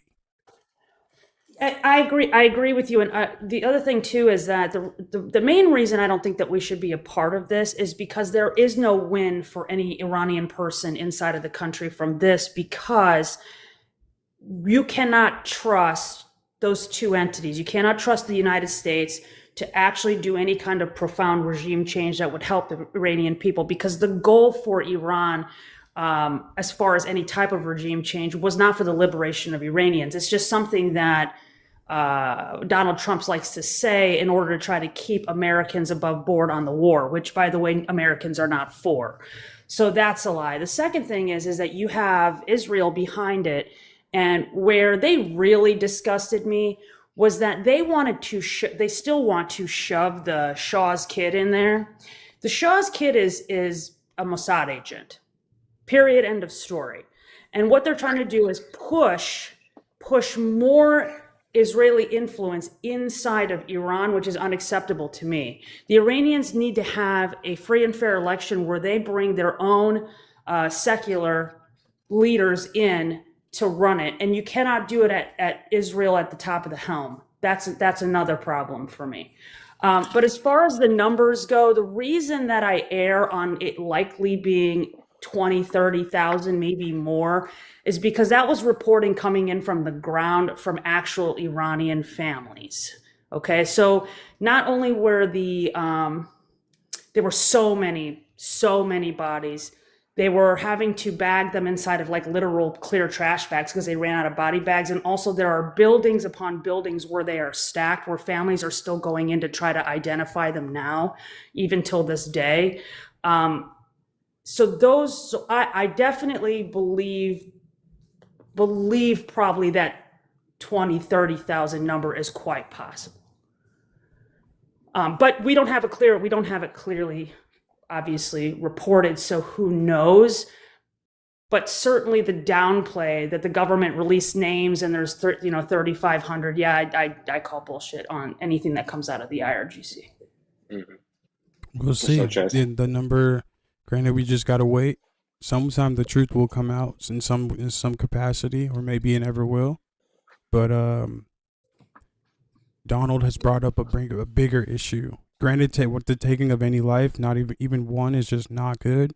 But now our boys are dying too. So in priority, that man has just superseded that, because that is an Iranian issue. And I guess we'll see how that plays out. But for right now, we are at war with them. And J1, what do you remember what you said you were going to answer? Do you remember? Yeah. I can't remember the question. I do. She asked an Israeli why a Palestinian life, or if a Palestinian life is equal to an Iranian life. She gave some context behind it and whatnot, right? Was that the question? You can always. I'm sorry. I asked, why is a Palestinian life less important than an Iranian life in the eyes of an Israeli person? Yeah. Exactly. Okay. Yeah. So I'm not Israeli, so obviously can't speak for an Israeli. I'm just an American Jew. But I'll respond in the best way I think is fit for an Israeli, I guess. I think actually, you when you said it's inherently more evil when you unalive people that you're quote unquote occupying and fighting, compared to unaliving your own civilians, I think that's just moral disintegrity. I think obviously unaliving I didn't say that. Well, that's what I heard. If I misheard you, my apologies. But I think it's far more abhorrent. First of all, I'll give you credit. You're the first person on a pro-Palestinian panel that I've ever heard be willing to accept the realistic outcome of what the IRGC has done to the people in Iran. Most people downplay it and they just puppet the IRGC state talking points. So thank you for that alone. First of all, so I agree with everything you said on that. We don't know the number because these animals shut down the internet and they kill their own people in the streets. So thank you for speaking the truth on that. But why? Obviously, it means more. First of all, I won't sugarcoat it with you. I don't think most Israelis care that much for the lives of the innocent Iranian people. I do, because I have blood in the game, and my grandfather and grandmother left the country in the 70s because they knew it was coming. So yes, I think unaliving your own civilians in the streets because they're protesting is far more abhorrent and evil than 100+ years of conflict back and forth. And it's kind of an unfair question, to be honest. It's not unfair. It's not unfair because the amount of control that the Israeli government and the IDF have over Gaza and the West Bank is no different than the amount of control that the IRGC has over its own people. It is very much so almost a one-to-one comparison. But what I find interesting is that when I go across these panels that are pro-war, particularly those who are pro-Israel, they're bleeding hearts for the Iranian people, but they're the same ones that in the same breath will turn around and then make jokes and say, "What's a Palestinian?" Who will deny that the IDF soldiers raped that Palestinian prisoner, will come up with excuses to justify the acts of the Israeli government. They do not value, for example, the lives of the children in Palestine the same way they do the lives of the children in Iran. I saw outrage come at the booming of the school in Iran from every angle, but you don't see that kind of outrage at the mass numbers of schools and hospitals that were targeted by the Israelis in Palestine. So to me, it just seems like it's clear that there is a separation between how their values are viewed, and to be honest with you, it's disgusting. So this is actually, if you don't mind, it's the last thing I'll say. You guys can carry on. First of all, I think every country has a unique. Everyone should care about every human equally, but I don't think that's the way the world works. For example, I think a Palestinian living in Gaza cares way more for a Palestinian life than an Israeli, and vice versa. An Israeli would probably care way more for an Israeli life than a Palestinian. I don't necessarily see a problem in that. I understand the nuance behind that. I don't think you're making the world to seem like a Narnia type place, and that's not what it is.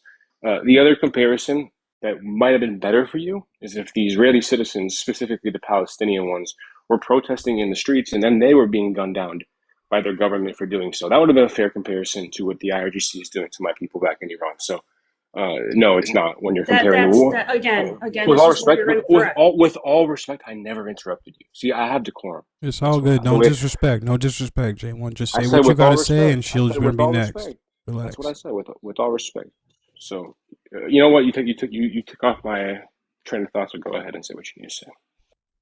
Well, first of all, you said a couple of things that I did not say. You said that I was comparing how Palestinians, for example, view their own lives versus what they would view an Israeli's life and vice versa. That's not what a part of the discussion. What I asked is, why do you see this swing from the pro-Israel camp that says that Iranian lives are more important than a Palestinian's because of the way that the Israelis are in support? Obviously, in fact, they're the head of the helm on the war with Iran.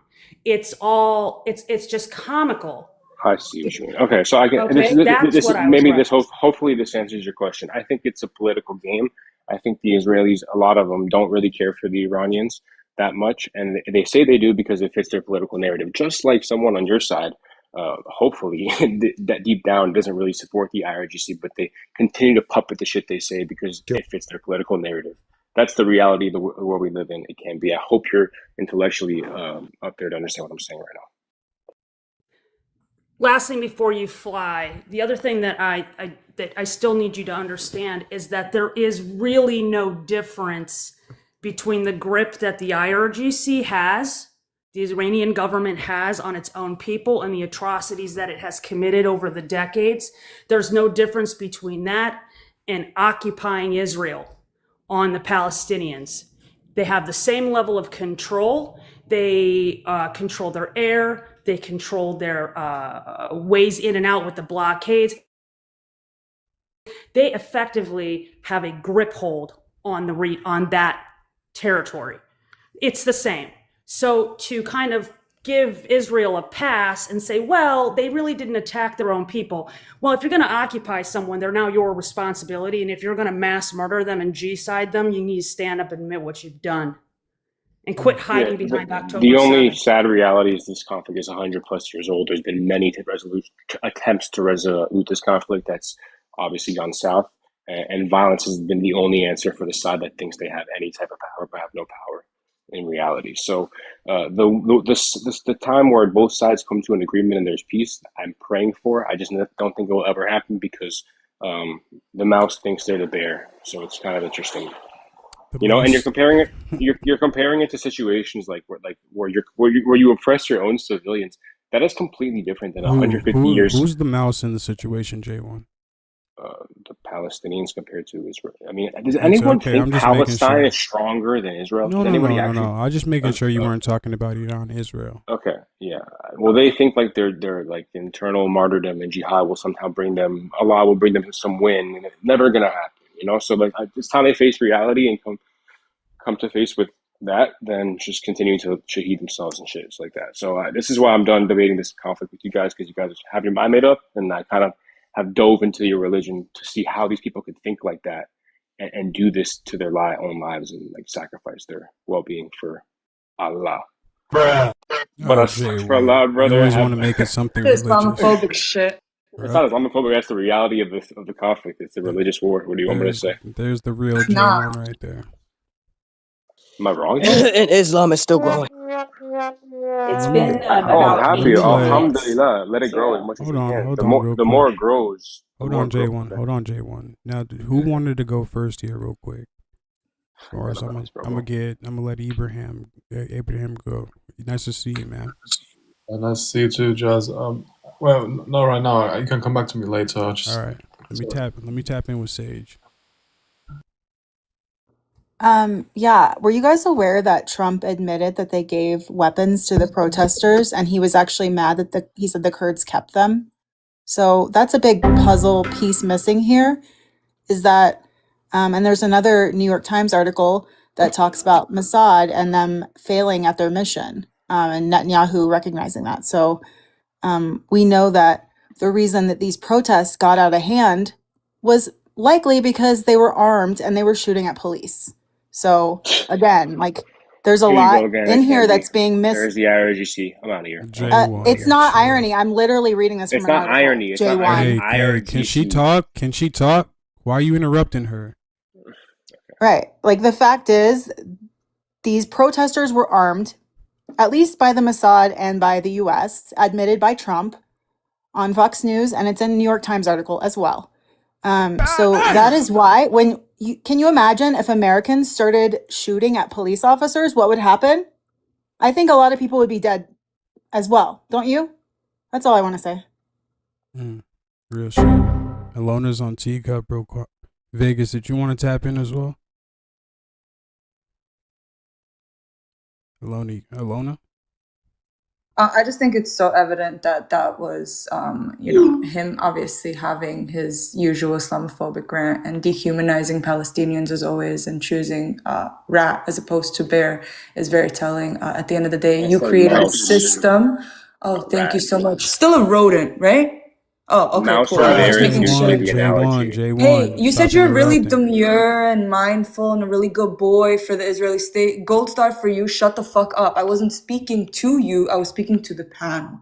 The reality is every single time it slips out like a Freudian slip, what you really mean to say, and it's just very telling. And it's crazy that you try to tokenize the Arab and Persian card when it fits your narrative, and then try to dehumanize people in the same breath. Yeah, we know that Israelis don't give a fuck about anybody but Israelis, and that is precisely why you're in the situation you're in. You don't care about your neighbors. You don't care about the surrounding cultures and states that have been there long before you ever were a state or even a blip in the fucking Zionist regime's mind. So yeah, I mean what I said, and at the end of the day, you can say whatever the fuck you want and try to play cool as though you're not an Islamophobe, but you very much so are. All right, let me get to because I said so she can get her point in. We'll see if Abraham's good, but yeah, go ahead because I said so, and I got you, J1. Hey, okay. I do have to make a phone call, so I'm just gonna wrap on this. Did you guys ever watch that documentary that came out in 2004, Fahrenheit 9/11 by Michael Moore? Did anybody see that documentary? I remember this documentary. Yeah. I remember exactly what it is. Yeah. Mm-hmm. So I was yesterday. I decided, you know what? I want to watch it again, because I want to see if there's any real true parallels between what we are pitching right now in the U.S. Versus like what we pitched when we were going to do going to Afghanistan and then Iraq. I was floored at the talking points, the imagery, the almost identical, I guess, initiatives between what the Bush administration did on that and what the Trump administration is now doing with this. If you guys have time, I know it's a throwback, but it's worth it. If you don't want to go through like the 9/11 portion of it, you go to about halfway through the documentary and push play when they start to get into Iraq and just watch. It's eerily similar. So those who argue, no, this is not another Iraq war, have forgotten what the administration was telling us at that time, what their approach was at that time. And also in Iraq, where they had like the militant groups who were far less sophisticated than the Iranian government and the Iranian military, what kind of damage and mass casualties there were, or not mass casualties, I'm sorry, mass unalivings of our own soldiers there were there. Watch it again. Take your time and do it. And I think you're going to walk away extremely disturbed. But I gotta fly, Jazz. Thanks for having me up. I appreciate you. If you guys want to follow my main account, it's because I said so 27. I would love to see you guys join my lives when I do go. That's a all right, bet. bro. And we'll see you again we'll because see I you. said so. Thanks, brother. Have a good one. Bye-bye. W, sister. Bye. All right. Now, J1, and then I got Kelly Bird. Yeah, you mind letting Kelly Bird go before you do? No, I don't mind, because the last thing I'm going to say anyways before I go. So go ahead. Thank goodness. Go ahead, Kelly Bird.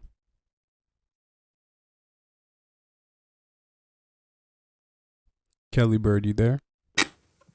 There you are. Yeah, sorry. I was just hoping that little bit of lag would have been when he really needed to go. I can't help but pick up the predictability of these dweebs. Like, here comes another one. I literally could predict what they're gonna say, what their freaking storyline is, what their rhetoric is. It's almost like, thank you. Like, just stay really vanilla and bland and just repeating the same things over and over and over again when we all know you're just a hater of your own self, your own people, your own kind, your own history. Like, what a sad excuse of a life. I literally, it's like a depth thing. Like, that's another piece, is like this predictability. You guys even saw how predictable even Dump was during his speech. Like, we were in the chat predicting his words next.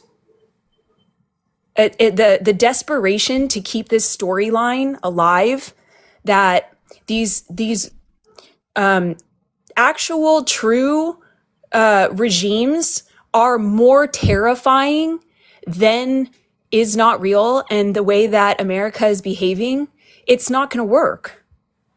It's just not going to work. There's people who have more depth than you, Zero and Connor, and all you dweebs. We don't lack the depth that you do. And so we're able to actually take into consideration that how we're living, the comforts of how I'm living, are on the backs of people. That's a big deal, right? Who wants to look at that? Clearly not you. And these are your own people. This is in your bones. That's why I kept asking in the chat, what happened to you as a little child or something? What happened to these people? Literally, what I asked myself this, you guys, I'm like, what happened to them? And then what happened to me? What happened to where I somehow have been blessed or tortured or all those things together enough to have some kind of depth to realize that how I'm living my day-to-day life matters to other people, and that I have a duty to that, especially people like Zero who are living in the same country I'm living. Like, you have a duty, you have a responsibility, but these people, these last couple days, they feel so tough guy because they're 7 steps ahead and they have all this big machinery, and we have the American flag and we're tough. And you know, there's something to that. Yeah, you got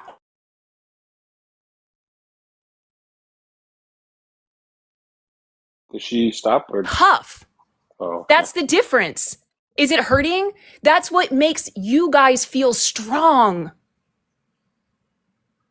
Like, what happened to you? I don't want my life to have it be that I feel strong because of those reasons. Even if it's true. Even if I have my whole house just filled up with all this ammunition and all this power, and I had tanks out in front of my house, and I was like, rah, rah. But I can't grow a fucking carrot in my garden. I'm sorry, as silly as it sounds, I'd choose the latter. And you're someone who would think that that's stupid and that's silly and that what is that? That's emotional. But that's the human stuff. That's human. That's the humanity that you lack. And it's so predictable. I'm so happy to see the rest of you guys, though. I tried to come last night. I was so excited to come up late night, but you were wrapping up. Wow, that speech from Dump. Holy cow, they really want to seem like they're the hero. Obviously, Zero and these people believe that they're heroes. And just keep going, guys. They're the tools. Thanks for letting me talk so much. I love you guys. All right, Kelly. Go ahead, J1. wow. I mean, I guess this is what happens when so many good things are happening for your side. I thought you had to go. Oh, the first sentence I speak, you interrupt after you just spoke for 5 minutes? Jazz, is that really what we're going to do, bro? Go ahead, J1. Yeah, so when your side's winning so much, I guess this is all they have left. They crash out. They have to like insult you and say, we're better than you. What happened to you at birth? Make points like, oh, you're living on stolen land. Like, listen, lady, I don't even know who you are, but if a indigenous Cherokee nation came up to your house and said, give me your land, we were here hundreds of years ago. I would. That's the difference between you and I. Kelly, excuse me, I'm still haven't interrupted you once. You spoke for 5 minutes about nothing, about literally nothing. Okay. If you would, then you are one of the 1% of Americans that are that, like, I guess, like, I don't know. I'll give you the credit. Good. You're such a good human. Most people wouldn't do it. Most people wouldn't. Jazz probably wouldn't. Most people wouldn't. I definitely. Zionists wouldn't. Yeah. No, most Americans. If you polled Americans on that question, Can I finish, please? Thank you. If you polled Americans of would you give an indigenous Cherokee Nation the house you bought and paid for the past 50 or 2 or 3 generations? Most Americans would say absolutely not. That's insane. But it's okay. You guys can keep living in the past about these indigenous lands in America. I acknowledge many wrongdoings our countries have done. Yeah, Jesus. Yeah, this is the reason I stopped with this, Jazz, is because you guys can't really just like have an honest debate, bro. It's so sad. You're scared of opposition. All you say is, when can you run away? And then you thought you had to go. Like, do you want me to speak or not? It's just so confusing. No, not really. No. Come on, y'all. Let the man land his plane. That's on everybody. I'm not hearing another person. I'm not about to start dropping allies because we can't do that. You think I want to hear this shit? I don't. But at the same time, I got to be fair. Go ahead, J1. Land your plane, please. Okay. The last thing I'll say was to the lady that left, the only one with any intellectual point was made on this panel, who correctly pointed the IRGC what they do to their people. And what I would say to her is, thank you for that. If you read any of the comments, they're pushing back like crazy on you, saying stop playing both sides. I mean, you're saying the truth, right? So if you can speak for the truth, don't worry about which side you're on. We're all humans at the end of the day. Let's free the Iranians from this oppressive regime, and I hope you guys have the rest of your day. All right. Now, Connor, what brings you up to the panel today? What's bringing me up is the hypocrisy that I'm hearing. You guys claim to care about human rights and people and freedom for all and freedom for all people, and you cannot acknowledge the suffering of the Iranian people under the regime that you guys are pseudo supporting. I know that you guys are verbally saying after running defense for them as per usual. You guys are saying, now listen, we don't support the IRGC, or some people are saying they support, some people are saying they don't support.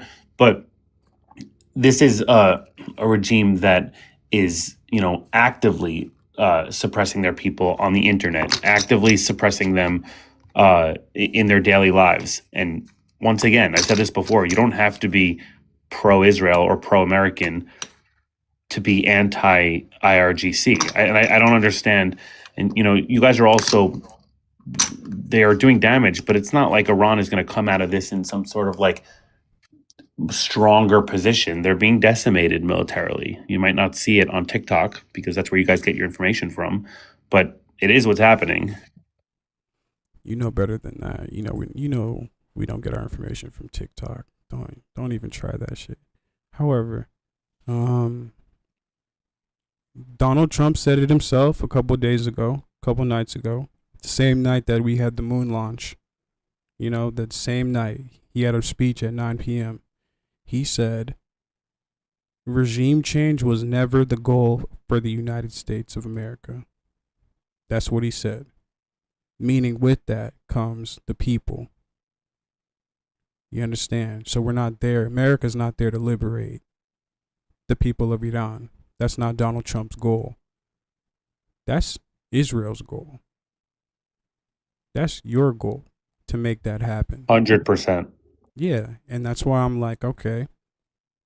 It's really just strange when you come talking to me about the situation when we don't have the same goals at all. Why does Donald Trump not want to liberate the people of Iran? Of course we don't have the same goals. So I ask you, why does Donald Trump not want to liberate the people of Iran? Because Trump doesn't give a shit about the people of Iran. Most of the things, 90% of the things that come out of Trump's mouth are bullshit.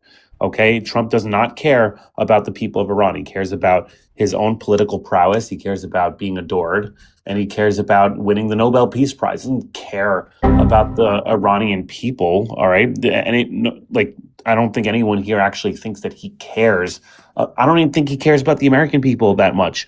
That doesn't mean that what he's doing right now is not amazing for my country, at least. And in my opinion, you guys are Americans, so you can make your own opinions on this. I also think it's amazing for Americans because I think that Iran is a threat to America, just like it's a threat to Israel. Not as pressing.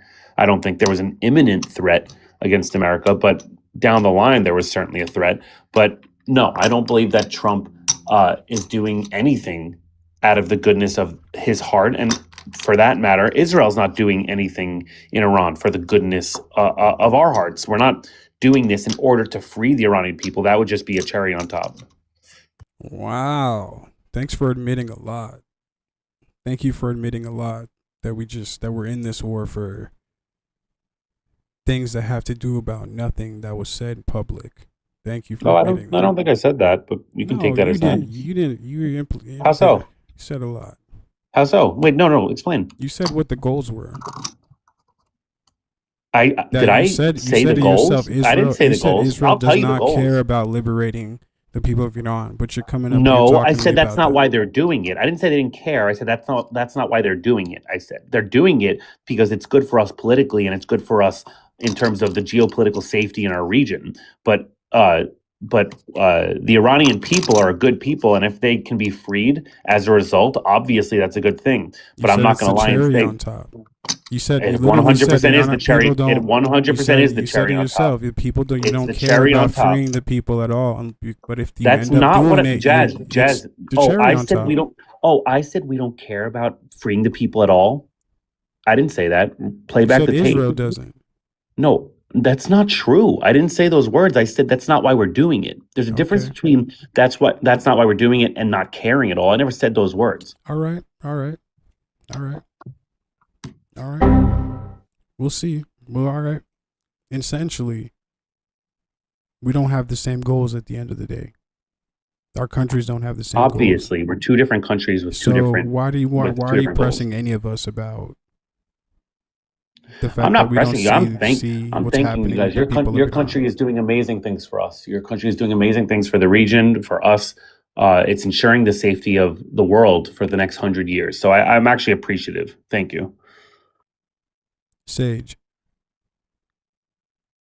I find it so hilarious that you have the fucking gall to say that we are hypocrites when your country is literally committing multiple genocides right now. And then you just admitted that the reason that we're not doing it, or the reason that we're doing what we're doing, is not because of the people. And you're like, how dare you guys say that you care about people and you don't care about these people, the Iranians. Well, you just admitted it because you said it's amazing what's happening for us, for my country. Yeah, I'm so happy that you're fine with sacrificing probably thousands of American soldiers on behalf of your country, and which does nothing for my country. Okay.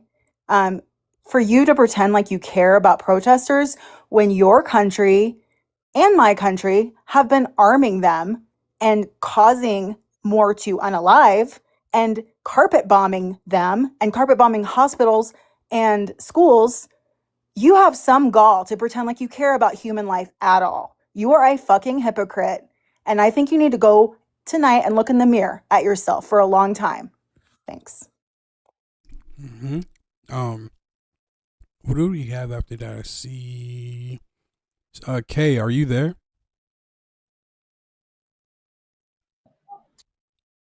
Yeah. All right. You can hear me? Yeah, I got Kay and then Ibrahim and Kelly Bird. Go ahead, Kay. I'm trying to understand what is the purpose of the zombies constantly coming to the pro pallies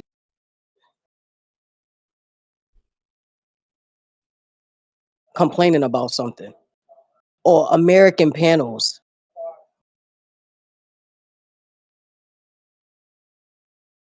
Can I respond? I don't know if he's done. Can I respond? She's done. Are you done? Kay? Yeah.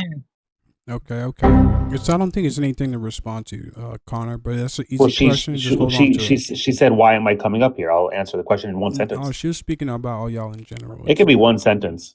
I'll give her one sentence. I'll give you a quick sentence and you get out of chill. Thank you. The reason I come up here is because when I see people who are looking to destroy my people and my country, my first instinct is to combat them. That's it. All right. Okay, what's up? I think that's all she had to say about that. Ibrahim? Yeah, I'm here. Yeah, man. I got you, Kelly Bird, and then Palestinian Warrior here. All right, got you. Yeah, so I have been listening, and the thing is, to what he's saying, like, if that were true, the region wouldn't still be in constant conflict. Like, peace is not really defined by military dominance or temporary calm, alright? So it's literally defined by long-term stability, justice, and resolution. And like the reality is that like, we need to be honest here, Connor. We've seen wars in Iraq, instability across the region, ongoing conflict in in many and also like tensions with Iran. None of that really reflects, quote unquote peace. But at best, you can argue there have been strategic alliances or ceasefires, but that's not the same, that's not the same thing as peace, all right? So saying that they quote unquote brought peace is not really analysis. Like, it's literally just like rebranding ongoing conflict as success. Like, and if peace was achieved, it wouldn't still be, this unstable, for decades, obviously. So like you're calling instability quote unquote peace, and like that's the problem. Yeah, I'm done. When did I call instability peace? Hold up. Just like when? Hold up. Let me get Kelly Bird. Well, I mean, I may have misheard this, but I think that instability comes from the actions that are going on right now that you are saying are going to cause some kind of peace for you and liberation for you. In the future, yeah. Right. Future. And that's what I gather was being spoken to, that this actually does the opposite, and the proof is in the actual land and soil and nervous systems of the people that have faced the very trauma that you're too cowardly to go and do yourself. So again, you're predictable, You're literally just over here telling on yourself, allowing for us to deepen our knowledge with you being up here being a complete tool bag. And what is happening right now? I'll see you soon, Alona. Literally, everyone except for Connor. Alona, you're the best. Take care, Lona. Love you guys.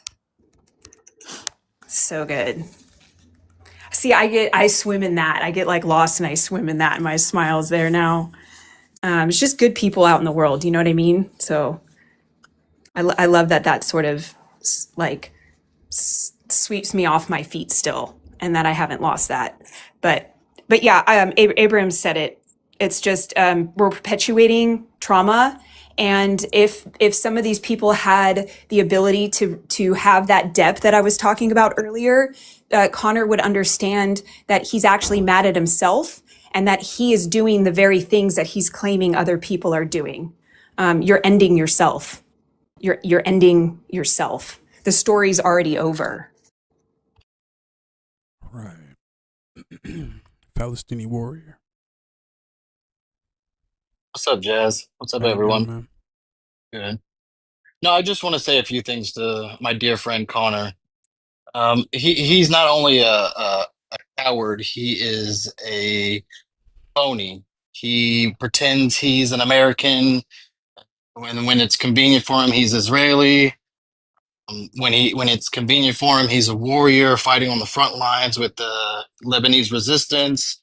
But then he goes up on panels and shows that he went and looted into someone's house in Lebanon, and shows people's passports, people probably that he even tortured. He's a war criminal. He's a heathen. He's a delinquent. All of the above. I mean, Connor, you know yourself better than anyone, but when you come up here and expose yourself, and then you want to say, well, you want to believe that, you don't want us to believe that you really want us to believe that you truly want the better life for the Iranian people, right? You're oppressing my people, as you flaunt that you are committing G-side, and then on the same token, you want to say you're not doing that when the entire world is turned on you and your so-called people in your so-called country. You with the Falastini, help, did you get a violation? something about a visual something, I don't know. Yeah, man. So you got like 10 seconds left. Okay, I'll land my plane. I apologize, man, but come back up in 10 minutes though. All right? 10 minutes. Yeah, man. They gave him a violation for HNB. Harassment and bullying. Can I respond? All right. Can I respond? What is there to respond to, Connor? Well, I have three people to respond to: Ibrahim, Kelly, and Taylor. I've written notes. Sure. No thanks. Over here. Okay. Ibrahim, first, I never said that that there's peace, and I never said that instability leads to peace. Once again, you guys are taking words out of my mouth. Why do I think there's not been peace over the last several decades? Well, it's of my opinion that Iran funding Teism and funding their proxies in the region is directly leading to that instability. When you have Israel and the United States making peace deals with Muslim countries in the region, Sunni Muslim countries in the region, when you see that, and then Israel and Saudi Arabia getting so close to signing a deal, and then October 7th happening, that's pretty telling. And if you want to see where the instability is coming from, why don't you see where this Middle East crisis that started on October 7th, who planned it and who orchestrated it and who struck first? Okay, Kelly, in regards to you, once again, all you have against me is personal insults and insults with no facts, and calling me a tool bag and saying that my story is over, ending myself. You're not saying that's fine, Kelly. I didn't interrupt you. That's fine, but it's not doing anything for your side. It's all it is just maybe making you feel good for a couple seconds to curse out a Zio, quote unquote, and Palestinian warrior, if I can put warrior in quotes. Also personal attacks for you, and just so that I'm clear, I don't want peace for peace sake. That peace is nice. I want peace very badly, but it's so that I can stop going to war. It's so I don't have to send my kids to war. I don't, all this stuff. Everyone cares about their own people. If you guys care about people around the world, that's great for you guys. I don't wish anyone ill will. I don't wish I'm not a hateful person, but the people I care most about are my family. And if I can stop sending my family to war, if peace is the way to do that, then peace is what I'm going to strive for. All right. If peace is what you're gonna strive for, are you willing to get rid of or who's not on mute? One. That's a All right.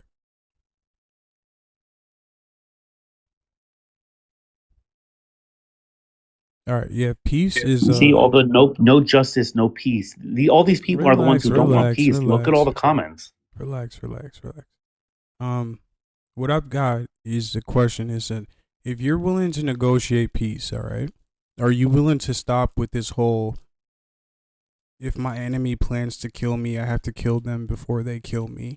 Absolutely not. If you plan to negotiate. Absolutely not. If my enemy wants to kill me, I will wake up earlier and unalive them first. You see, that's the problem. Like, you don't want to negotiate then. I will not negotiate with people that want to unalive me, because if I give them 1 inch, they will unalive me, correct? So there's no negotiation that needs to happen at all. Who do you negotiate with then? What terms does it have to be under for you? Negotiations can happen, but it has to be a do away with armed resistance. It has to be do away with unaliving me and my people in order to get quote unquote land back, or to stop quote unquote what's it called, imperialism, quote unquote. So if I'm dealing with an enemy that is looking to unalive me, they're not looking to negotiate. They're looking to pretend to negotiate until they unalive me. And if you think otherwise, then you're foolish. You see, that's the problem. Then who are you ever going to negotiate with? Like, ever. If you don't trust anything. An adversary, hold on, that won't Connor. unalive me. Can I speak, bro?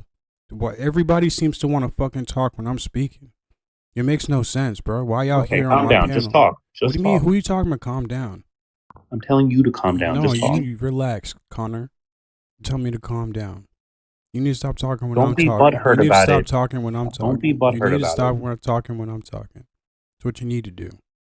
You'll be okay, I promise. You're never going to be able to negotiate with anybody with that mentality that you have, which I see seeping through all of you Israelis. All of you Israelis. Especially the ones that believe that religious code that I just brought up, talking about unalive your enemy before he unalives you. Looking at everybody as an enemy. One of y'all just told me that the man is paranoid as fuck at all times. You're paranoid as fuck, Connor. Super paranoid. You said it yourself just now, without a doubt. I'm gonna go do it right now, right away. You don't even want to hesitate. You don't even want to hesitate to be like, yo, maybe I got another solution for this. Maybe that man might be that hungry or some shit like that. You get what I mean? Who knows what the fuck they need? Who knows what the fuck they need? But you don't want to resolve and come to a solution, negotiate any kind of peace. To you, a win and peace is death of somebody else's situation. You don't want to see their existence. Their existence is threatening to you. Threatening to you. Which make y'all acting like apex predators, basically. Essentially. Everything's for go. And I don't understand it. How can I be like, hey, how can I come to you as an Israeli and negotiate anything with you if you think I'm going back home to pray against you when I'm really not? When I really am coming to the table to negotiate, then all of a sudden I come back to the table tomorrow and you kill me. That's what the fuck situation you just brought up. Just because in your head you've seen some shit, oh no, they're gonna kill me. Even though they said that they're not and they want to negotiate, fuck that, they're gonna kill me. We're not guessing. Paranoid Jazz. ass, scary We're ass. not guessing. We're not guessing. You're guessing. Our enemies are You are guessing. I don't care what you're saying. Our enemies are I don't care what you're saying. All I hear is fear. That's all I hear. Fear to come to the table and negotiate. Sit down with people. Look at y'all when Arafat was alive, bro. All the fucking fear in that man, Yitzhak Rabin, y'all killed him for it. Y'all killed him for it. The man made peace, bro. He went further than what we just now talked about. He made peace, and what did y'all do? Y'all fucking killed him. Crazy, bro. So go ahead and explain that to me. Then I got Sage. Okay, first of all, Yasser Arafat passed away in 2004 from an illness, okay, a stroke. So I don't know who you're accusing of unaliving Yasser Arafat. Didn't I say when Yitzhak Rabin and Arafat were still alive, and he made peace with Arafat in the White House, and then he goes back and y'all killed him. Yeah, some extremists unalived Yitzhak Rabin, where the whole country mourned that. What do you mean? That you're going to take one Israeli's lunatic crime and put it on all of us? No. Run that not. Because the guy, the party that guy was from, I believe, ended up getting in power, and wasn't that Bibi Netanyahu's party? Oh, so now Bibi's a Kahanist? No, I'm just saying. I'm just saying. No, you're wrong. Hey, you're wrong. Swing of power right there. Swing of power right there. You're wrong. You were wrong. I'm wrong about Kahanism is not in power. Kahanism is not in power. That's the political party you're speaking of. I don't give a fuck who was in power. The man was dead. What's up, Nor? It sounds dead. The man's dead. Let me answer your question anyway. Regardless if he's a Kahanist or not, the man made peace. Like I said, he stretched across the table and made peace. He was willing to talk and make peace. And you people, with your mentality, no matter if you're a Kahanist or not, you're a fucking Israeli. You have this issue with shit where you need to kill somebody before they kill you. You know what? Then with that logic, I can take John Wilkes Booth, who unalived Abraham Lincoln, and say that represents all Americans. Can I? Try it. You could try it. There's no correlation. You could try it. How is there no correlation? No, I didn't say. Hold on, Musa. All right, so I didn't say there's no correlation. That's why I don't let people interrupt him when I'm talking. I didn't say there's no correlation. I didn't say that. I said you can try it. So let me try it. Jazz, you are a racist because Abraham Lincoln tried to free the slaves and you unalived him for it. Okay? You're a racist. All right, prove it. No, but this is the same exact thing that you're accusing me of. The same exact thing. And what did I do? What did I do? In your faith, is there not a line in there that literally says, unalive those before they unalive you? Whatever that's not it verbatim, but that's what it says. Do you not agree with that? No, does it not say that in your book? It 100% says that in the Torah. Well, all right, thank you. That's all I need to know then. If that's by your faith, are you guys a Jewish country? Or a Jewish state, I should say. Aren't you guys a Jewish state? Aren't y'all a Jewish state? You're a Jewish state, correct? You abide by the. Is it written in the Torah? It's written in the Torah, right? It's also written in the Old Testament, which you guys follow. I mean, you guys follow the same. We're not a Judeo-Christian country. I don't know. We're Christian. We're a melting pot of many religions. Christians follow the Old Testament too. Cool. Christians follow the old religion, but you guys follow that Torah, bro. So if I was to talk about an Israeli, maybe you should. And then I'm 100% talking about a man that's seen that before, that believes in that. So it don't matter if he's a Kahanist or he's just not. You're speaking above your knowledge level right now. What do you mean speaking above my knowledge level, bro? You in your book, the man Yitzhak Rabin made peace and died for it. Yeah, because of some lunatic murderer who took him out. Exactly. You're gonna put that on us? I'm putting that on y'all. That generation of people, yes, back in the 90s, that generation of people that were surrounding him when he got popped in the head. Guys, you don't know anything about Israel. Have to stand on it. Y'all gonna have to stand on it. I don't think you know anything about Israel in the 90s or Israel right now, even for that matter. You know about Israelis that come up here on TikTok, and that's the only thing you know about Israelis. You know about what you read on Al Jazeera. Are we talking about Israelis, or am I asking you about? Are you going to unalive those before they unalive you and actually negotiate? Let me say it for a third time. With people. How can you negotiate people if you have that little thing in your book and you guys all believe it? Let me say it for a third time. If there's a group of people that are looking to unalive me, then it is my duty to unalive them first. And everyone should think like that, because then you'll be unalived otherwise. Everybody finna die then, stupid. What do you mean? I'm not wishing unaliving on anyone. I'm not wishing unaliving on my enemies.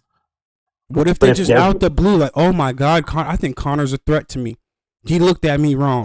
He breathed on me wrong. I'm a victim. You know what? Let me go kill him before he turns me into a real victim. No, that's not the same thing, Jazz. Jazz, in my opinion, you're my enemy. I don't wish you any harm. But if I found out that you are planning to unalive me, then my first move would be to go after you. Without proof, if I found out, I heard it from a little birdie that this man was going to kill me. Let me go kill him first. No, you need proof. And if you have the Iranian parliament screaming death to my country and looking for a nuclear weapon, that's enough proof for me. Shoot. That's enough proof for me. So if we're talking countries now, are you saying the countries can't negotiate? First of all, they should negotiate immediately if they want to continue. But Iranian, every time they meet for their parliament, screams "Margbar Israel," which means death to Israel. That's literally verbally saying death to Israel. We don't have to guess. That's enough proof. You're saying that there's no chance of a negotiation with them at all. I wouldn't just because of what is said in the parliament. I could show you hella shit. You know damn well that there's hella shit that y'all say about them. You know it's 50-50. Wait. Do we get into our Knesset and go death to Iran? We don't do that. Is it as organized? Do they have to do the same thing? We don't do that. We don't do that. You know how y'all speak on Iranians? Stop playing. We say death to the IRGC, and we say that because they're literally actively attacking us. Are they entitled? Well, literally actively attacking. We don't have to get into the whole years thing of who hit who first. We're not getting into that. But I'm saying to you, is there any chance of negotiating with Iran at all? Of course. And how is that possible? A change in leadership, a change in ethos, a moving away of armed resistance, supporting armed resistance. You can't force the change. You can't force your op to change. You can negotiate with your op, but your op is always going to be your op. So why do you want to change it and go deal with somebody else? And now you're effectively eliminating your op. That's the same shit as killing your op. Yeah, you're speaking. You see, y'all don't know how to negotiate, bro. Utopia, rainbow fairy world. I figured it out, bro. Y'all are the problem. Then you don't know. You don't want to negotiate. In your fairy utopia, okay, when you have enemies and they just say, we're not going to attack you, let's negotiate, and we're like, okay, we're going to put our defenses down and we're not going to, that sounds really nice and good. But when things were going a little bit better in the Middle East, okay, and we were giving more and more and more work permits for Gazans to come in, Hamas was actively deceiving us to think that they wanted economic gains for their people, all under a guise of an eventual attack on October 7th that caught us completely off guard. We're never going to be caught off guard again. Connor, hold on. What is the 20-point peace plan? Trump's plan to end the war in Gaza and create a Palestinian state. Would you say that is some form of a negotiation? Obviously. All right. And in that peace plan, no one's supposed to really die while we go through this negotiation in totality, right? Ideally correct. All right. And we've gotten to a couple places, but right now, I'm looking at it. 0 Israelis have been unalive since the beginning of this 20-point peace plan. Thank God. 0. But how come there have been 650 something Palestinians that have been unalive since the beginning of this negotiation? Because when one side is not upholding to the agreement, there's going to be consequences. 776 now. Now, how are they not upholding to their side of the agreement? If you have back all the hostages, quote unquote hostages, prisoners of war, if you have them all back, why are you proceeding? Why can't they get there? You said you have the 20-point peace plan in front of you? I can have it in front of me. Yeah, let's pull it up together. So 20-point peace plan. Components. Okay. Phase 1 done. Phase 2. Okay. Has Hamas destroyed all of its offensive weaponry? Hamas never given over? To do so. Yes, it did. Go look at phase 2 of the 20-point peace plan. They agreed to. Israel had to withdraw. No, hold on. It's a phased approach. Okay, Israel has to withdraw to the yellow line once the hostages are released and Hamas gives over its military offensive weaponry, which they haven't done so yet. Why do you think we're still at the yellow line? I think that's being done because the IDF haven't lived up to their deal of sending in 600 trucks per day like they're supposed to. Okay, all right. So now you're adding things adding things on. Hold on. So let's go to the agreement. Okay, you said that one side is upholding it and one side's not. Musa and Is that what Nor, you said? Sage, Musa and Nor, I'll be right there with you. Hold on. Let's pull it up. Okay. Let's look at 2.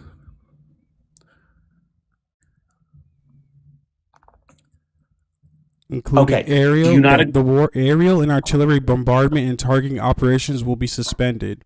Let's stop right there. Should they give up their weapons? Should they give up their weapons and all that shit if the aerial and ground artillery bombardment hasn't stopped? It's a catch-22. Oh, the aerial things won't stop if Hamas is continuing their operations because it's in.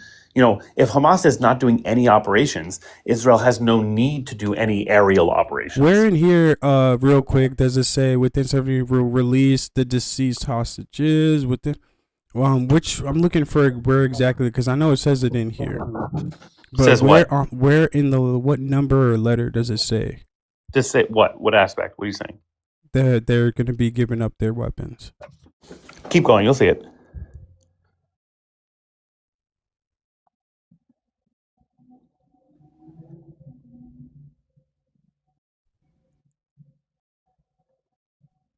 Keep going. I don't think it's in that part. That's the end of the 20-point peace plan. That's not 20 points. Regardless of it, it's in here. I don't think this is the 20-point peace plan. This is the implementation steps. This is not the peace plan. This is the implementation. This is not the peace plan. What are they signing here? Here we go. Full text. Do you want me to pull it up? If you make me big screen, I have it right here. This is the implementation of. I can read it. All right. Number 1, the first of the 20 points. Gaza will be a de-radicalized, terror-free zone that does not pose a threat to its neighbor. That's the number 1 point. Anyone can look this up. The number 1 point is Gaza will be a de-radicalized, terror-free zone. Number 2, Gaza will be redeveloped for the benefit of the people of Gaza who have suffered more than enough. Number 3, if both sides agree to this proposal, the war will end immediately. Israeli forces will withdraw to the agreed upon line to prepare for hostage release. During this time, all military operations, including aerial and artillery bombardment, will be suspended, and battle lines will remain frozen until conditions are met for the complete staged withdrawal, which is what I mentioned before. 4, within 72 hours of Israel publicly accepting this agreement, all hostages. Same fucking thing. But yours ends at 6. Same fucking thing. Okay, let me. Phase 1 of it. All right. Hold on. Here we go. Once all hostages are returned, Hamas members who commit to peaceful coexistence and decommission their weapons will be given amnesty. Boom, right there. Members of Hamas who wish to leave Gaza will provide safe cash. Boom, Upon right, acceptance, hold right on. there. Hold on, I mean, you said it. You said it. So right there, I want to ask you right now. What's up? What number step was that at? What number step was that at? What's the number?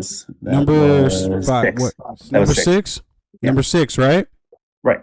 Now, answer me this one question. Did it not say Israel will stop aerial bombardment and artillery, whatever the fuck? Didn't it say that they should stop? Didn't it say that before it said Hamas had to de-weaponize? All it says is that the war will immediately end. Israeli forces will withdraw to the agreed upon line to prepare for a hostage release. During this time, all military operations, including aerial and artillery bombardment, will be suspended. Will be suspended. Correct. Will be suspended. And have they been suspended? They were suspended for a long time before Hamas was. They were. Connor, you know better than I that drones still fly all around Gaza every night. That wasn't part of the deal. What is aerial fucking bombardment on artillery? Where do they not drop drones from? Aerial bombardment is strikes.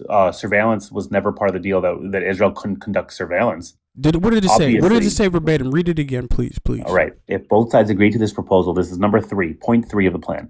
The war will end immediately in bold letters. Israeli forces will withdraw to the agreed upon line to prepare for a hostage release. During this time, all military operations, including aerial and artillery bombardment, will be suspended, and battle lines will remain frozen until conditions, by the way, that's the yellow line, until conditions are met for this complete staged withdrawal. So are you saying to me that there's been no aerial bombardment since the beginning of this? Oh, there's definitely been aerial bombardments, but there was a long period of time where there was no aerial bombardment, but Hamas didn't uphold the deal. Hamas had to withdraw, had to You admitted disband. it. You said it right there. Thank you. You said it right there. You said there has been aerial bombardments. Why would Israel uphold? Why would Israel uphold Hamas the give up deal if what the they other got? sides? Why would they uphold it if it? Let me ask you something, Jazz. Because you guys Do think have that do you fear think of Israel wants- paranoia. You have do you think it- paranoia. That's why think you won't Israel do wants- it, because you are do you think- paranoid. Do you believe Israel wants this war in Gaza to be over? No, fuck no.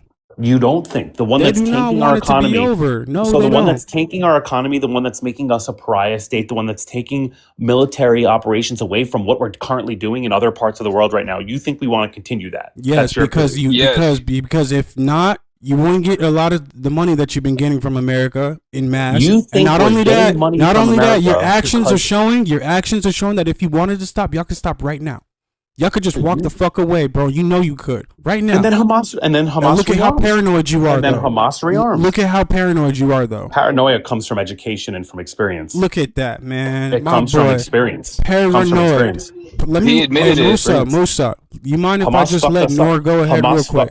No, Hamas fucked us absolutely up on not. October Go ahead, 7th. brother. We're not going to let that happen again. You see, you're not gonna let that. You're paranoid. That's why y'all can't proceed forward in Definitely working not with going to let that anybody. happen again. Everybody's an enemy. Go ahead, Nor, real quick, and I got you, Sage. I promise. Yeah, I wrote everything down, so let's go. Yeah, I came up for like 2 reasons, but the whole time I've been up here, like Connor has just been spewing a lot of bullshit. The bombardment never stopped. The first day, the bombardment was still there, right? And I know because I have family on the ground who are sending us fucking videos. 2, number 7 and number 8, Connor, of the Gaza Point peace plan, that was supposed to be implemented in phase 1, including the entry of necessary equipment to remove rubble and open roads. That never happened. And we have evidence of this. Like, you can't sit here and deny this. That was part of phase 1, and that did not happen. Number 8, which is entry of distribution and aid in the Gaza Strip, will proceed without interference from the 2 parties. The Rafah border was supposed to be open by now. It's still not open. The Rafah's border is still closed. They have not opened it. There has been no rehabilitation of hospitals and bakery. There has been no entry of necessary equipment. There has been no humanitarian aid, no rehabilitation of infrastructure, no international parties being able to enter. Nothing. And also, I came up here because, like, Jazz, I think you mentioned Ben Gavir earlier. Yeah, I just want to put this out there. If you're sitting at a restaurant and you see a table with 10 people on them and one of them has a fucking armband on, you have 10 Nazis at the table. Not just one Nazi, you have 10. It's quite, like, it's very fucking simple. And that's it. I'm going to drop because Connor doesn't know how to shut the fuck up, and he's honestly giving me a headache. Your family in Gaza would Shut tell you the the fuck up. Nora loves seeing you, talk to though. me. Hold on. Don't speak to her Rafah- like that. Don't speak to her like that. Nah. Nora loves seeing you. I appreciate you being up here. Much love. Fuck you, Connor. As always, fuck you, fuck Zionism, and fuck your terrorist That's state. fine. And yeah, That's death fine. to Israel. Bye. But the Rafah crossing is open. Bye. The Rafah crossing is. That's hilarious. That is. She said it wasn't open. Okay. Now, I got one more. Musa. One more. Sage, go ahead.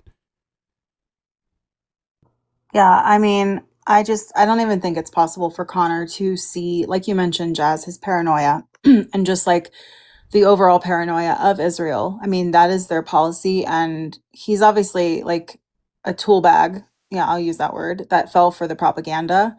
And you don't even see that you're sitting here calling Iranians animals, like calling them, When did I do that? irrational. When did I I'm sure do you that? have. Well, Trump did You're today. just but whatever. lying. Okay, can you just Your calm president down? did. Your president did that. I didn't do Okay, that. you're right. Calling them irrational, like the words can be synonyms, okay? The point is, that is what Israel is, and you are the enemy that you fear, and you always will be, because you have supremacy, you have paranoia, you become the person that you say other people are when you literally go and kill them before they can kill you, because you're paranoid. You never wanted peace. Your idea of peace is like literally having a piece of land where no one else is on but the Jewish people in Israel. Like that is the problem. Your government never wanted peace. And what Jazz brought up earlier about Ben Gvir, you know, you try to gaslight Jazz, but Ben Gvir was on film being interviewed when he was a young lad, talking about stealing the thing off of the car of his. Nobody's defending and saying Ben we'll Gvir. get him next. Yeah, you are because you're defending Israel and he's in charge in Israel. Are you mad? Fuck Ben Gvir. I don't Stop care what you say. interrupting. He's literally in charge in your government. He's one of the main people.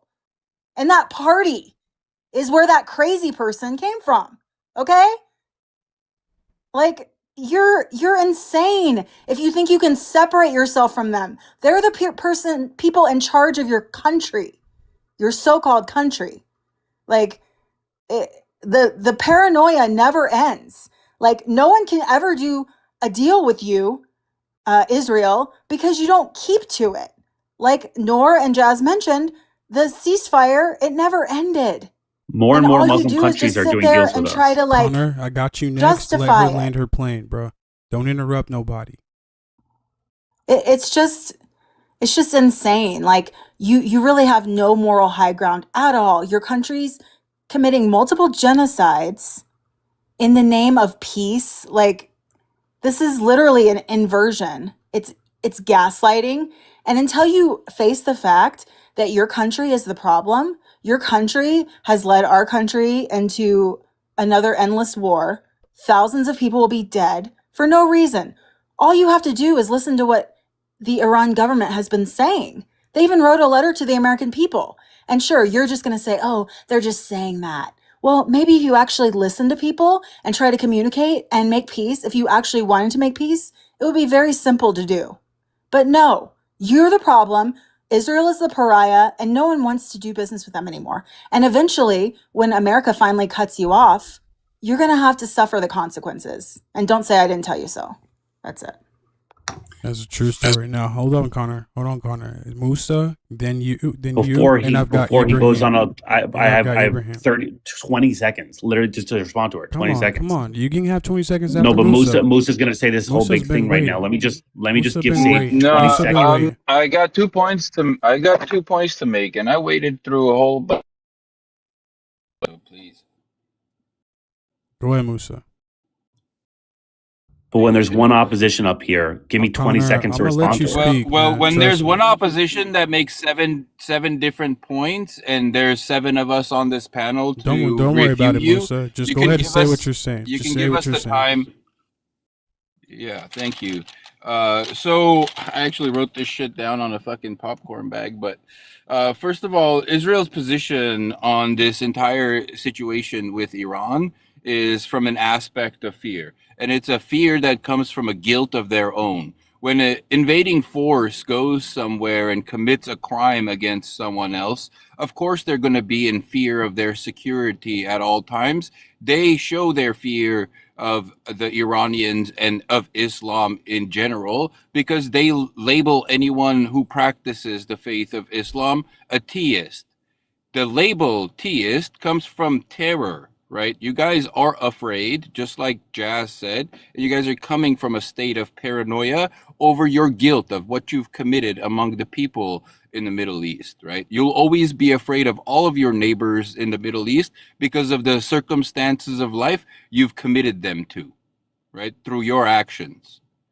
Secondly, the aspect of you guys just, oh man, the fear, right? The perceived threat. Your perceived threat is the cause, right? Which is pretty much what's drawing America into a war with Iran. Sorry, I'm having trouble reading my own writing.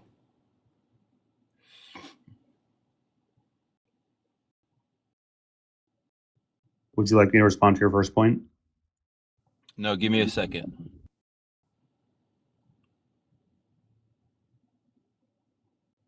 So yeah, if you say you guys get to attack Iranians because of your perceived fear, that they're going to unalive you first, correct?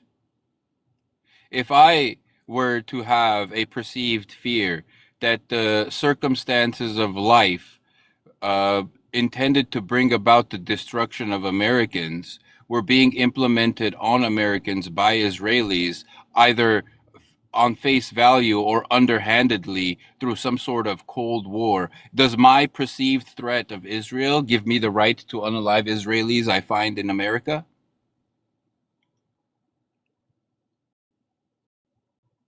Now you can talk.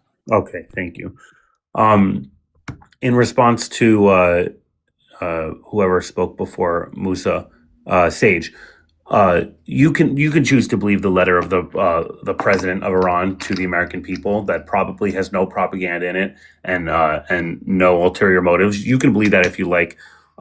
You call this an endless war. This war has been going on for about a month and 5 days, so it's hard to call war that's going on for a month an endless war. And to say that no one wants to do business with us is awfully telling, because more and more countries in the region are looking to do business with us, even with this terrible situation going on. Now, in terms of Musa, yes, we are in fear.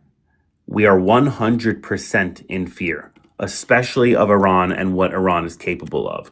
There's a reason why we've lobbied the United States for years to join us in this fight. It's because we are afraid. If we were not afraid, if this was an enemy that had no ability to hurt us, then we would not care. We would not have even bothered to attack. We would not have, Netanyahu wouldn't have traveled to the United States against Obama's wishes in 2015 at John Boehner's request and Mevakesh, implore the United States Congress to join us in this fight. Okay,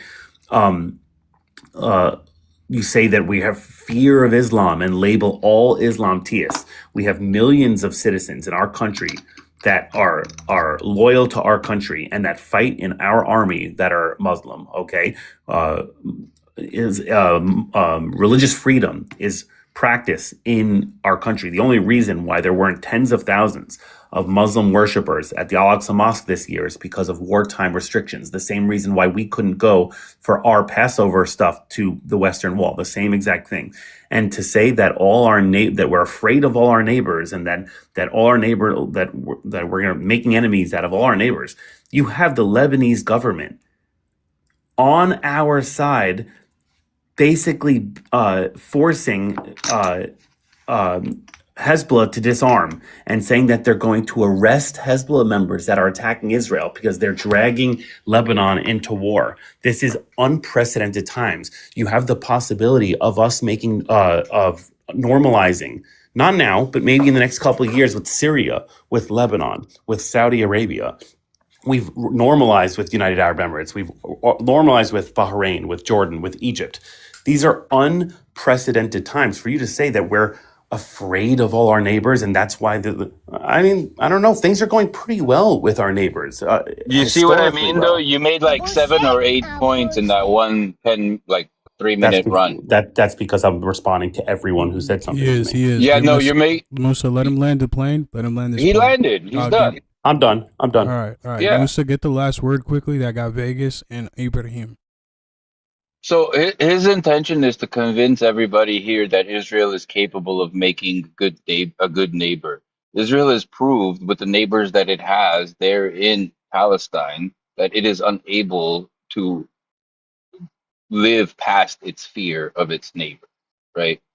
Your intentions have always been to police the people in Gaza, to police every aspect of their lives, and offer them a semblance of peace for their compliance to your rule, right? In their own homeland, you want to rule over them and dispense justice onto them, who when you are.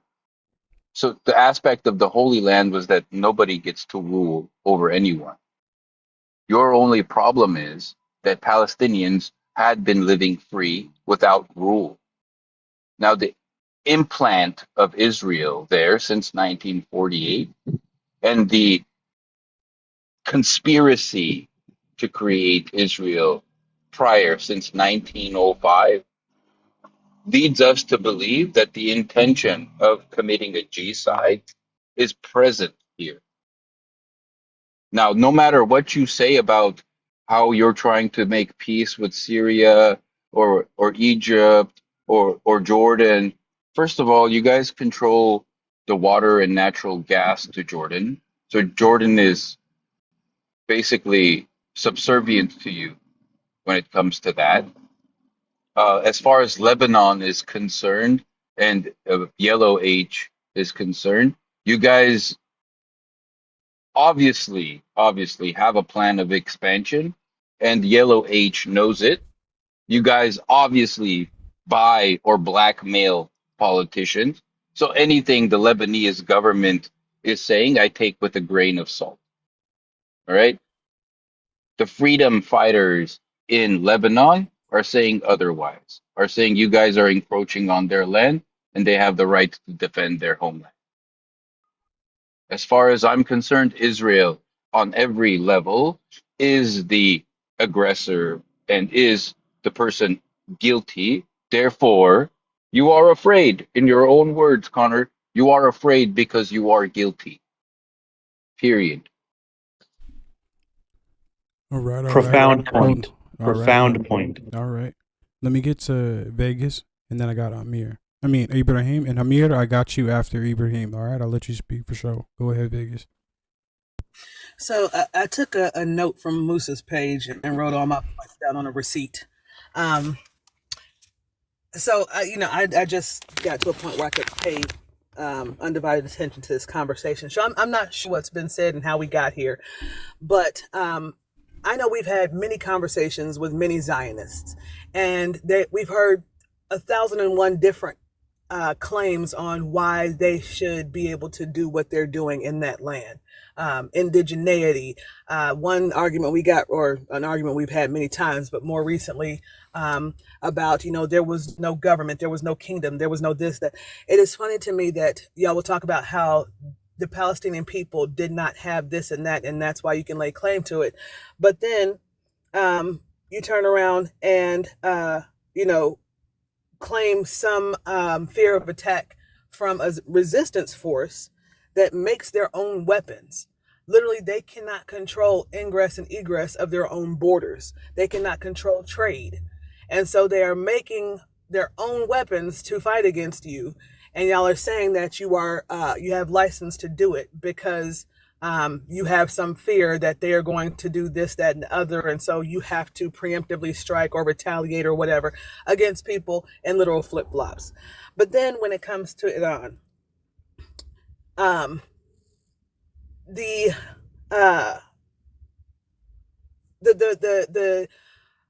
thing that we get on a lot of these Omegle conversations when Jazz asks, how safe is it? Are you afraid? Y'all always claim that the IDF is this elite fighting force, the most advanced military in the world. You've got this damn near impenetrable Iron Dome, and yet y'all are still bombarding Palestinians, but the Iranians are kicking your ass. You're sitting on this panel claiming some fear of Iran, and that's why y'all have to preemptively strike. But y'all seem to morph your argument to fit whatever enemy you're fighting today, or whichever one you are imploring our government to come aid you with in the moment. You've got 10 different enemies and 10 different arguments for why they're all deserving of some boot on their neck, or our aid to you guys to fight them.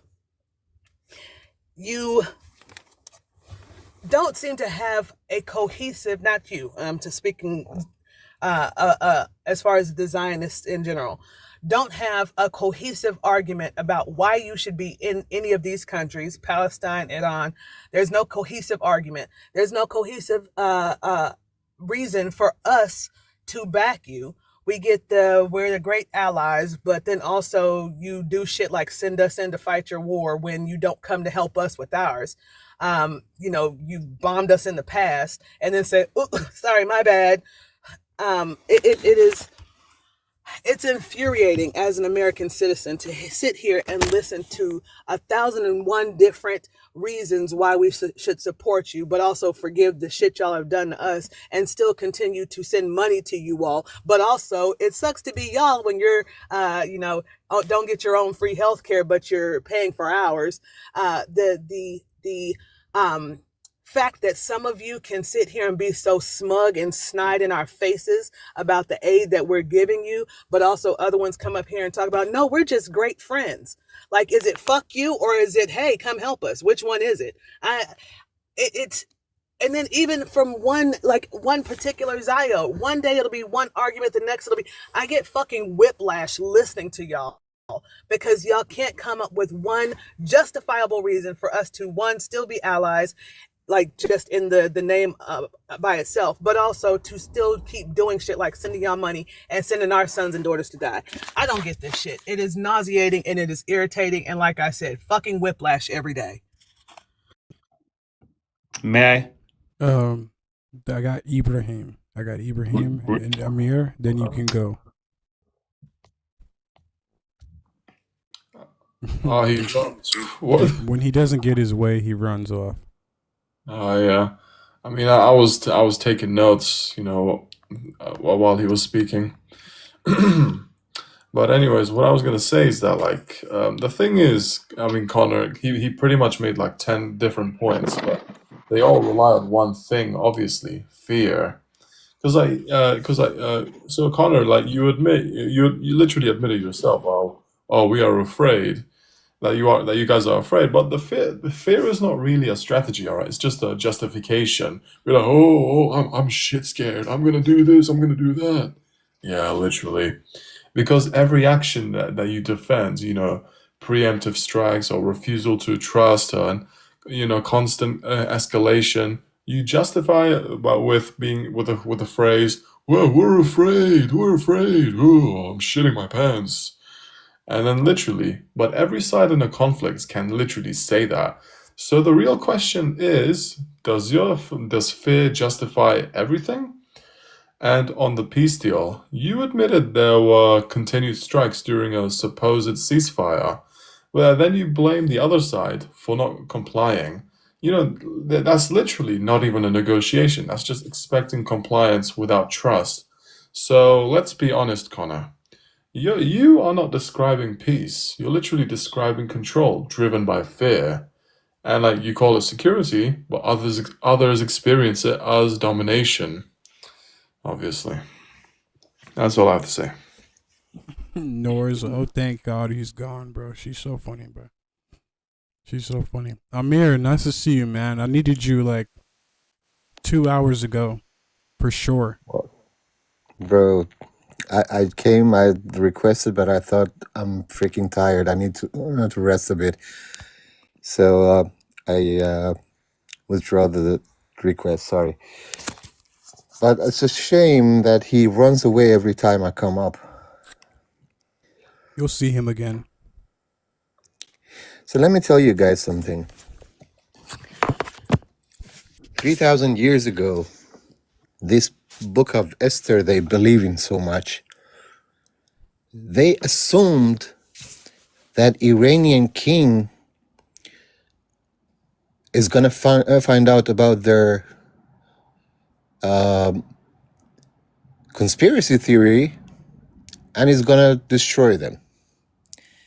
So they made the king drunk and made him sign a treaty, as they say, and they went with the army of the Persians and unalived 87,000 Iranian. In some books, 870,000. So based on an assumption, they did something 3,000 years ago, which they celebrate until today, every year.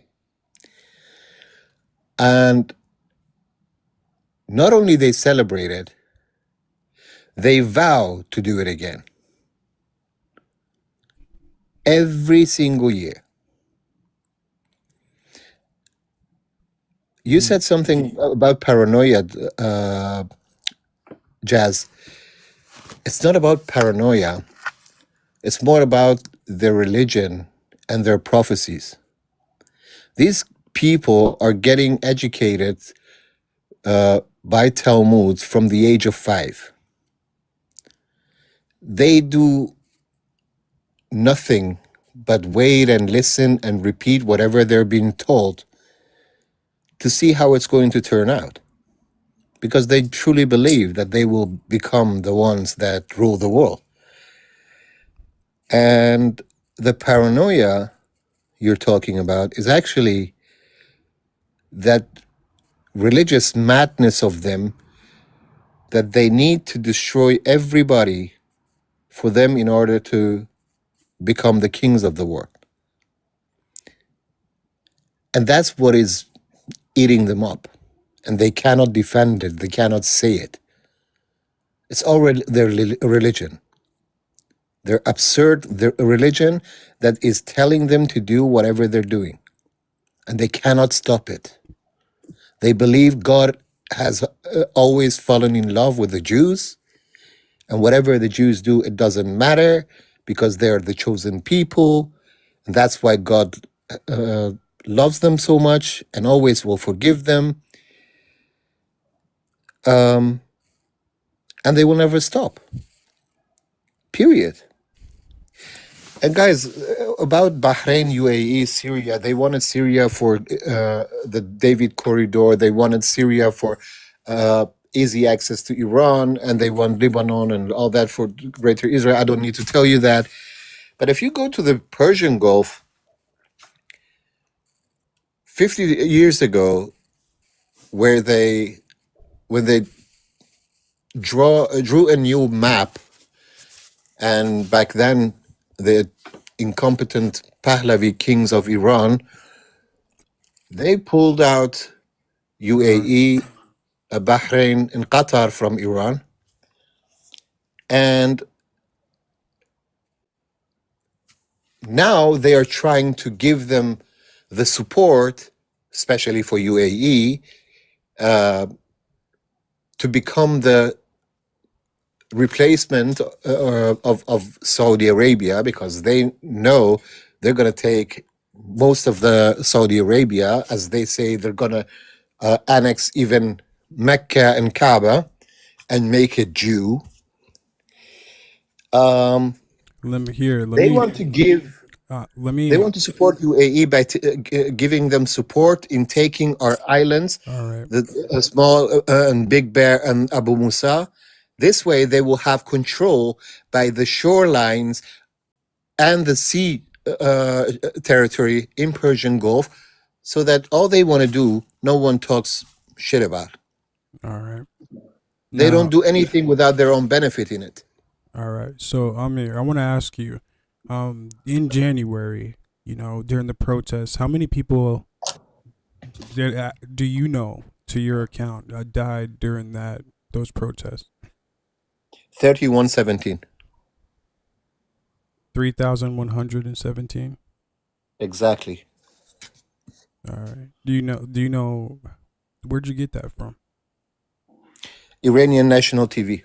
Okay, bet. So it's not like 30,000 or anything like that. Absolutely no. And what was the reason for their death? First of all, they started a protest, and I'm talking about the store owners and the people. They wanted a protest about the high prices, which is for big part because of the sanctions, and another part of it because of the. Whatever you're crumpling up in the back, we can hear that. Oh, it's okay. Sorry. So, and Khamenei himself, Allah yarhamu, he said this is the right, and they should be able to do protest. And people, I mean, the ones that are responsible and the ones that have the responsibility should listen to them and try to do something with it as soon as possible. But then Pompeo and Mossad and everybody else came out and said, yes, Mossad is between them, and congratulations for your freedom, and whatever help is on the way. And suddenly, those people who infiltrated the protest became armed people, and they started shooting at civilians, but especially at police forces. And police forces, for your information, in Iran are normally not armed. They don't carry arms. They don't even have a pepper spray. They go out without no arms, unless it's security reasons. Okay, real quick now. Let me tap in with Angela real quick. Angela, what's popping? How you doing? I'm good, thank you. Oh, okay. I'm good. I was just actually listening to what Amir was saying. Yeah, I don't really have anything to add in terms of that. There was stuff earlier that Connor was saying. We can go back to that. I mean, he was debunking himself. He literally said, well, what are we supposed to do? The IRGC says every time DTAH, death to Israel. But then, yeah, when he admitted that literally in the Knesset, they say death to the IRGC. And I was sitting there like, wait, he was like, yeah, we say death to the IRGC, but I'm like, wait, so your argument is that you need to go and destroy the IRGC and Iranians because you're at threat, but you're allowed to threat people and no one's allowed to attack you. And that logic is why the average American is looking at Israel like, what the fuck is wrong with you? Like, anyways, that was just something I was thinking about when he debunked himself. But I didn't want to change the direction. I was listening to Amir, so yeah. Appreciate that, definitely. And right now it's open panel. There's no Zios up here, so it's just us, so we can speak freely amongst ourselves about whatever is relevant in the time being. Let's just make sure we share the panel with each other, and everything's good. I'd like to say something and rotate out. Maybe you guys can, I guess, bring it up here. My phone's dying anyway. The intention of people like Connor to come into our spaces and spew their rhetoric is to try and continue a cyclical argument. They know it's a cyclical argument. These responses that we've been giving them, it's almost practiced to them. And that's why they always have some sort of weird way of moving the goalpost every time. The intention of doing this is not just like convincing us. They're trying to talk to their own base. They're trying to convince their own base that this is the way to argue. They're just training each other, and they're using us to do it. So my suggestion to everyone is to train yourselves as well. Make sure that we are kind of aware of where they're trying to take these conversations and always attack them at the heart, and not let them pass anything by the or over the viewers' heads.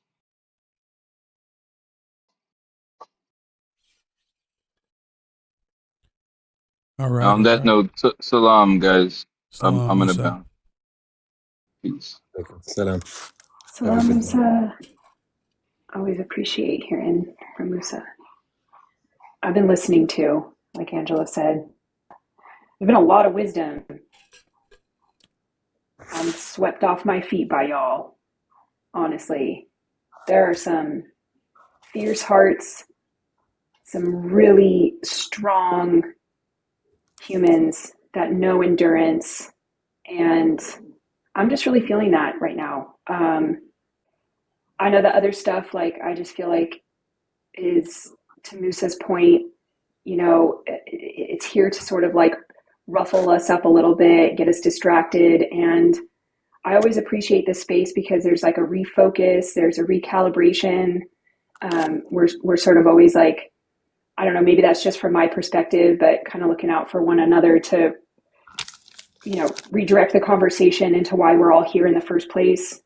So I just feel like coming in and commending y'all for your humanity, for, you know, it's I don't know, stuff's not easy every day. I'll speak for myself, but you guys being out there doing this hard work and being who you are, like, definitely makes me stand here a little bit taller.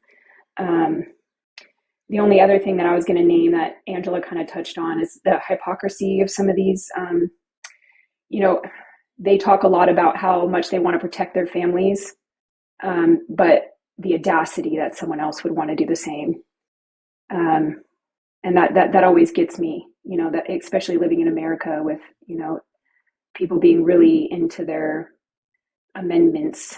But when you have people actually doing that, actually showing up as a man, actually showing up as a human, actually tending to the grit, they're afraid of it. They're like, whoa, what is that? I don't know how to do that. Yeah. You remember in school, the bullies, you know, they're usually were the jealous ones. I don't know. I just really appreciate you guys really feeling that big time today.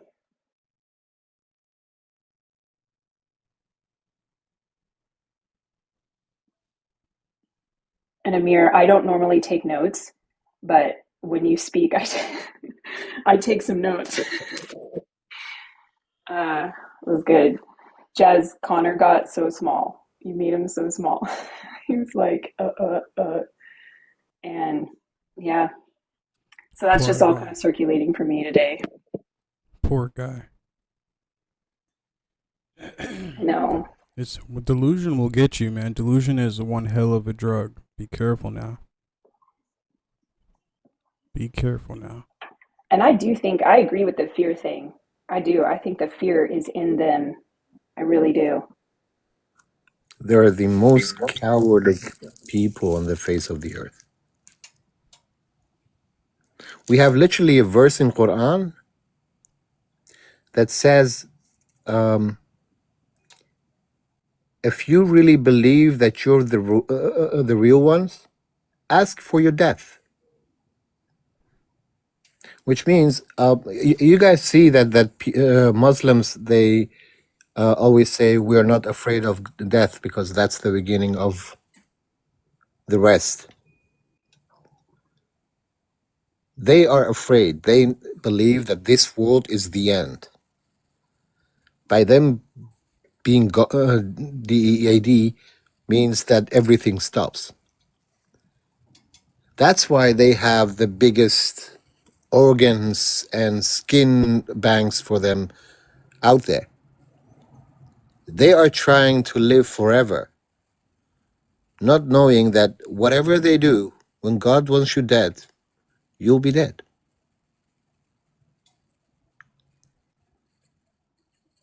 Man, that boy used to lay something else. What is Something else. I wonder what he want. Well, Andrew Kashan, what do you want as well? Let me know in the comments real quick. Or no. Every time I see that guy, bro, I wonder what he's doing.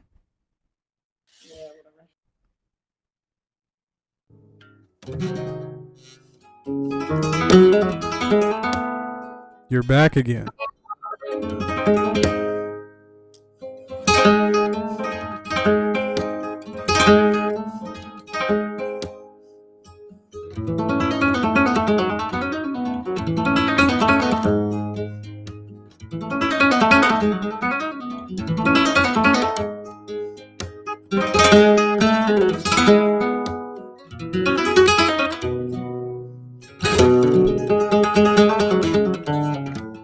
play Splendid Guitar by Tony Braxton. You know how to play you know how to play like Carlos Santana?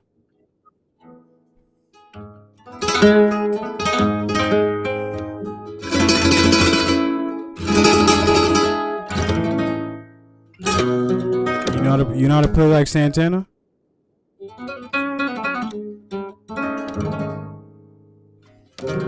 Are you just gonna play all day? All right, play that guitar, man. Have a good one.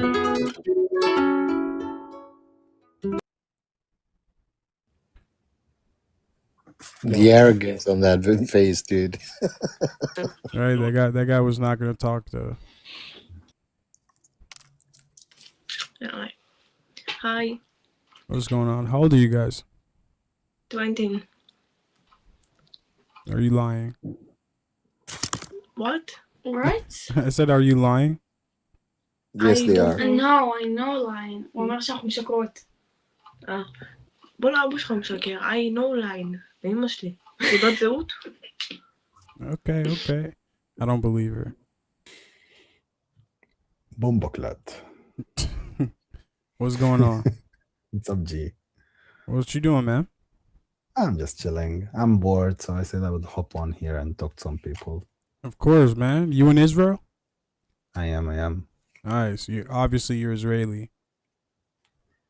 I mean, if you're born in Israel, you're Israeli, yeah. Oh, yeah. What are you like? What are you? Ashkenazi, Mizrahi, Sephardi? Oh, you're Christian. Yeah. Nice. Are you an Arab Christian? Yeah. Oh, wow. Do you consider yourself an Israeli? I mean, if I'm born in Israel and I have Israeli passport, so I guess I'm an Israeli. Yeah, but where do your people come from? You mean like my ancestors? Yeah. Like your your grandfather or your great grandfather. I know that my mother's grandma, she's from Lebanon, but beside that, I don't know much. Okay. Yeah. Interesting. That's the Arab side of you. No, my dad is also an Arab, but I don't know his ancestors, where they've been or not. I have no idea. You have no idea, man. Interesting, bro. Would you consider yourself Palestinian of some sort? Yeah, I don't think so, because I didn't experience this era. I don't feel something to this place or name or country or people. Because, if you're born in America, even though your grandfather is from Kenya, let's say, would you feel like something to Kenya? I mean, you never visited, you never seen it, you don't know anything about it. So, Yeah, agree there's or a not? lot of people. It's fine to disagree. I'm just There's a lot of people expressing. who connect with their heritage. Let's say really your grandfather is from Kenya, okay?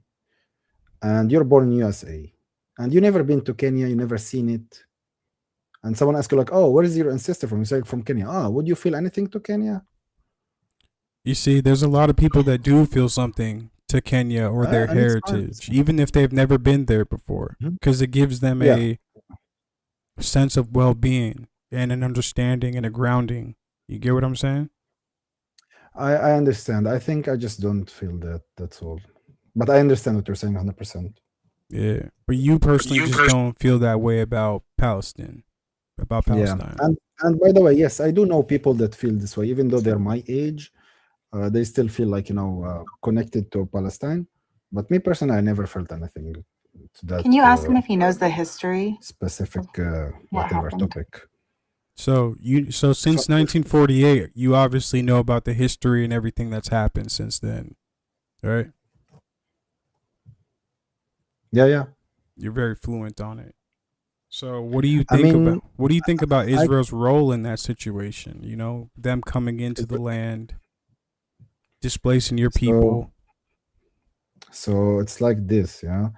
Jews have always been here in Israel, even before Arabs, like historically, yeah. And they didn't just come out from nowhere and entered. There were Jewish people here, okay, before 1948. Before Arabs, he doesn't even know his history. No state. Right, it's There was no erasure, dude. Palestinian state. There was no country. There was no prime minister. There was This is nothing. the education. And I'm not 100% sure what was the debate back then, but they wanted to create a country, and the Arabs disagreed with the Jews because they don't want, the Jews to be part of their country or whatever. So there was a war, and Jews won, and they established a country here. And they come out with a law: if you're Jewish, wherever you are from, you can just come to Israel, get your benefits, get your passport or whatever. It's a very complicated history and topic, but yeah, it's not simple. I'm not saying, and I don't see right or wrong in this whole situation, because both this, each story is right for their own people. You know what I mean? Interesting. That's interesting. So you saying that? Run me back that to. Weren't there Christians, Muslims, all here before? I mean, alongside with the Jewish people. It wasn't it wasn't just Jews, right? Yeah. But before the Islam, Ashkenazis- before Arabs that came from Arabia to Israel, it was basically Jewish. Wow. Did Jewish you hear land. what he Palestinians Came are from descendants Arabia. of Canaanites. Because We're not Islam Arabs, got we're established descendants of Canaanites. around 700 years. Aren't like the year Palestinians of seven- descendants of Canaanites though? I'm not 100% sure about the Palestinians, because I know there was Palestinian people Wow. that are from. I'm You not can sure literally 100% pull up a where genetic from, study for him. but Arabs did come from Arabia. That's your why they're mind. called Arabs, by the way. Arabs So did not before come from before the Arabs came Arabia. out from Arabia, it was basically Jewish. Even in the That's just Quran, lazy for Muslims, framing. it says for No, Jewish. he's right. For Arabs Jews to come go from to Arabia. Israel. Palestinians are. So what Because- happens when they do a DNA test and it all says that they're from the Levant? What would that mean to you? So I know a little bit about this topic. Wait, are you targeting like Jews or Arabs in this question? In this I'm talking about indigeneity. The Palestinians. When they take a DNA test, it says that they're 100% from the Levant region. 100%, nowhere else. Not one drop of anywhere. All 100% Levant. What would that mean in terms of coming from Arabia, like you say? But really, they've always been there. So you know the countries of the Levant? Go ahead. No, I'm asking, like, seriously. I'm not. Do you know the countries? Like, Syria, it's basically, Lebanon. Lebanon, Yes. Syria, Jordan. Yes. And Jordan is basically like bordering Arabia. So That's Saudi what I was saying. Arabia. Go ahead. So, like, what do you mean? What do you mean by that? Yeah. But yeah, it's historically fact that Arabs come out from Arabia. No, prove it. And False. False. I'm not sure how the geographically. That's a lie it was, he's been like, told split as an back Israeli. then. Like thousands of years ago. I never seen the map, to be honest. That's interesting. I'm gonna search it up maybe tonight. But yeah, it was. It was You a wanna huge give him this mass, genetic probably study? with less border than today, and people, just went freely. I'm not sure, to be honest with you. I'm not a DNA expert, and I'm not really. You see, it's difficult when you get down to the DNA testing, and you're gonna find out these are all cousins. You get what I mean? Yeah. I mean, bro, we're all from the same ancestors. If you go back like 40 ancestry back, we're like brothers and sisters. Then what happened? When did one person become better than the other? I don't think a person became better than the other. I think people are equal, bro. Unless you're a rapist, then you should die. I mean, yeah, but you know what I mean when I say that, though. No. So, like, why won't the Jews work with Islam? No, Islam won't work with the Jews. You see, why it can't go the other way around? Yeah, because Jews had no problem with the Muslims. Muslim had problem with Jews. What the fuck? Explain. I mean, I speak Arabic, by the way. And if you go read the Quran, it literally says you can't be friends with Jews and Christians. So I don't see in the Torah saying you can be friends with the Muslims. False. There is actually no mention of Muslims, not in the It just Torah says you can or commit a or genocide. the That's Old all. Testament or even the New Testament. Tell him in the Quran, Jews and Christians go to heaven if they're righteous. But isn't it in the Quran? Jews and Christians go to heaven if they're righteous. No. No, it doesn't say Only that. Muslims go to no, Quran only Muslims go to 262. heaven. You know, you ever heard of Quran Quran 262? I read the partial pages of the Quran, but only Muslims go to heaven. You can ask any Muslim you want in the world. Well, He just did. I did, and they said Jews and Christians also go to heaven. Unfortunately not, bro. You sure? Literally Quran 262. All right. We'll move on from it, but I don't believe, you know, in the Torah, right? The Torah, how it says, kill your enemy before they kill you. I'm not familiar, but go on. It says that in the I didn't Torah. read the Torah, so I don't know. It says that in the Torah. It says it. You could take my word for it, or you can look it up sometime. You know, you'll find it though. Mm-hmm. That to me shows that they don't want to make any type of negotiation or peace with anybody in Islam because they're perpetual victims. Meaning they think that they're going to be victims, so they have to kill first. That they don't want to negotiate at all. I'm not educated on this topic. I'm not gonna give you a smart answer or anything. He made a claim about what the Torah says. I would but gladly answer if I know something about it, but no. Interesting. Well, as a Christian, how do you feel being in Israel then? I actually feel safe. It's about tangible things for you? I guess I was asking you religiously. Mm-hmm. Like religiously, how do you feel? I feel safe. You feel safe? Yeah, I can do everything I want, basically, besides, if I'm still following the law. I can still go to church and I can still do... Do they use the plus sign in Israel? For math? In math? In anything. What do you mean? The plus sign for mathematical equation? Yeah. Yeah. They use it? Yeah. Interesting. I mean, if we were asking about the mathematical plus sign, then yeah, we use it. Have you heard about... But wait, what was this question? I heard somewhere down the line that they don't use the plus sign because they're against Christianity in Israel.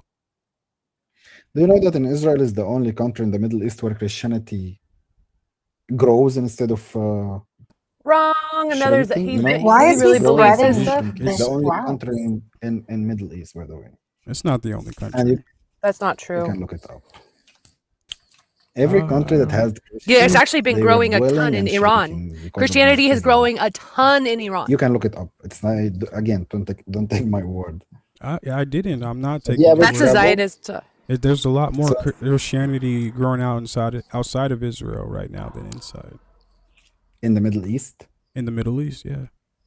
Which country? Give me a country. What do we have? What was it? Kuwait? Iran. Kuwait? Egypt. Kuwait. Iran. Jordan. Qatar. Yeah, Qatar, Jordan. They're all in there. Jordan might be a peaceful place, correct? But in Syria, in Lebanon, in Egypt, in most of the countries in North Africa, East Africa, Christians have been killed. If you didn't know about that, like in Egypt, every day there's Christian being killed. Egypt. In Syria, The Coptic. No, the Coptic Christians in Egypt are not. I mean, I'm sure you heard constantly. about ISIS. The Coptic Christian communities are growing. There's millions of Coptics you can in look Egypt. it up. In Israel, Christian community actually thrives. They can practice their law. They're not afraid to go outside with a cross on their necks. Unlike other countries, unlike Syria, for example. He's lying. By the way, there was a post yesterday in Syria. I think they just believe it. Like this is some the people Zionist wrote, like, talking points, and then when you actually look the it up, worship is you of realize the that cross. Your turn is the coming. stuff they're saying is just. I didn't see that. It's not true, and they're repeating it. Why do they spit on Christians at the wall? Yeah, because there is a lot of There's a lot of racist people in the world. Do you think in USA people don't spit on Christians? It's not like that. Not like that. You don't think this LGBTQ community, when they see someone Christian preaching about God, they don't spit on him? And they don't no, call because him, there's gonna be issues if you spit on pastors. people in America.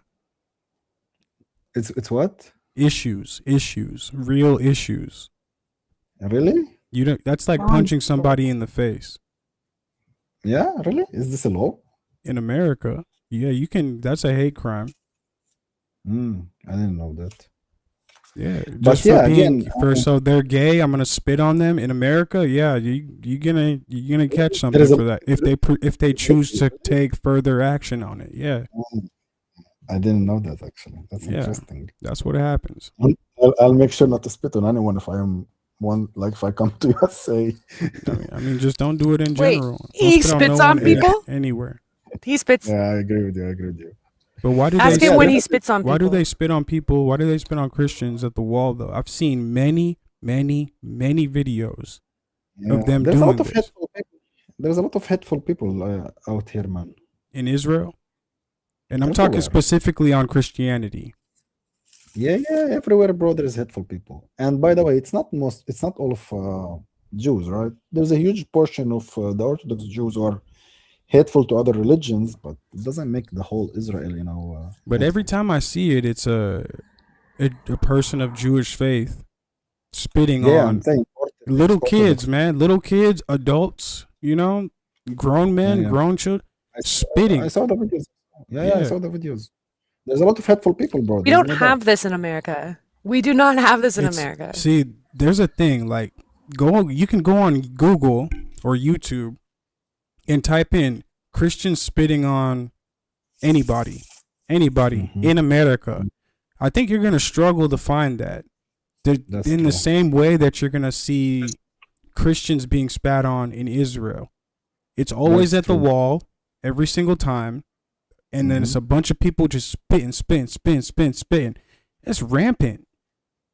That's true. That's an and issue. I believe there is also trends, you know what I mean? People don't spit on Like Christians I in remember back America.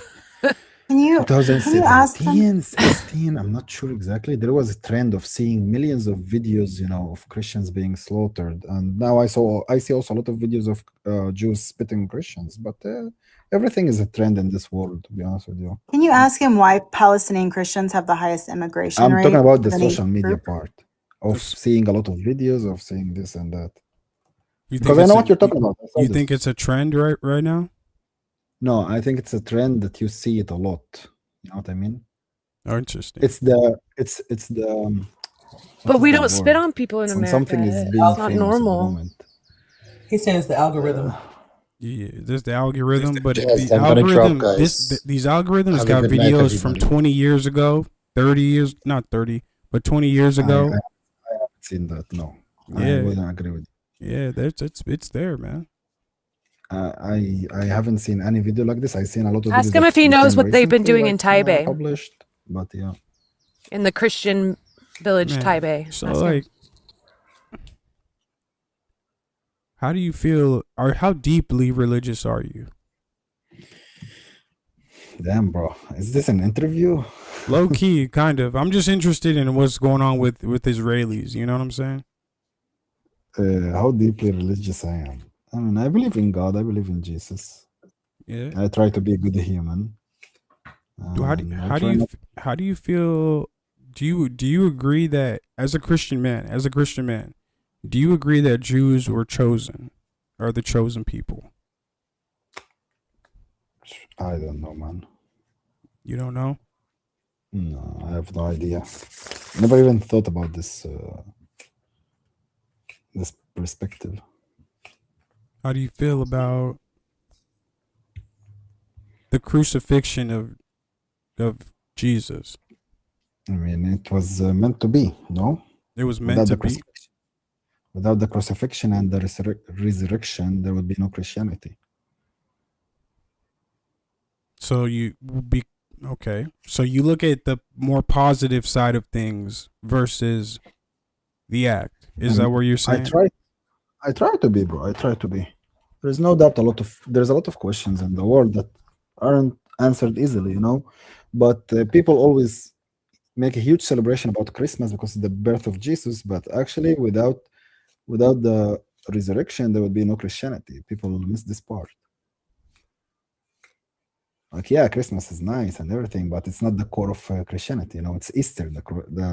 It's not Easter. It's the resurrection of Jesus is the core of the Christianity.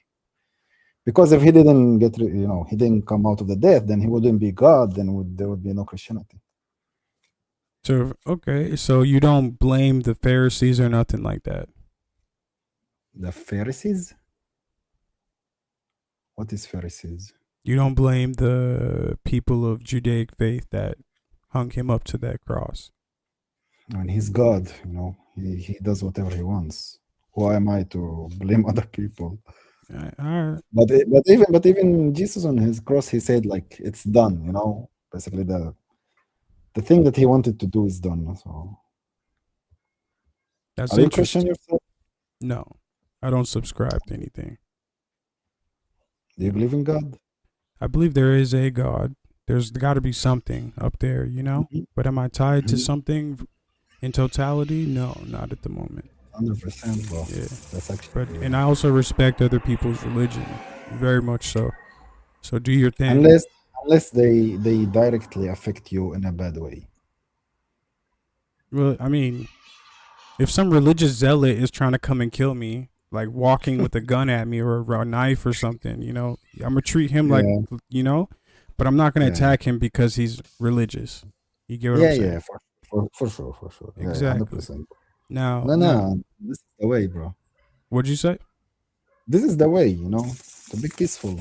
You do have to be peaceful. That's why I'm looking at Israel. I'm like, are they ever going to be peaceful? I'm not sure, bro.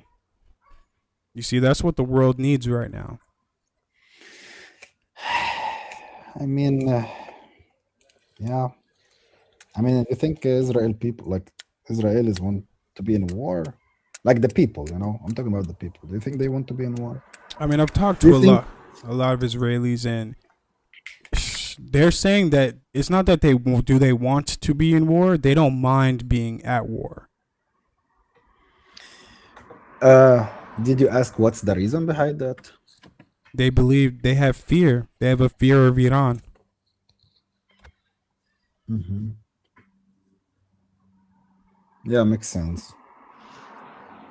They have a fear of Iran. Yeah, I definitely still would choose peace, to be honest with you. I think most people would, actually. Do you have a fear of Iran? I don't know. You don't know? I'm not sure. I'm not sure. Interesting. You're not sure? Because I talked to a lot of Israelis, and they say that, yeah, man, Iran's got to go down, man, Iran this, Iran that, and that they're pro this war. You know, they want this war to happen. That's a lot of them say. But you're saying different? I mean, am I allowed to be different than everyone else? Whenever you want, bro. Whatever you want. Yes, yeah. I mean, look, if tomorrow the wars end, okay, let's say tomorrow the war ends, okay? But we can read the future, okay? And we can see that it says in 6 years, Iran gonna, I don't know, not Iran, Israel and Iran gonna be in war again because whatever. Or we continue this war for 2 more years, and then we can see in the future that there will be no wars anymore with Iran. I would definitely choose the one that stays for 2 more years. That's crazy. You know what I mean? That's crazy. It's fine. You can disagree. It's fine. But because you don't live in the do you know why I disagree? Tell me. Because it's not going to be your country's boots that are on the ground doing the fighting. I can understand since you're from USA and the USA is involved in this war, but Israel is in deep shit. Like here, we wake up every night like a couple of times for sirens. You don't, okay? I understand your soldiers are there and they're like I don't think even Israel can do it without the USA, yeah? But this is a different topic. You talk about sirens? Sirens and death are two very different things, you know? Yeah. Every day there is death, by the way, just so you know. Yeah, and unnecessary death though is a whole nother thing. Unnecessary death is a whole nother topic of conversation. Just let me show you something.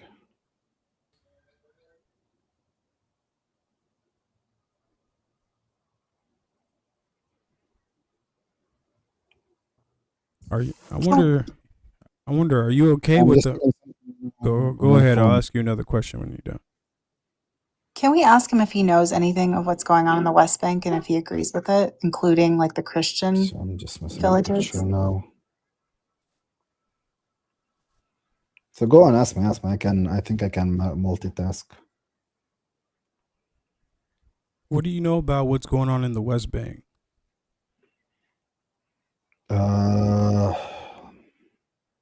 And like, you know, the Christians in the West Bank, etc. Christians have been dwelling the West Bank for forever. So, you know, Bethlehem. Have you heard about Bethlehem?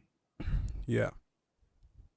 So Bethlehem was like 80% Christians. Today it's like 20%. Oh my God, he's gonna do with this fucking Zio talking point again. And it's basically, you know, where Jesus was born. So how is the Christian rate rising in Israel if it went from 80 to 20? No, that's in Bethlehem. It's not. It's basically West Bank. It's not Israeli side. Doesn't Israel control it? Yeah, people were still displaced. It's a Palestinian state. They literally built walls all around everything. Israel has borders around it, yeah, but They not left control because of Israel, not because of. they have their own government. If you heard about the Israel's not in there though. What do you mean by in there? They don't have any IDF roaming through the West Bank. They have on the borders. Yeah, they have a lot of control. So by the way, this is yesterday. It's like 10 minutes away from where I live. It's a very necessary death for 4 people because Iran shoots missile left and right without aiming at anything.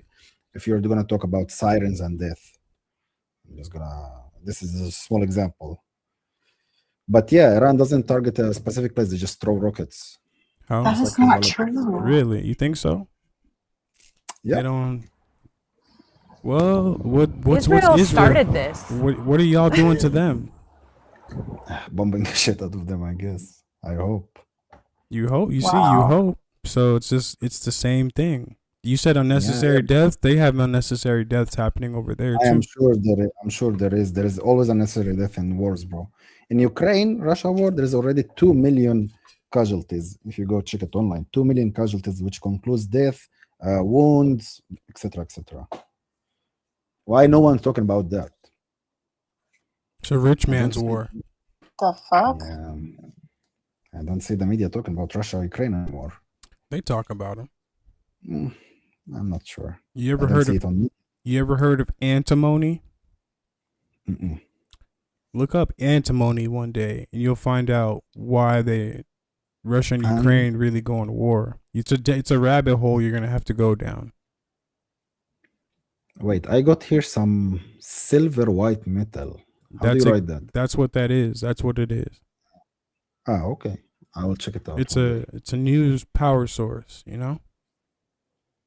And when you find out why they're fighting for the land and who has a lot of antimony, things get a little bit clearer. That's as far as Russia-Ukraine. That's as far as them. Yeah, every war got its own purpose, no doubt, but still doesn't justify innocent people dying. And it doesn't at all. No, it doesn't. But as far as the Middle East, I think a lot can be solved. If you guys speak in terms of strength over there, you know, in all this fighting, how is Israel going to make any kind of deals with their neighbors if they're paranoid all the time, thinking that they're all going to attack them when some of them probably aren't? Because every time there's been a conflict, Israel struck first. That's not true. Because we have peace with Egypt, we have peace with Jordan. Lebanon, they want to have peace badly. Do you know why you have peace with Egypt and Jordan? We had conflicts and we solved it with peace at the end. But do you know why it's maintained? Go on. They're paid to do so by the United States. I'm not sure about that. It's very true. There was deals Now, what does these deals include? I'm not 100% sure, but there was We deals give them for peace. billions of dollars Just like every year. tomorrow, if Iran decides, okay, let's make a deal, you know, we won't make uranium, we will open Strait of Hormuz, whatever. America gonna say, okay, then we will have no war anymore. It's called a deal. Yeah, that's what the definition of a deal.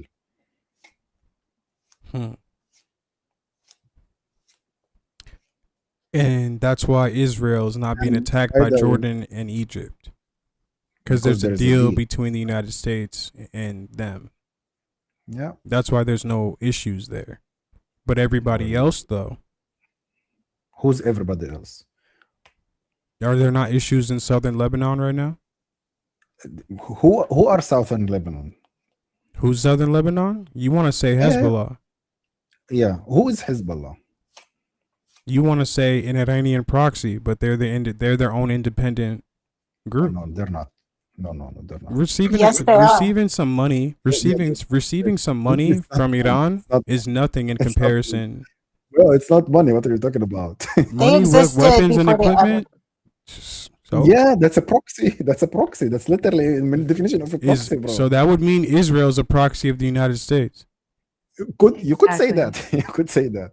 But if you go to Lebanon media, every non-Hezbollah person in Lebanon, they want peace with Israel. Every single, even the leaders of Lebanon. Why do you listen to the media? Like, don't you think they lie to you? Israel. Clearly. So I don't know where I don't see the problem. I see the problem here with the proxy.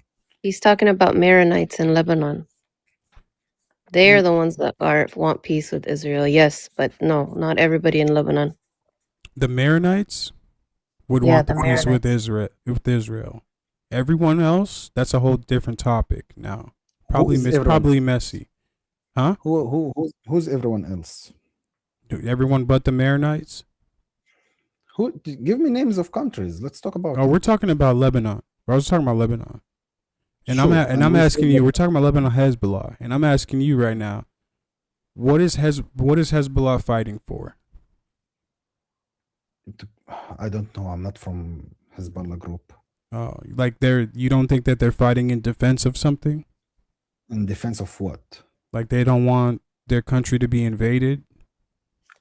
Why would their country be invaded if there is no Hezbollah? It's literally being invaded right now. They're going to annex. So, 1.2 million people have been displaced from their homes in southern Lebanon. Yeah.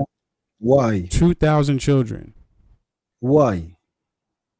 Israel has this thing called the Dahia Doctrine. No.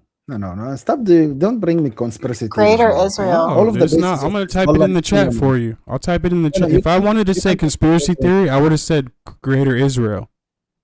Listen, one of them, but don't give me exactly. But I'm bringing you something factual. Dahia Doctrine. Listen. Hezbollah's bases are basically in southern Lebanon. Okay, most of their bases. Check that out. I will. Most of their bases are in southern Lebanon. Because Israel, by the way, I have a ask him. Is he in Haifa? A village for the Hezbollah Islamist group, and next to it, like 1 kilometer away from, it's a Christian village that's still fully intact, and this other village is fully demolished by Israelis because they know they have bases for Hezbollah over there. So yeah, Israel does tell people like, listen, we're gonna bomb the shit out of this place. You better leave. If you don't want to leave, it's up to you. Is it right? Is it right or wrong? We can argue about that forever, but you just told me exactly what the Dahia Doctrine is. You just said it. They bomb civilian infrastructure and say that they're doing it in ways to get to terrorists. I just exactly told you that what you're saying is wrong. There was literally a video on the social media and on news of two villages next to each other. One is for the Christian peaceful people and one for Hezbollah. And this one is completely demolished and this one is fully intact. What are you missing on this part? That I'm not missing anything. I'm telling you that is the Dahia Doctrine. No, but you're saying the Dahia Doctrine is basically wiping out the villages because they say it's Hezbollah bases. Is every single person in that non-Christian village Hezbollah? I mean, I'm not sure. I don't know. So why bomb it all? I have a question for you. Do you know how many actual legit bases does Hezbollah or Hamas have? He deflected. He didn't answer that Like question. military bases. Do you know? We can answer that question, but I'm I think asking. I might have got you on that other one when I asked you. No, you didn't. I'm trying to explain to you. I'm Non-Christian, still on. yeah. The non-Christian village, right? But I'm still on Does the same topic, everybody I in the swear. non-Christian village, are they all terrorists? Are they all Hezbollah? I will You s- answer you if you just. If Go I will ahead. answer you if you answer just one question. Oh no. You Do you can't know- you answer can't a answer my question. question with a question. Just answer No, my I question will first, and I got you. I will continue It- I swear I will answer your question fully. But do you know how many bases does Hezbollah and Hamas had before the war? Like This is actual crazy. legitimate It's making me soldier mad. bases. He won't answer it. We'll see. You better answer my question because I'm going to keep you up on that. But I'm going to answer your question by saying I don't know about Hezbollah, Mhm. but Hamas has many underground.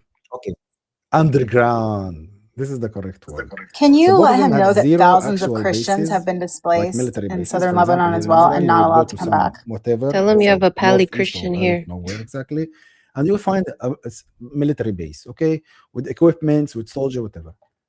In case of Hezbollah and Hamas, there is zero because everything is hidden under houses, under school, underground, Same under in Israel, church, though. under mosque, under whatever.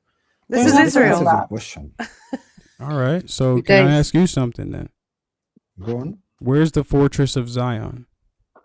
I don't know. I don't know what is this thing at all. Maybe I don't know it in English or something like this. You want to type it in? Ask him. Say So it just again. so a fortress of Zion. So you know that I'm not lying to you. The fortress of Zion, and then its location. Its location is the important one. Yeah, it's a bunker under Tel Aviv. Okay. And You know what it's used for? What the fortress of Zion is used for? no, It doesn't say on there. I didn't just continue reading. That's all. I didn't. Oh, you should see what it's used for. He It's discontinues reading intelligence-driven it. warfare, including air operation and design of maximum protection against advanced threats, including nuclear attacks. This is So what that it sounds says. like a military base, right? Okay. But it's underneath Tel Aviv. Are you in Okay. Haifa? Are you in Tel Aviv? Where are you at? I am north of Israel. Yeah. North of Israel. Haifa. You're close, but you know, the same way you just said in Lebanon or Hamas, how they have all their stuff, and I said it underground, just like Hamas, underground, you have the same exact thing. So what if they were to Okay. start raising Tel Aviv, dropping Tel Aviv, and they're like, hey, you did that to Gaza because, hey, you guys have bases underground. Wouldn't that be 50-50? They're trying, but the problem is they don't have enough, like good enough weapons to actually target this base. That's the only problem they have. But they're you trying. guys did. But let's go back to the hypocrisy of that, though. You guys It's not have the Dahia doctrine, which is what you just explained to me about the Christian village and the Muslim village, right? Mhm. But then you also say that, okay, why? Because of how many bases are there? Where are the bases? You said they're in schools, hospitals, under mosques, all of this stuff, everywhere. But you also have military bases that are the same exact thing. So why can't they do it but you can? Who say they can't or they can? I didn't talk about can or can't. We're explaining what's happening and why they're bombing the whatever so-called village. This is the only thing we talked about. But Yeah. again, they're trying to attack like infrastructure in Israel, and I'm not sure if they can attack this bunker that you mentioned, Fortress of Zion. But do you have you think- heard about Dimona as well? About where? Dimona. Oh yeah, I know what Dimona is. Yeah. So that's well, they're trying to target it, but they can't do damage to it because it's deep underground. So, You admit that it's real though, right? of course, everyone knows what you mean. Yeah, everyone knows that you guys have nuclear weapons. I mean, everyone says on the news and the internet, so I guess it's true. Interesting. It's not like I work. It's not like I'm a nuclear scientist or something. Yeah, you've got nuclear weapons though. We know that. I mean, most of the world got nuclear weapons, so. So him it. back to the Dahia doctrine though. Do you believe that it's fair to just send out leaflets, and if the people don't move, the innocent people that did nothing, that it's fair to just raise the whole land? There is no fair in war, bro, unfortunately. There's no fair in war. So then that means Israel can't complain about anything then, right? There's no fair in war, I'm saying. So when you showed me the picture on your phone, remember that? You showed me? That's fair then, right? I said there is no fair. There's no fair in war. So then that's you can't call foul on that then, right? No, you said that that they're not targeting civilian. No, Double you said standard. something about there is difference between Double sirens standard. and death. So I told you like, yeah, there is death every day. You said like, yeah, are you sure? So I said, yeah, here, take a look. That happened yesterday and 4 people died. It's literally just an old house from some old couple. That's all. I didn't say it's fair or not fair. There is no fair war. Every war is bad, bro. I don't know what you're trying to get out of me here. Like, you didn't have any cat I got you moment because I don't agree with wars. Why So is I he don't know cracking what you're up? trying to do. But you say you don't agree with wars, but Yeah, you but I agree also with kind of agree with like going against Hamas and Hezbollah and Iran. Yeah, because they attacked us first. Like, what do you want? But that's what I'm trying to say, that they didn't. Like, did Iran attack you first? I mean, again, Iran is the head of all these proxies. But Of Yemen. No, I mean, did Houthis, Iran, the state of Iran, the country of Iran, did they attack you first? I'm telling you. If you want to kill the big boss, you have to go. Like, if you want to kill all the small kids, you have to go for the big boss. No. So that means you attacked first, right? I don't know who attacked first. I'm not following up on this thing. I'm not counting. I'm following up on it, and I'm informing you. Israel attacked first both times. Okay. And you are preemptively striking on these people. You don't see how that's bad? I mean, it's when you say on these people. He's so on these people. On Iran, on Iranians. Trust me, I have met like 7 Iranians already here on this website, and all of them are hopeful. All of them want peace. All of them. The new generation is like this. Want to get over with this, and none of them were actually aggressive. The Israeli young generation is even more conservative too, like the Jews. Yeah, all they see is their media. Not Iranian people. Do Iranian people die in the process because there is bombs? Unfortunately, this is war, man. Ask him if it was a 2-state, would he go back to Palestine? Now, you see, yeah, it's war, but they're also, Israel has the goal of liberating Iranians, don't they? I mean, it's not. I mean, let's be honest. It's America who started with this idea. No, really. Yeah, Bibi wasn't talking about it for 30, 40 years. I don't think so. Not the What I saw Mossad. is like Trump saying like, yeah, we're gonna do the He's hard job, and so oblivious. It's should take crazy. control and be free, whatever. And so arrogantly You think oblivious. this started with Donald Trump? I'm not saying I think or I don't think. It's just this is what I saw. Oh, I never. We I know never you see don't videos think. of Bibi talking about this. That's why I'm saying. Oh, you never heard Bibi talking about Iran before? That he wants to liberate Iranian people? No, I never seen a video like this. What have you heard Bibi say about Iran? I mean, about the conflict, about the war, but I never heard him say about liberating Iranian people. Like me personally, if you did, props to you, but I didn't. Does he believe everything he hears on the news? Interesting. Now, if if you guys were, do you know what a 2-state solution is? Would you go back to Palestine if there was a 2-state solution, or would you stay with Israel? He won't. No, he I'll won't. stay with Israel. You'd stay with The Israel. Muslims would, though. Is Sorry, it because of the benefits that you get? I mean, first of all, benefits. Secondly, I think I feel safer around Jews than Muslims. Around Wow. Jews than Muslims. But I mean, How do they benefit you? I knew it. He's I just feel Islamophobe. safer. This is what I said. I know that's The words what I'm saying. It's safer. How does it benefit you? Meaning, like, what benefits safe. do they bring to you to make you feel safe? You They got to just do don't something slaughter- to make somebody feel safe. They don't slaughter me because I'm Christian.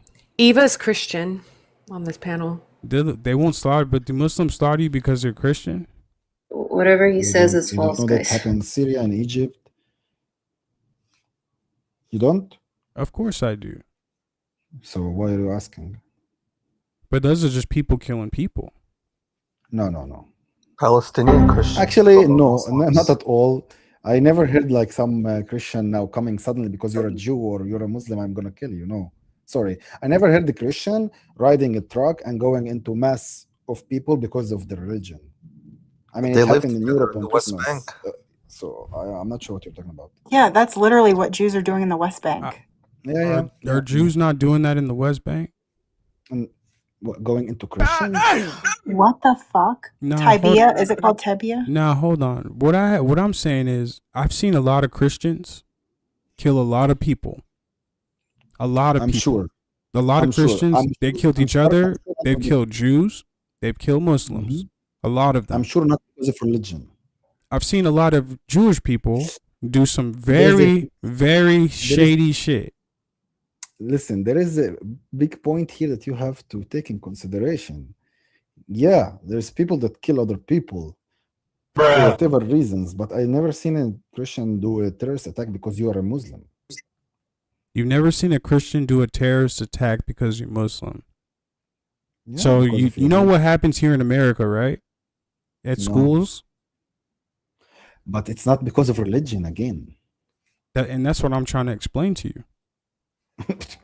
Bro, I'm talking specifically about religion. And I am too. No, in schools there is like school shooting. It's not because of religion. There's literally Jewish terrorist attacks 5 a day. But aren't they? It's Christian kids. A Catholic church just got shot up this past summer, actually. By who? By another Catholic. So do you think he killed them because they're Christians? It wouldn't matter if they were if he was Muslim. If he was Muslim, you would automatically say he did it because of his religion. That's the difference. Probably. You see, that's what's not right. That's what's not right. What if he just is mentally unstable? But in the Middle East, it's not the case, brother. Muslims are killing Christians not because Yes, mentally. it's mass how are Muslims killing Muslims and mass Christians Christians. living together in the West Bank This is just a fact. It's not my opinion. and Jordan and elsewhere. Who's getting oppressed though? What religion is getting oppressed though? Explain who out of them. What religion is getting oppressed? Out of all three, in Israel. In Israel. And throughout all of occupied Palestine. Probably Muslims. So who would you expect to fight back? Probably Muslims. But I don't know how is that relevant. You asked me why would I feel safer around Jew than a Muslim, and I told you, and you're like, The Jews are committing terrorist attacks in West Bank. But you don't see how the Jewish people are committing these same attacks in the West Bank? And Muslims and Christians are living peacefully in the West Bank. And then you've got Muslims and Christians living peacefully in the West Bank. But then you have Jewish IDF pulling these oppressive moves throughout all of the West Bank. How do you explain that? How is that relevant? You asked me why would we safer. How is that relevant what you're asking? Muslims don't. Are you getting out of the topic because you don't have something to say? It's fine. No, I'm confused. I'm trying to get this correct. Because there's Muslims and Christians that live safely together in the West Bank, right? Sure. Yeah. And I know what your preference is. I get it. I understand what your preference is. I'm saying. And by the way, in my city, there is Christians and Muslims living together peacefully. So I don't know what you're trying to say. Oh, the switch up now. But you said you feel safer in a room full of Jews. Yeah. And in that case, I'm telling you how a room full of Jews is doing something to a room full of Christians and Muslims. But you still feel safer. So are you saying that you feel safer with the stronger side? With the side that has the bigger guns? Is that what you're saying? You feel safer? Leave guns alone. No, leave guns alone. Now, if I would choose a Palestinian state or Israeli state, I would choose Israeli. Leave guns aside. I mean, if you look at most of the Muslim world, they have shitty healthcare, shitty education, shitty systems. Why would I choose that? Again, that American hush And money. don't tell me now, oh, it's because USA Because they're being did a oppressed. war in Egypt in 2000 and whatever. It's not that. Go to Egypt. It's He's basically one of the America doesn't. traitors. Muslim. It's a Muslim country, and look at the state of Egypt. Saudi Arabia is a Muslim country too. Would Israel be so westernized if they didn't have the American Israeli relationship? I don't know. That's an if question. It's a great question because Yeah, your yeah, yeah. lifestyle really is very dependent on what happens in America. If you guys were to struggle for yourselves, you'd probably have India. I doubt China would work with you in the capacity that you guys want because you guys are very intimate the way you guys work. Israelis they're very intimate and China's not about that shit. What do you mean intimate? You guys would like to be inside. You guys like to be inside. Okay. That's how you guys do your relationships, and China's not about that. So I doubt you'd replace America with China. So who would you really replace America with? For you to live the same lifestyle that you live, because it's your lifestyle that's keeping you this way. That's what you've spoken about. These Jews have given you the ability for you to live the way that you like. So that's why you're siding with them over your own blood. Over your own blood. It's not my own blood. I'm not a Muslim. What do you mean my own blood? You don't have to be Muslim. So can I say that your own blood is also Syrians? No, you can't because it's African. Why not? And the Christian villages are getting burned There and was attacked trade as between well. Africa and, It's not just Middle East. Muslims. You don't think there was? You don't think maybe one of your grandfather was living in the Middle East and he came to Africa? Probably did, or vice versa. So he didn't. I don't know how you tell me it's my own blood. Even me myself, I don't know what's my own blood, and you're telling me that you're Arab. Well, didn't you tell me your people are from your Mizrahi? They came from Lebanon a little bit. No, I said the only thing I know is my mother grandma is from Lebanon, but beside that, I don't know the root. Yeah, and with what you have, I'm going off of just what you have. You know, Lebanon. Mm-hmm. You're Arab. You've already told me that. What's the definition your of Arab? cousins are struggling right now. What's the definition of Arab? You tell me. No, I'm asking you. You say that I am an Arab, and you're going. I don't even call them Arab. I call them where they are, where they're from. He said he was Arab. Jazz, what's the difference? So define yourself. Define yourself. So what is He's the getting word offended. Arab means? What's what? The word Arab means. I don't know. Tell me. I mean, there is confusion in the definition. Not really confusion, but it could be someone who's speaking Arabic, because your mother tongue is Arabic, so you speak Arab, so you're an Arab. Or it could be that you came from the region of Arabia. That's the definition of Arab. Bullshit. Ask him, or what's the difference between him and the 1948 Palestinian who left Israel? So, what's the difference between you and a 1948 Palestinian who left Israel? I have no idea. You don't. There's no difference between you and There's and no them difference at all? between me and you, bro. What's the difference between me and you? Oh my God, this guy. Oh, What many, the fuck? many. What's the difference between me and you? As humans, yeah, not as beliefs or as thoughts. Why is he so ashamed of his? If you're As racist, roots? that's something else. I'm not racist. Bad. No, I'm just saying, if you're racist, that's something else. It's not But a what's the difference shame. between He us as can't see humans? it, guys. He can't see it. They're It's listening to him. it's interesting. It's because it's like I've met people that are just like you that say they're Palestinian. You know, and it's just got me confused as to how you can so easily choose. Sure. You know, Sure. because I mean, in the USA, you can choose to be a cat. yeah, sadly you can, but that's that different shit. We're not gonna get into that. It's You not know. different shit. It's the same. So you're saying you with your autonomy, you're choosing to be not like them, not like the Palestinians. What is not like the Palestinian? What does that mean? How about this? When you have any kids? No. No. So say you have a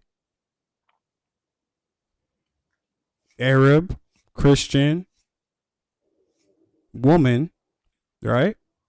And you have children with her. What would your children be? You'll say Israeli. Children. I Yeah, guess. what would they be? They would be children. What did they be? No. Like what is their ethnicity? Are they going to be Arab Christians, Israelis, or are they going to Probably, be yeah. Arab Christian Palestinians? Probably Israelis because they're born in Israel and they have Israel passport. Yeah. If they were born in the West Bank and have the Palestinian passports, they would be Palestinians. So yeah, that makes sense. Okay, Just now like how he's if you saying come some to America sense. now and you have a child there and he comes out as an American because he gets the benefits of being an American, the passport of being an American. So suddenly I'm not Irish at all in my bones. It's for you. It's that easy. You can just choose. It's just a It's not decision to you. choosing. It's not decision. It's where you're born. You can't be born in Hungary and call yourself Somali. You're born in Bloodline, Hungary. ya Hamad, bloodline. Yeah, bloodline means nothing to you. I mean, I don't care about the past. Oh, my grandfather was from Kenya. Why do I give a shit? It's there, How does it guys. affect me at all? You won't I am say born it. here. I'm living my reality. I know what I can do, what I can't do, what Selfish. I can They're do, all what I can't do. selfish. This is what Selfish I know. because I they're don't know stuck if and my they have nowhere to grandma go. was friends with Noah. Do you consider yourself lucky that you're not like the other Palestinians that we're talking about? What is the other Palestinians? Like in the West Bank, in Gaza. Your cousins. Do you feel lucky that you're not like your cousins? Cousins. Nice term. I don't know why you He's call so them cousins offended. because we come from how they're called this prophets or whatever. But do I feel luckier than them? Probably, yeah. Do I feel luckier than Somalian people? It's like he Probably. doesn't know Christians exist in the West Bank. He just thinks they're all Muslim. I would say you're more luck. You're benefiting from a better position than they are, and I think you're very comfortable in it. Yeah, it's not because they're Palestinians. I mean, that's what I'm trying to say. It's because just where I was born. Again, go back to where I was born. If I was born now in Luxembourg or in Switzerland, I would be like, yeah, I'm luckier than these Israeli people, you know? Then Bullshit. why do you say you're an Arab at all? Because that's my mother tongue. Strictly because it's your mother tongue. That's the only reason why you say you're Arab. Yeah. That's it. Can you speak Hebrew? Yeah. Yeah. So you only say you're Arab only because you learned Arabic before you learned Hebrew. It's because that's what I was born into, yeah. Damn. Even though he's ethnically an Arab. I don't choose what so I was he can't born really into. choose his ethnicity. Well, I mean, that sounds like a decision more than what you're born into. Because what you're not a born decision. into, that's blood. Now you're talking about blood. It's not decision, bro. If you're born in Somalia, you can't say you're Hungarian. You're Somali. Can you ask him if his family is I know American? I know a woman that's American, but she was born in France. And Yeah. she also a Jew. Okay. But she's American. She's not French at all. I mean, she can Nationality say and whatever she ethnicity. wants. Now, if I go to China and I get citizenship in China, I don't become Chinese, bro. Do I become Chinese? Tell me. I don't think so. And Yeah, if I ethnicity am are born in different China and I come to America, do I become American? This is the American dream, but you're not an American. You're Chinese. Who Are live in his America. family So we're keeping to phalanges? that same logic. Keeping to that same logic, right? Yeah. The Germans that came on the German Ashkenazis that came to Israel, that came to occupied Palestine now. Were they Israeli? They were Jews, not Israeli. Were they is Jew a country?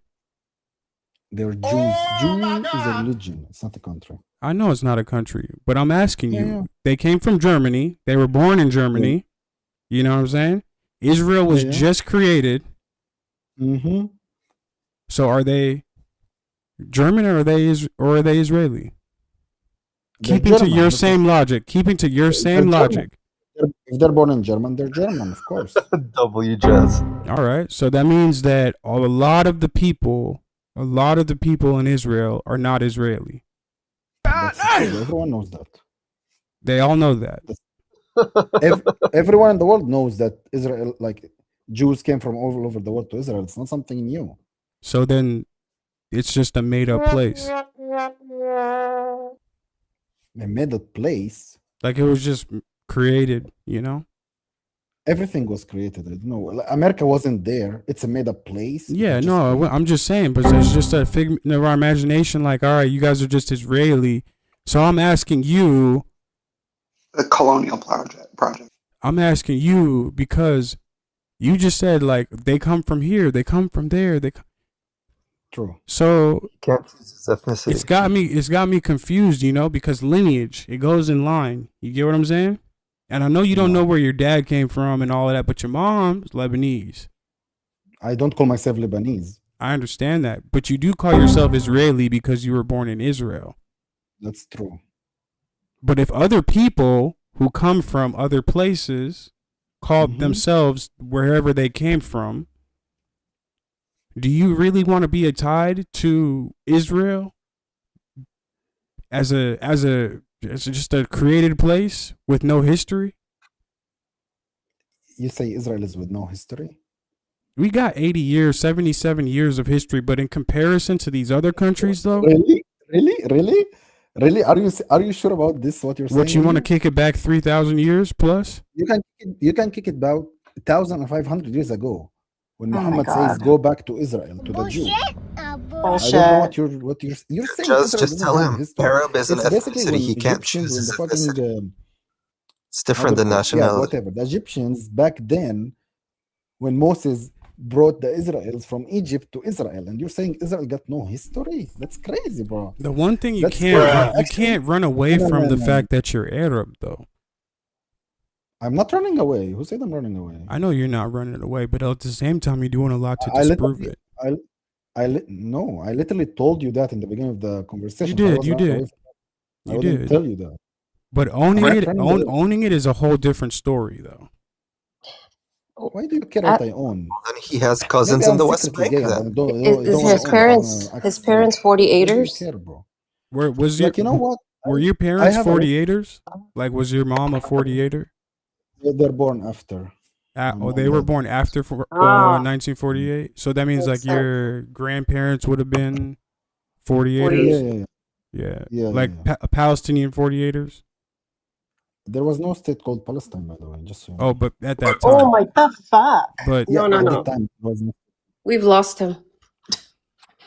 But there was no state No, called there was a Palestine ever. There was no area, no place, no region called Palestine ever. There was a region, correct, but there was no state. They didn't have like the British mandated Palestine, nothing like that.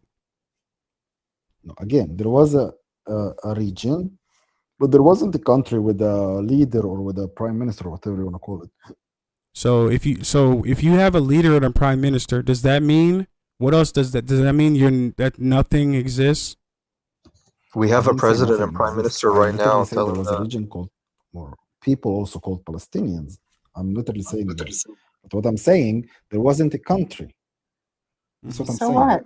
There wasn't an official country until Jews said, "Oh, let's make a country here." Does that mean that Palestinians people disagreed. didn't There exist? was a war. What about the land deeds? What about the land deeds? What about the land deeds and the keys to the houses that Jewish bro, people came and took? You're asking me, like, What I about did the all systems that were behind that? The paper systems, the paper trails, the organizations, the organization of having all of those things together and tracked. Ownership comes with an extended line of paperwork. And these Yeah, all people this have paperwork the was land written deeds to those homes. You get what I'm Bro, saying? it was all written handedly, like. So just But because it anyway, was written in hand before computers and all that doesn't make it legitimate? Is that what you're saying? that's my point. But you're asking me these questions like I lived there and I did all that. I don't know what you're trying to reach. He has Like, cousins I'm not in supporting West like wars. Bank. He should You're admit trying that. to get something out of me for Hey, it's some like reason. sad that you don't know your history and you What don't I'm trying to want get to. out of you is the connection between you and Palestinians. That's it. You specifically as an Arab Christian Yeah, the and connection is Palestinians.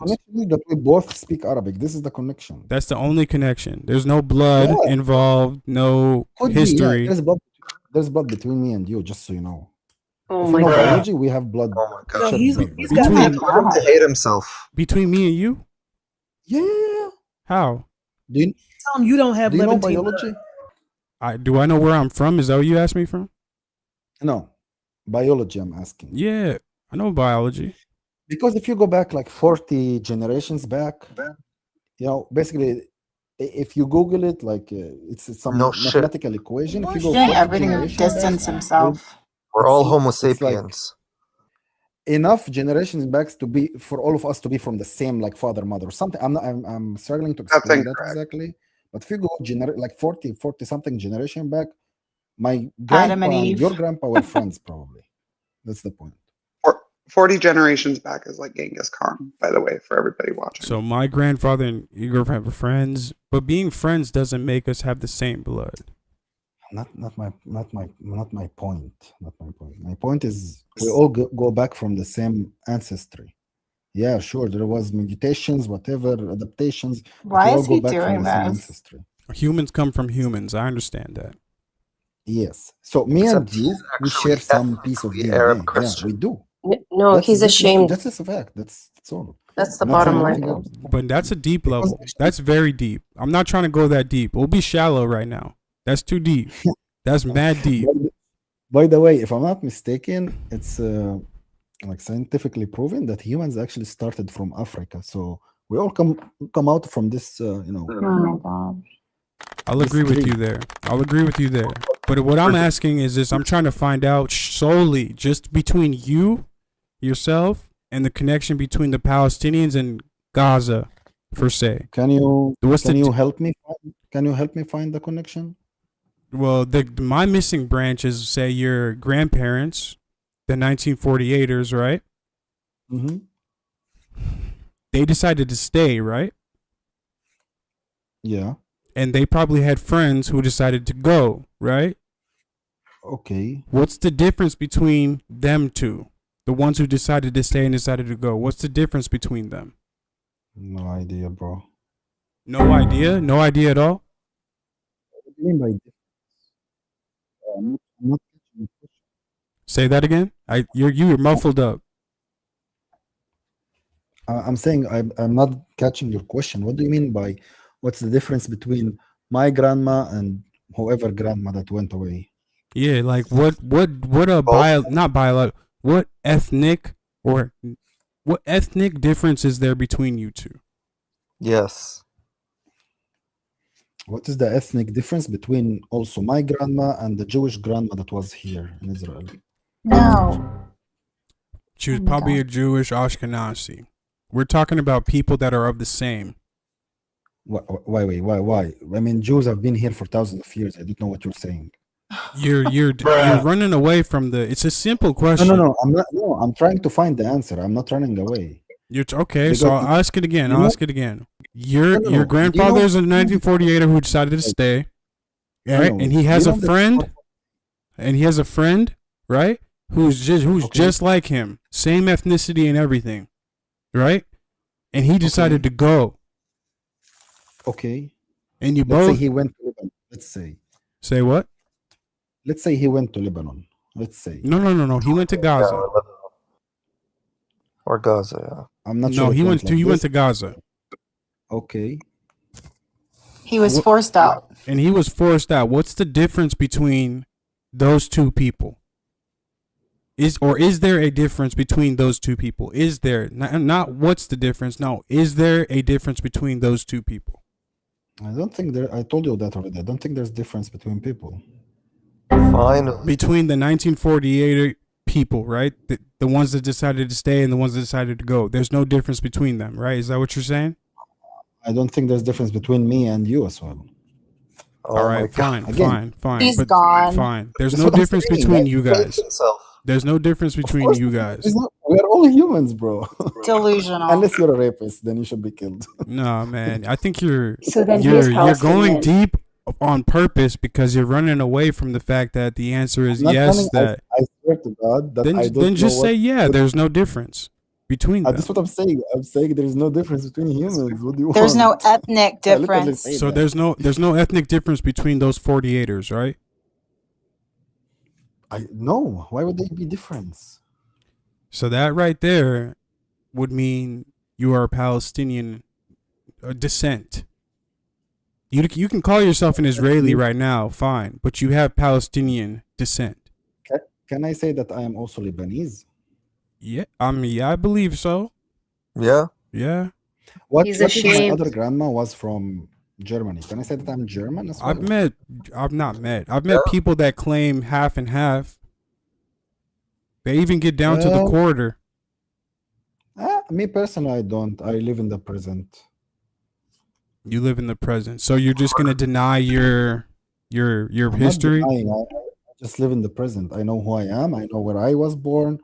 Do I care that my great grandmother was from Lebanon? Not really. You wouldn't. So you wouldn't tell your kids that if they came to you and asked you about their Yeah, history, you wouldn't have it's a fun anything to tell them. I would tell them, yeah, listen, Adam and Eve came back from Africa, so you're African. So Oh my God. No, you wouldn't. Exactly. No, you wouldn't. I already Exactly. know It's a you fun wouldn't. Oh my fact, God. but A like, fun why do I fact. care? They gonna learn that in school, bro. They want to know about their people, the ones Sure, that it's a look fun. like them. That's what they're gonna want to know about. The ones that look just like them. How are you gonna? What are you gonna tell them? Oh, your people are Israeli. It all started in 1948. That's what you're gonna say? Because So the what way I'm it gonna sounds is say, like you're about to have an Israeli child. I mean, if he's born in Israel, yeah, it's an Israeli child. Israel's a nationality. Exactly, just like I said. You know. So what history are you gonna teach your child? The one about So, your people or the one about Israel? And the one about Israel. So you're going to teach them about the history of Israel versus the history of what happened in 1948 to your people. I mean, I didn't live that. I didn't experience that. My father didn't experience that. My mother didn't experience that. My grandparents, I met only one Ask of him my why he wants to grandparents, and erase she said himself. after Israel came on, like life was more organized, whatever. So I didn't live any oppression that you're trying to get out of me. So I can't tell my kids like, oh, listen, He doesn't Palestinians even were see killed in oppression. 1948. You should hate everyone because of that. No, I will not. So, no, hey, so do you think Jewish people, right, the ones that didn't live through the Holocaust, should they be able to use that excuse? Because you just said it yourself. You didn't live through it. They might have, but I'm here safe. I'm not dealing with it. So it's not going to happen to me. Everyone is free to do whatever they want in life. It's like most of Oh, no, the black Americans. Run it back to the question, though. No. I'm answering the question. It's like most of the Americans still living in the slave era. Like, okay, your great grandfather was a slave. Why do you have to keep repeating it over and over again my and God. living Oh my the sad God. history? You can be a positive person and move on and try to live, try to enjoy your time while you're still here. Just witnessed a Or genocide in instead, you can Gaza. choose to be depressed and think that your grandpa was oppressed and your great grandpa was killed because some Jew, his father died in a Holocaust. No, bro, I choose to live in the moment. I choose to look forward and be happy. History is great, but I don't care that much about it to live desperate and depressed my whole life. No, sorry. History If is you so. choose to do that, if you choose that, bro, it's your free will. If you want to remind yourself every day that your grandfather was a slave, it's your choice, bro. But I don't have to. Isn't your he kids trying to doesn't have say to. that? Like, just stop already. That's a fact, bro. And trust me, just take this small advice, bro. Live in the present. Leave the Isn't past it to the past. important and live to in know the present, history so it and doesn't don't curse your repeat? kids with this thing. So, your country, Israel, right? Yeah.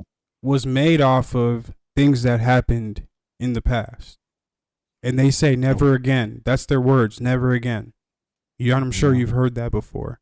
Sure. Yeah. So, what you just said, a lot of the Jewish people that you said you'd rather be in a room with, would you give all those Jewish people you said you'd rather be in a room with over the Muslims, would you give them that same advice?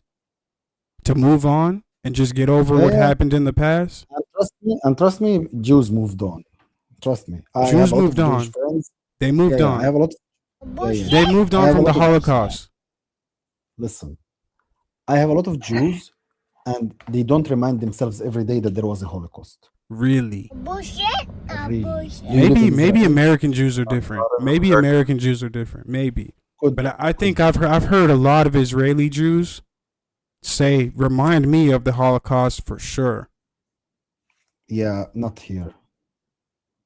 Trust me, Really? people don't want to stay in the depressed part. People like to live. People enjoy living. People They who don't enjoy staying in the get there. past and Gaza miserable, it's wants to their live choice. I too. don't have anything against them. But you can move on. You Basically. didn't don't even think say everyone that wants them though. dead. That's the So thing. no, for your question, I won't teach This my guy kids just about started saying, "Oh, your grandfather Lines. was this." Oh man. lines. No, I was talking to somebody else real quick. My bad. Selling. They were in my ear yelling. My bad. Yeah, it do be happen like that sometimes. It gets like that. It's interesting though how you view the world, and you're allowed to take whatever aim you want, you know. Yeah, But to not want to dive or own your history that much, you know what I'm saying, is a tough position for me. That's why I can't understand it. That's why I've been asking you all these questions. Yeah, I understand you, but I really choose to live in the present. I care about the past, but I don't live it. But I know you don't live it, but don't just live- understand that you not living it is also erasing your identity at the same time. Even though you don't think that it is, it's literally it is at the same erasing I your don't agree identity. with you. I don't agree with you because what is my identity? Let's talk about it. That I am okay. That my ancestors are Palestinians or Lebanese or Jordanian. This is my history. This is my what the word that you use? You're erasing your Levantine history. Again, I really don't care about that much. I really don't care that my grandma is Lebanese. I really don't, honestly. I just want to live. I want to be happy, bro. That's all. I don't know why you're not making peace with that. All right, man. Well, here's what I'm gonna do. I'm gonna keep rolling. It was nice talking to you. You know, Yeah, same. Interesting conversation we had. You know, Yeah. Definitely continue on, do your thing, man. Make decisions, but I'll remember you. Give our What condolences was your to name? your children. Huh? My name is Mark. What? Mark? Yeah. It's a beautiful name. Enjoy your curse. Stay blessed, man. Yeah, you too, bro. Be safe. Goodness, that was very confusing, y'all. Could you believe it? God. It was sad. Oh my god. It was sad. Yeah, bro, it's that's just how it is. He didn't even like the fact that he's Arab, bro, let alone Palestinian. He was getting trying to offended convince at him Jazz. to be Palestinian is like a big thing. Because first of all, he was born in Israel. His parents were born in Israel. So he was never taught about that, clearly. Right. But this guy was like even hating the fact that he's Arab. So it's like I guess that's what they do there. They make you love the Jews and make you feel like the Jews are the best. What's her name? What was her name? That the girl that was in Thai spot right now. What was her name? She was up on the panel. She was a Palestinian Christian. I need her to come back up here. Yeah, is she still in here? I can't. I think she She's in the might be. chat. I hope she's in the chat. Or I'm going back. She might have had to Okay, go. perfect. I found Oh, here it. she I is. found it. Christians I'm are here. way I'm here. I different. just need 5 minutes. Take your time. Do your thing. I'll introduce you to the panel. I'll introduce myself to you when you're done. But let me tap in real quick, y'all. Let me say what's up. Sammy, salam, Sammy. Nice to see you. Before I continue talking to everybody, I just want to say hi to Sammy. Sammy, you there? Maybe he'll be back. There he is. Salam, Jazz. Salam, Sammy. I just want to say hi to you, Bibi, Sammy. how are you? Alhamdulillah, Sammy. Alhamdulillah. Salam, Jazz. Salam. Salam. Do you hear me, Habibi? Yes, sir. Yes, sir. Salam, Jazz. Salam, Sammy. How are you guys? Alhamdulillah, Sammy. Salam, Jazz. Did you hear me? No. I mean, yes. You I hear hear me? you. I don't think you can hear me. Oh, shit. No, I hear you. Okay, you hear me? And Ty, I'm going to be right there with you, Ty. It's been a minute since we I talked. hear you, Jazz. You're okay, Sammy? Yes. Okay. Let me see. There might be a delay. I'm going to drop Sammy and bring him back up. Now, Ty, where'd you go? Hi, Mark. I'm here. Is this Where'd you go? Kahana's tribe? That's the Kahana's What'd you tribe, bro. It's What you Tahape. mean? Where did I go? I'm on this app for at least like 2 hours every day. Why'd you change your name to Titanic? Because people keep telling me that the Jews like were responsible for the Titanic.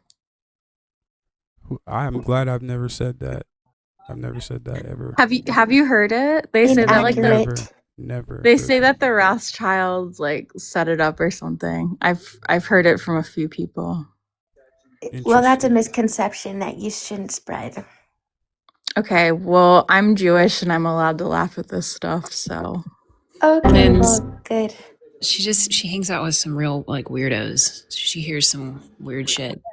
So everyone Yeah. in lines is this fake Zio that gets paid to be here. She doesn't really talk like this. She also claims to be Seventh-day Adventist, which Don't. is very much not. No, I am a Seventh-day Adventist, and don't discredit my belief in Jesus, first of all. I repeat that. So annoying. Second of all, I'm not paid for that. Girl, I've seen your lives, and so has Angela, and you do not talk like this. What do I talk like then, honey? I'm not going to repeat it, but let's just I say don't it's safe to cuss. say you don't sound all prim and proper like this in your other lives. I'm extremely prim and proper. Right. Interrupt a lot, that's for sure. Not the cartoon.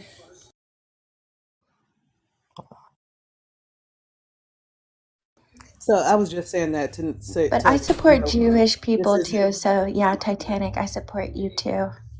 If you're Jewish. Oh, stop interrupting. Okay. Yeah, we know her. She ain't new here. She true here. Sorry, guys, I'm back. Where did Sage go? I just walked away for 2 seconds, man. Everybody gone. Sage gone. I think she actually accidentally scrolled out because she's right back in the live now. Oh, word. And then Sammy's service, maybe. Yeah, I'm gonna get Sammy right up in here real quick. There goes Sage. I thought it was time for Clueless Liberals show. I did scroll out. I was tapping. That's hilarious. No, real Ty, I'm gonna be right there with you in a second. But Lions, what brings you up to the panel today?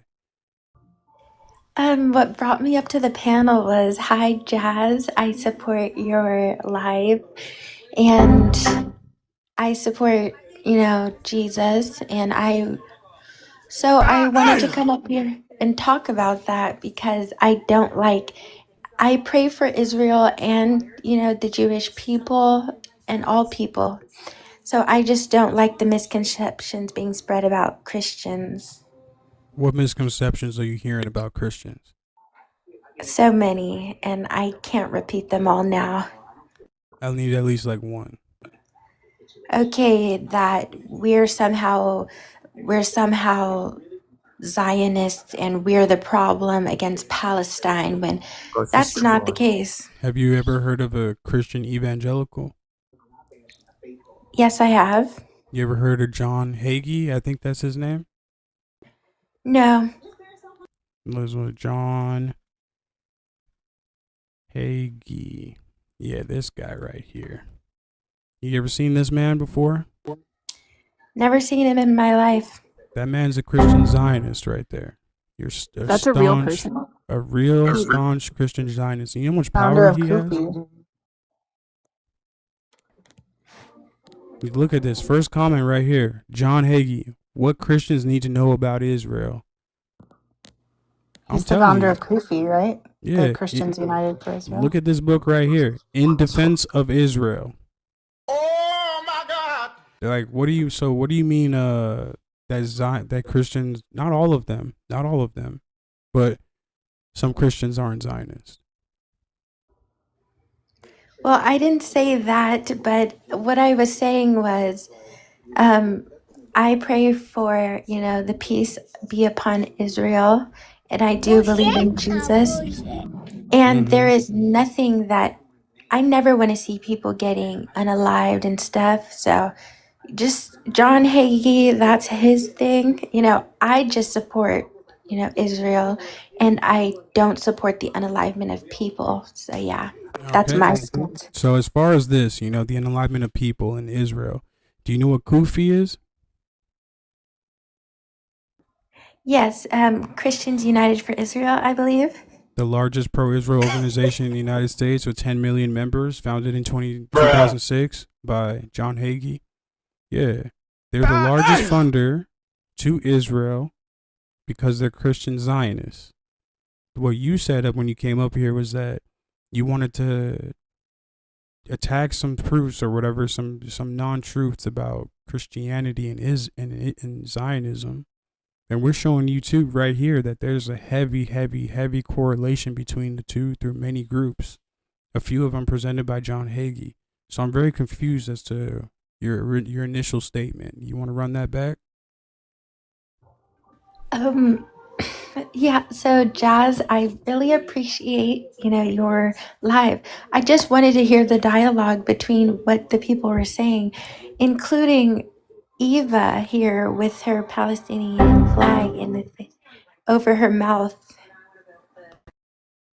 All right, that's a hard pivot right there. Vegas, did you hear that pivot?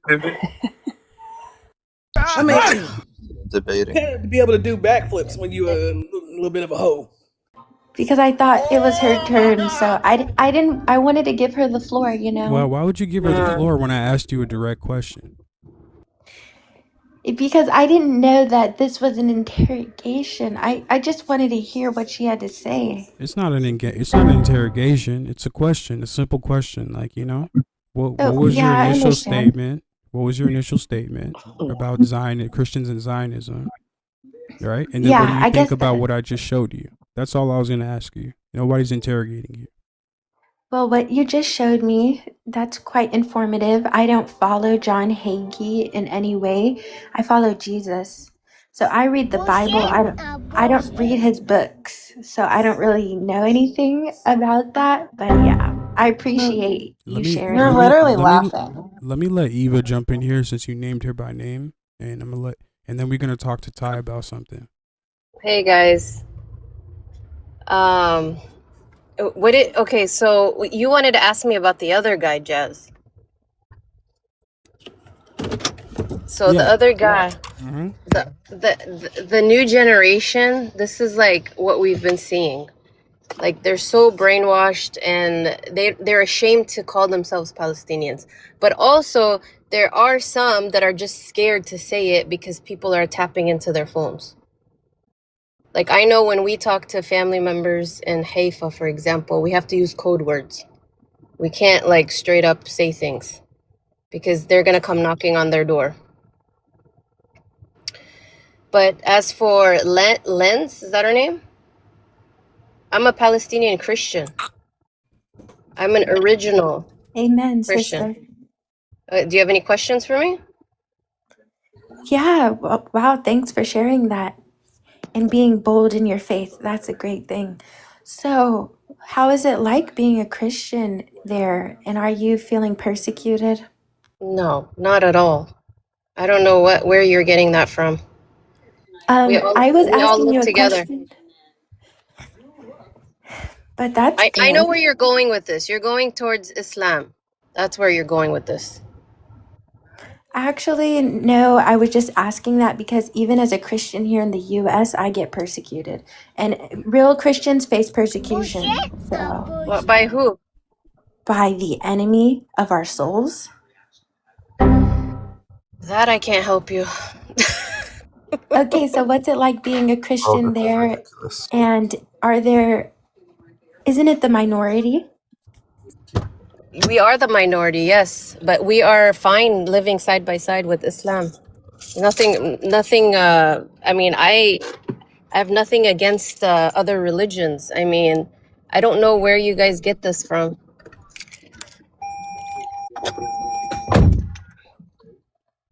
Okay. Lines as a So do you go to church? Christian. Of course I go to church. And do you Have you heard of Melkite? No. No? That's like the oldest Eastern Catholic that you could find. Interesting. Do you sing praises to the Lord? Oh my God! Shut up. Okay. Okay, I'm done with her. Yeah, that's a real question. Maybe you should give up dick for Len. How the fuck are we Lion. here? Las Vegas, I got a you're question. so vulgar. I got a question. Okay, so as someone born and raised Break or Seventh Day something. Adventist herself, where exactly are you being persecuted? In my daily life, I'm persecuted at work. I'm persecuted for speaking the name of Jesus. I'm No, persecuted by the no. people who follow the world, and they're like all with the, LGBTQ, with Oh my the goodness. Roe Okay, v. okay. Wade, with all So these you're things, just and I'm like, I I'm follow telling you, Lane, Jesus, and they're like, lines. oh, that's so horrible. Okay. No, they're not. They're literally not. If you're being persecuted at work, it's probably because they just don't like you. You are intolerable, insufferable. I mean, if No, that's anybody so wants to, wrong hey, because in the Jazz, public schools Jazz. in Okay, California. yep. So, Jazz, what was that show she was on with Ray J? Fresh and Anybody fit. know? Fresh and Fit. If you want to find Oh, so Lane you saw lines, that? go. You know this. Why are you acting like you didn't come here all the That was time? You know we know about Fresh and Fit.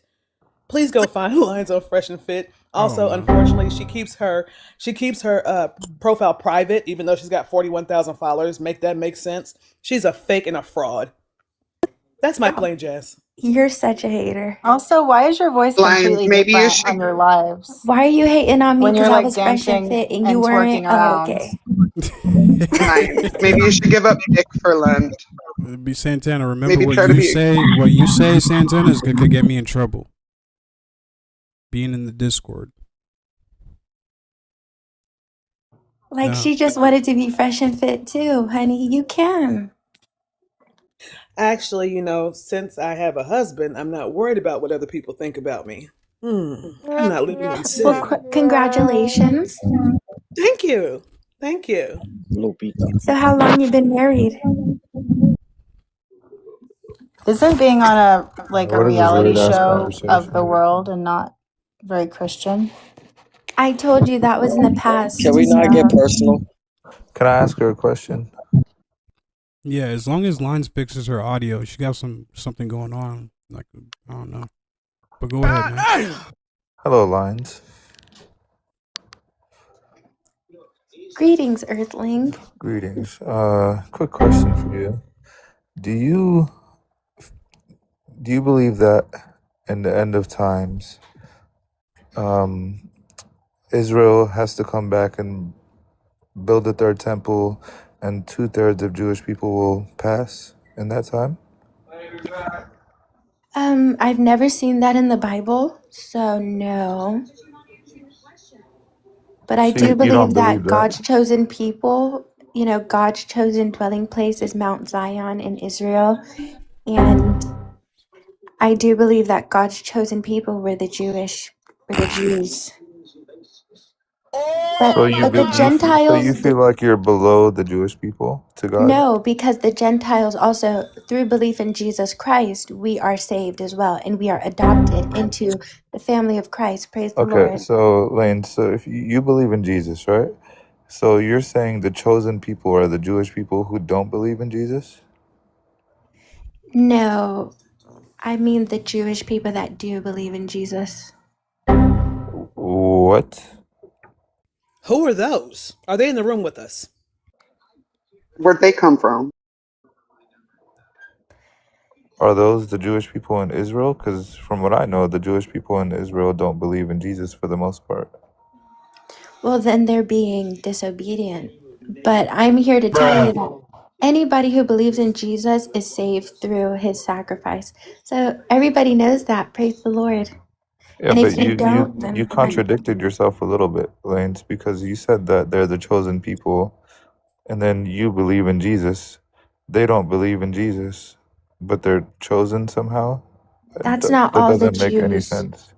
No, there are That's the Jews that majority, believe in though. Jesus. That's like saying Jehovah Witness Christians don't believe that Jesus is God, but they're a very small minority of Christians. Here's a good question. Do you believe in Jesus? I do. I'm a Muslim. I believe Jesus is the Messiah.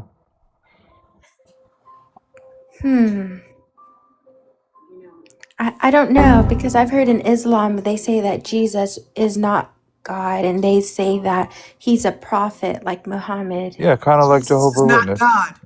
Jesus isn't God. Well, But no, we Jesus don't have to is argue that. We God. don't have to argue that. Look, we don't have to sit here and argue that. Okay, you have your beliefs. I have mine. That shouldn't be a big issue, right? We both believe that Jesus will return and be the Messiah. The issue here is there's a Amen. group of people that you call the chosen people, but they don't believe in Jesus at all. No, that's not true. It's,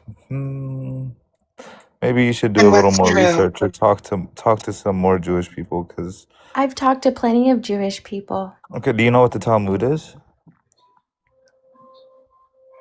but then again, I read the Bible. Yeah, but do you know what the Talmud is? No, I don't. Okay, I'll educate you a little bit. The Talmud is a book that the Jewish people of recent times have created, right? Like certain scholars and things like that. And in that, a lot of Jewish people believe in this book. By the way, people like Netanyahu, people like Ben Gavir, and they'll do certain prayers and stuff like that using this book. And in this book, it says that Jesus is burning an excrement in hell. How does that make you feel? I rebuke that in the name of Jesus. We're And gonna if you believe, skip over the books, my man. We'll just skip over Okay, the I got you. books. I'm sorry. Yeah. yeah, Essentially, because hold on like, real yeah. quick. Now, Lions. So, you have to drop, Eva? No. Do you need me still? I could stay. I If you mean, need me. yeah, hell yeah, come and Okay, kick I'll it. stay. I'll stay. Yeah. I just have to do something while As a I'm. Christian Palestinian, I'm confused about what I just heard. That man Oh was God. ridiculous. We're just dealing with Lanes here for a second, so my bad Okay. on that. I know you gave up on Lanes though. She said I'm good physically. Yes. Lanes. I would just like to know, like you said, you want to come up here just because you're a supporter. You got anything that you wanted to say in specific? Yes, I do want to support. I want to support the different perspectives that people, hold on these topics. But then again, I wanted to give my, perspective that Jesus is Lord, and that's truly our only way to salvation. All right. Well, here on my panel, we don't talk a lot about religion. All right. We leave that to you as yourself. If you want to bring it up, you can bring it up a little bit, but the whole conversation is not going to revolve around religion. I don't believe in trying to put your religion on anybody, nor do I believe in disrespecting anybody's religion. You get what I'm saying? You're allowed to believe what you're allowed to believe, but here we just keep things tangible, geopolitically tangible. You understand? Do you know what that means, Lines? I respect that. It just gets difficult to when people have to prove their religion to other people. It's something that doesn't work for me. I don't like to see people have to prove their religion to other people. Even you can be included in that, fine. But at the same time, don't put your religion out there because Vegas gonna get you. So protect yourself and just let's not even go in that direction. Was there anything else you wanted to say? I support you, Jazz, but at the same time, that's what I mean. Like, you guys are asking me when I get persecuted, and that's an example of saying, Las Vegas is gonna get me, and that's what I'm saying. It's just I'm telling you the reality of the situation. I said don't bring up religion, or else Las Vegas is gonna be saying something about it. But yeah, I'm here to chill. I'm chilling. Interesting. How do you feel about the state of Israel then? I feel that I think it's good, Yeah, I think it's great. How do you feel about the Palestinians? I have nothing against the Palestinians. Do you know what's happening between Israel and the Palestinians? But I do feel bad for them and everything. Do you know why you feel bad for them? From what I've seen online and them, like, everything happening to them and like the famines and war in general. That is so sad. Ugh, it breaks my So heart. you say for you to say Israel is fine, You know, do you understand that Israel is doing this to the Palestinians? Or why do you think this is happening to the Palestinians?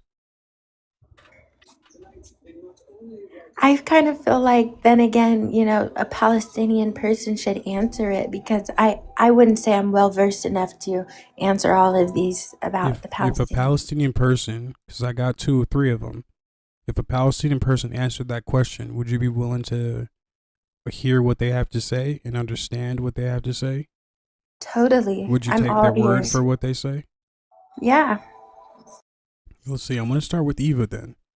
I'm going to start with Eva. And I'm going to ask Eva about Christian Palestinians over there, and she's going to tell you about Christian Palestinians. Would you be willing to do that, Eva? Yeah, hold on 1 second. Just give me 5 minutes. Can you skip me? Yeah, take your time. I'm going to go to Palestinian Maid. Now, you don't have to talk about Christian Palestinians, but you can just talk about Palestinians. You know what I'm saying, Palestinian Maid? You there, bro? I'm going to turn your mic off and then turn it back on. Oh, shit. That's wild. It's not working. Hello. There you Can go. you hear me? There you go. Okay, my bad. Do you just want me to like give a brief outline of As the to what the history of what Israelis are, happened? as to what the Israelis are doing to the Palestinians. What the Israelis did to the Palestinians? Yeah, what they are doing to the Palestinians. I'm not sure why it's cutting off pretty bad for me. Here, I'll do it. I'll do it. I'll do it. Okay, yeah. So Oh man, you got some bars. You got some bars. You got some bars. We'll come back to him. I tried to. Now we'll get Sammy to tell you. Sammy, are you there, Sammy? Yes, Jazz. Sammy. So we have this girl here. Her name is Lines, and she thinks that Israel is good, but she doesn't know what Israel's been doing to the Palestinians. Would you mind informing her on what Israel has been doing to the Palestinians? Absolutely, absolutely. Yani first of all, Jazz, thank you in order to give me the opportunity to join your amazing platform. First of all, I'd like to tell her or to inform her that 20,000 kids, more than 20,000 kids, was unalive in this war. And by the way, the war did not end. More than 8,000 people, more than 8,000 women were unalive. More than 6,000 oldest, yani above 60 years old, being unalive. Occupation still starving the people, yani the starvation continuing up till now. More than 2 million people starving without the occupation letting the food enter to Gaza. The suffering increasing to the high level. Starvation increasing to the high level. Occupation is still banning the necessary things enter to Gaza in order to let the people sorting out their daily life. Every day there is a new people being unalive, although they are talking about a ceasefire. There is no ceasefire in the ground. There is no medical service in Gaza available because the occupation destroy all the hospital and all the clinic. Up till now, the occupation is still banning and preventing the medical supply being entering to Gaza. The treatment, the fuel for the generator in order to let the hospital being working. Up till now, the occupation is still preventing 20,000 patients in order to leave for medical care outside of Gaza because there is no health service in Gaza. Most of them, I mean, among 4,000 kids, they are really in a bad need to be transferred outside of Gaza. And another 16,000 patients, like cancer patient, like kidney patient, like the injury, also being prevented by the occupation from leaving for medical care. Do you need more? Do you know the occupation imposing siege on Gaza people for more than 18 years?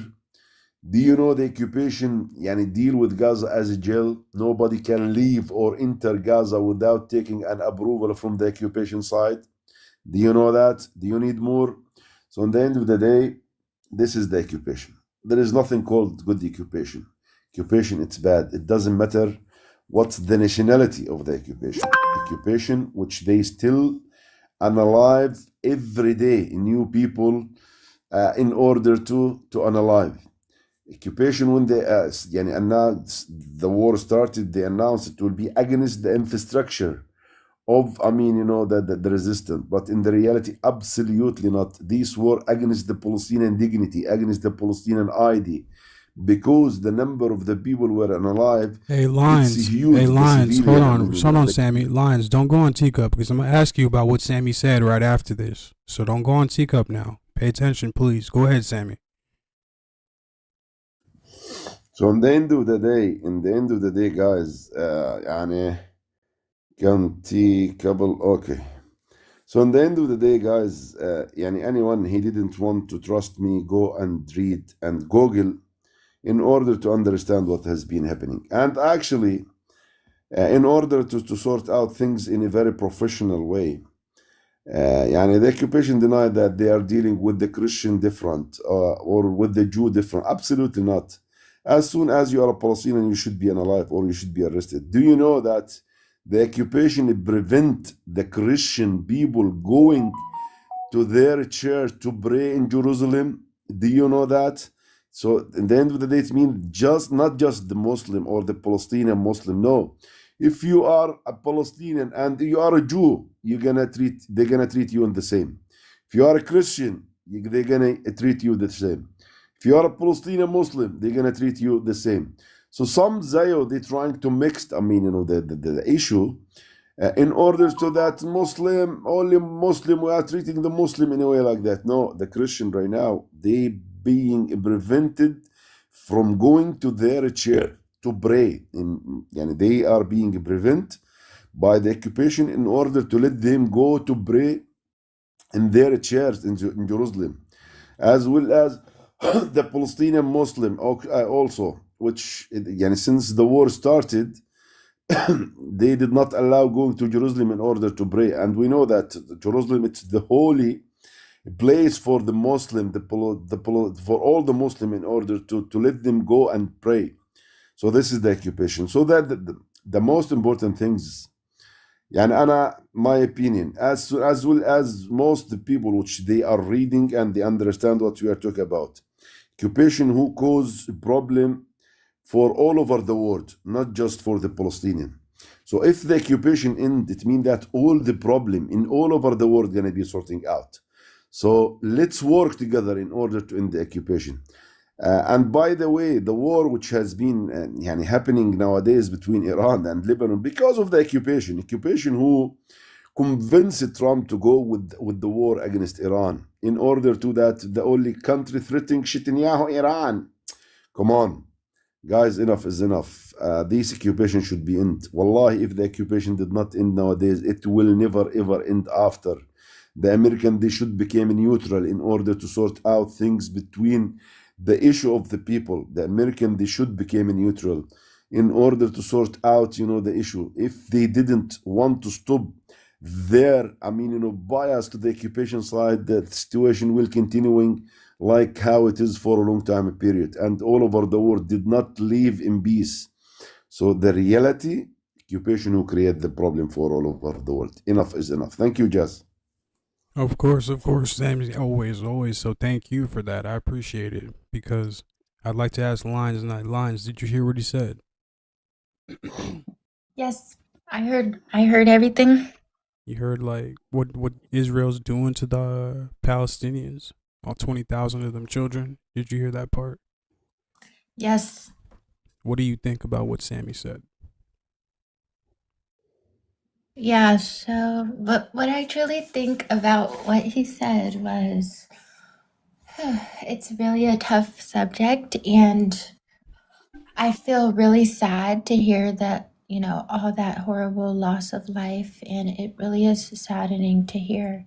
But I need to speak the truth, and I know when I'm answering this question, I have to bring in the fact that, yes, it is sad what's happening.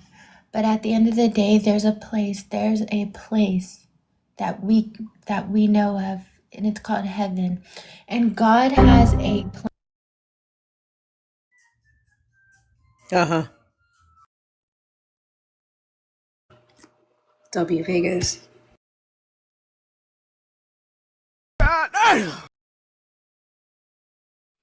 Lines. You're on mute.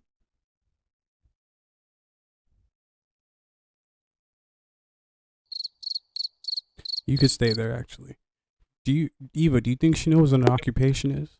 Like you said No, in the chat. no, I don't think she does. I want to know. Do you know what occupation is, Lens? Lines, you're on mute. Downplaying my education is never the way to go. Of course, I know what an What is it? occupation is. What is it? It's a job. It's what you do Oh for my a living. God. An occupation is what you do for a living. No. And if you're speaking about the other occupation, Eva. it's No, the kind where she they're knows occupying exactly a what she's country talking. in war. She knows what you're talking about. Don't laugh. She knows what she's doing. Yeah, man, bro, that sent But me, she's bro. here for jokes. Not funny. No, But I'm no, you not. think she's kidding though, but that's the thing. I mean, An occupation, well, you didn't clarify, but I think if you're speaking about an occupation, it's the country that's occupying another place for war. For war? In a war. No, this is not just war. This is how we've lived for the past 100 years. They occupy everything we do. Do you not understand that? I 100% understand that. And then you still won't side with the Palestinians. And that's the sad part. Like, I was listening to what you were saying. You were saying you are a Christian and you're not getting persecuted, nothing's wrong, and that's what you said. Of course not. No, persecuted by the Israelis, yes, but not by Islam. Like this is, I think, what you wanted to hear. Am I right or wrong? No, that's not what I wanted to hear. And you were saying everything was good. Not And you're with in Israel. Palestine. I'm saying us as Christians and Muslims living side by side, we are great. Okay, that's good. So how are you doing in Palestine? I don't live in Palestine right now. Okay, so you're a Palestinian American? Yes, my family, I still have family in Palestine, yes. Okay. But we can't even go to church on our holiday. Can you imagine?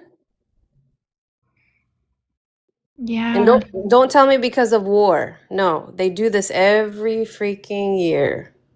Same shit.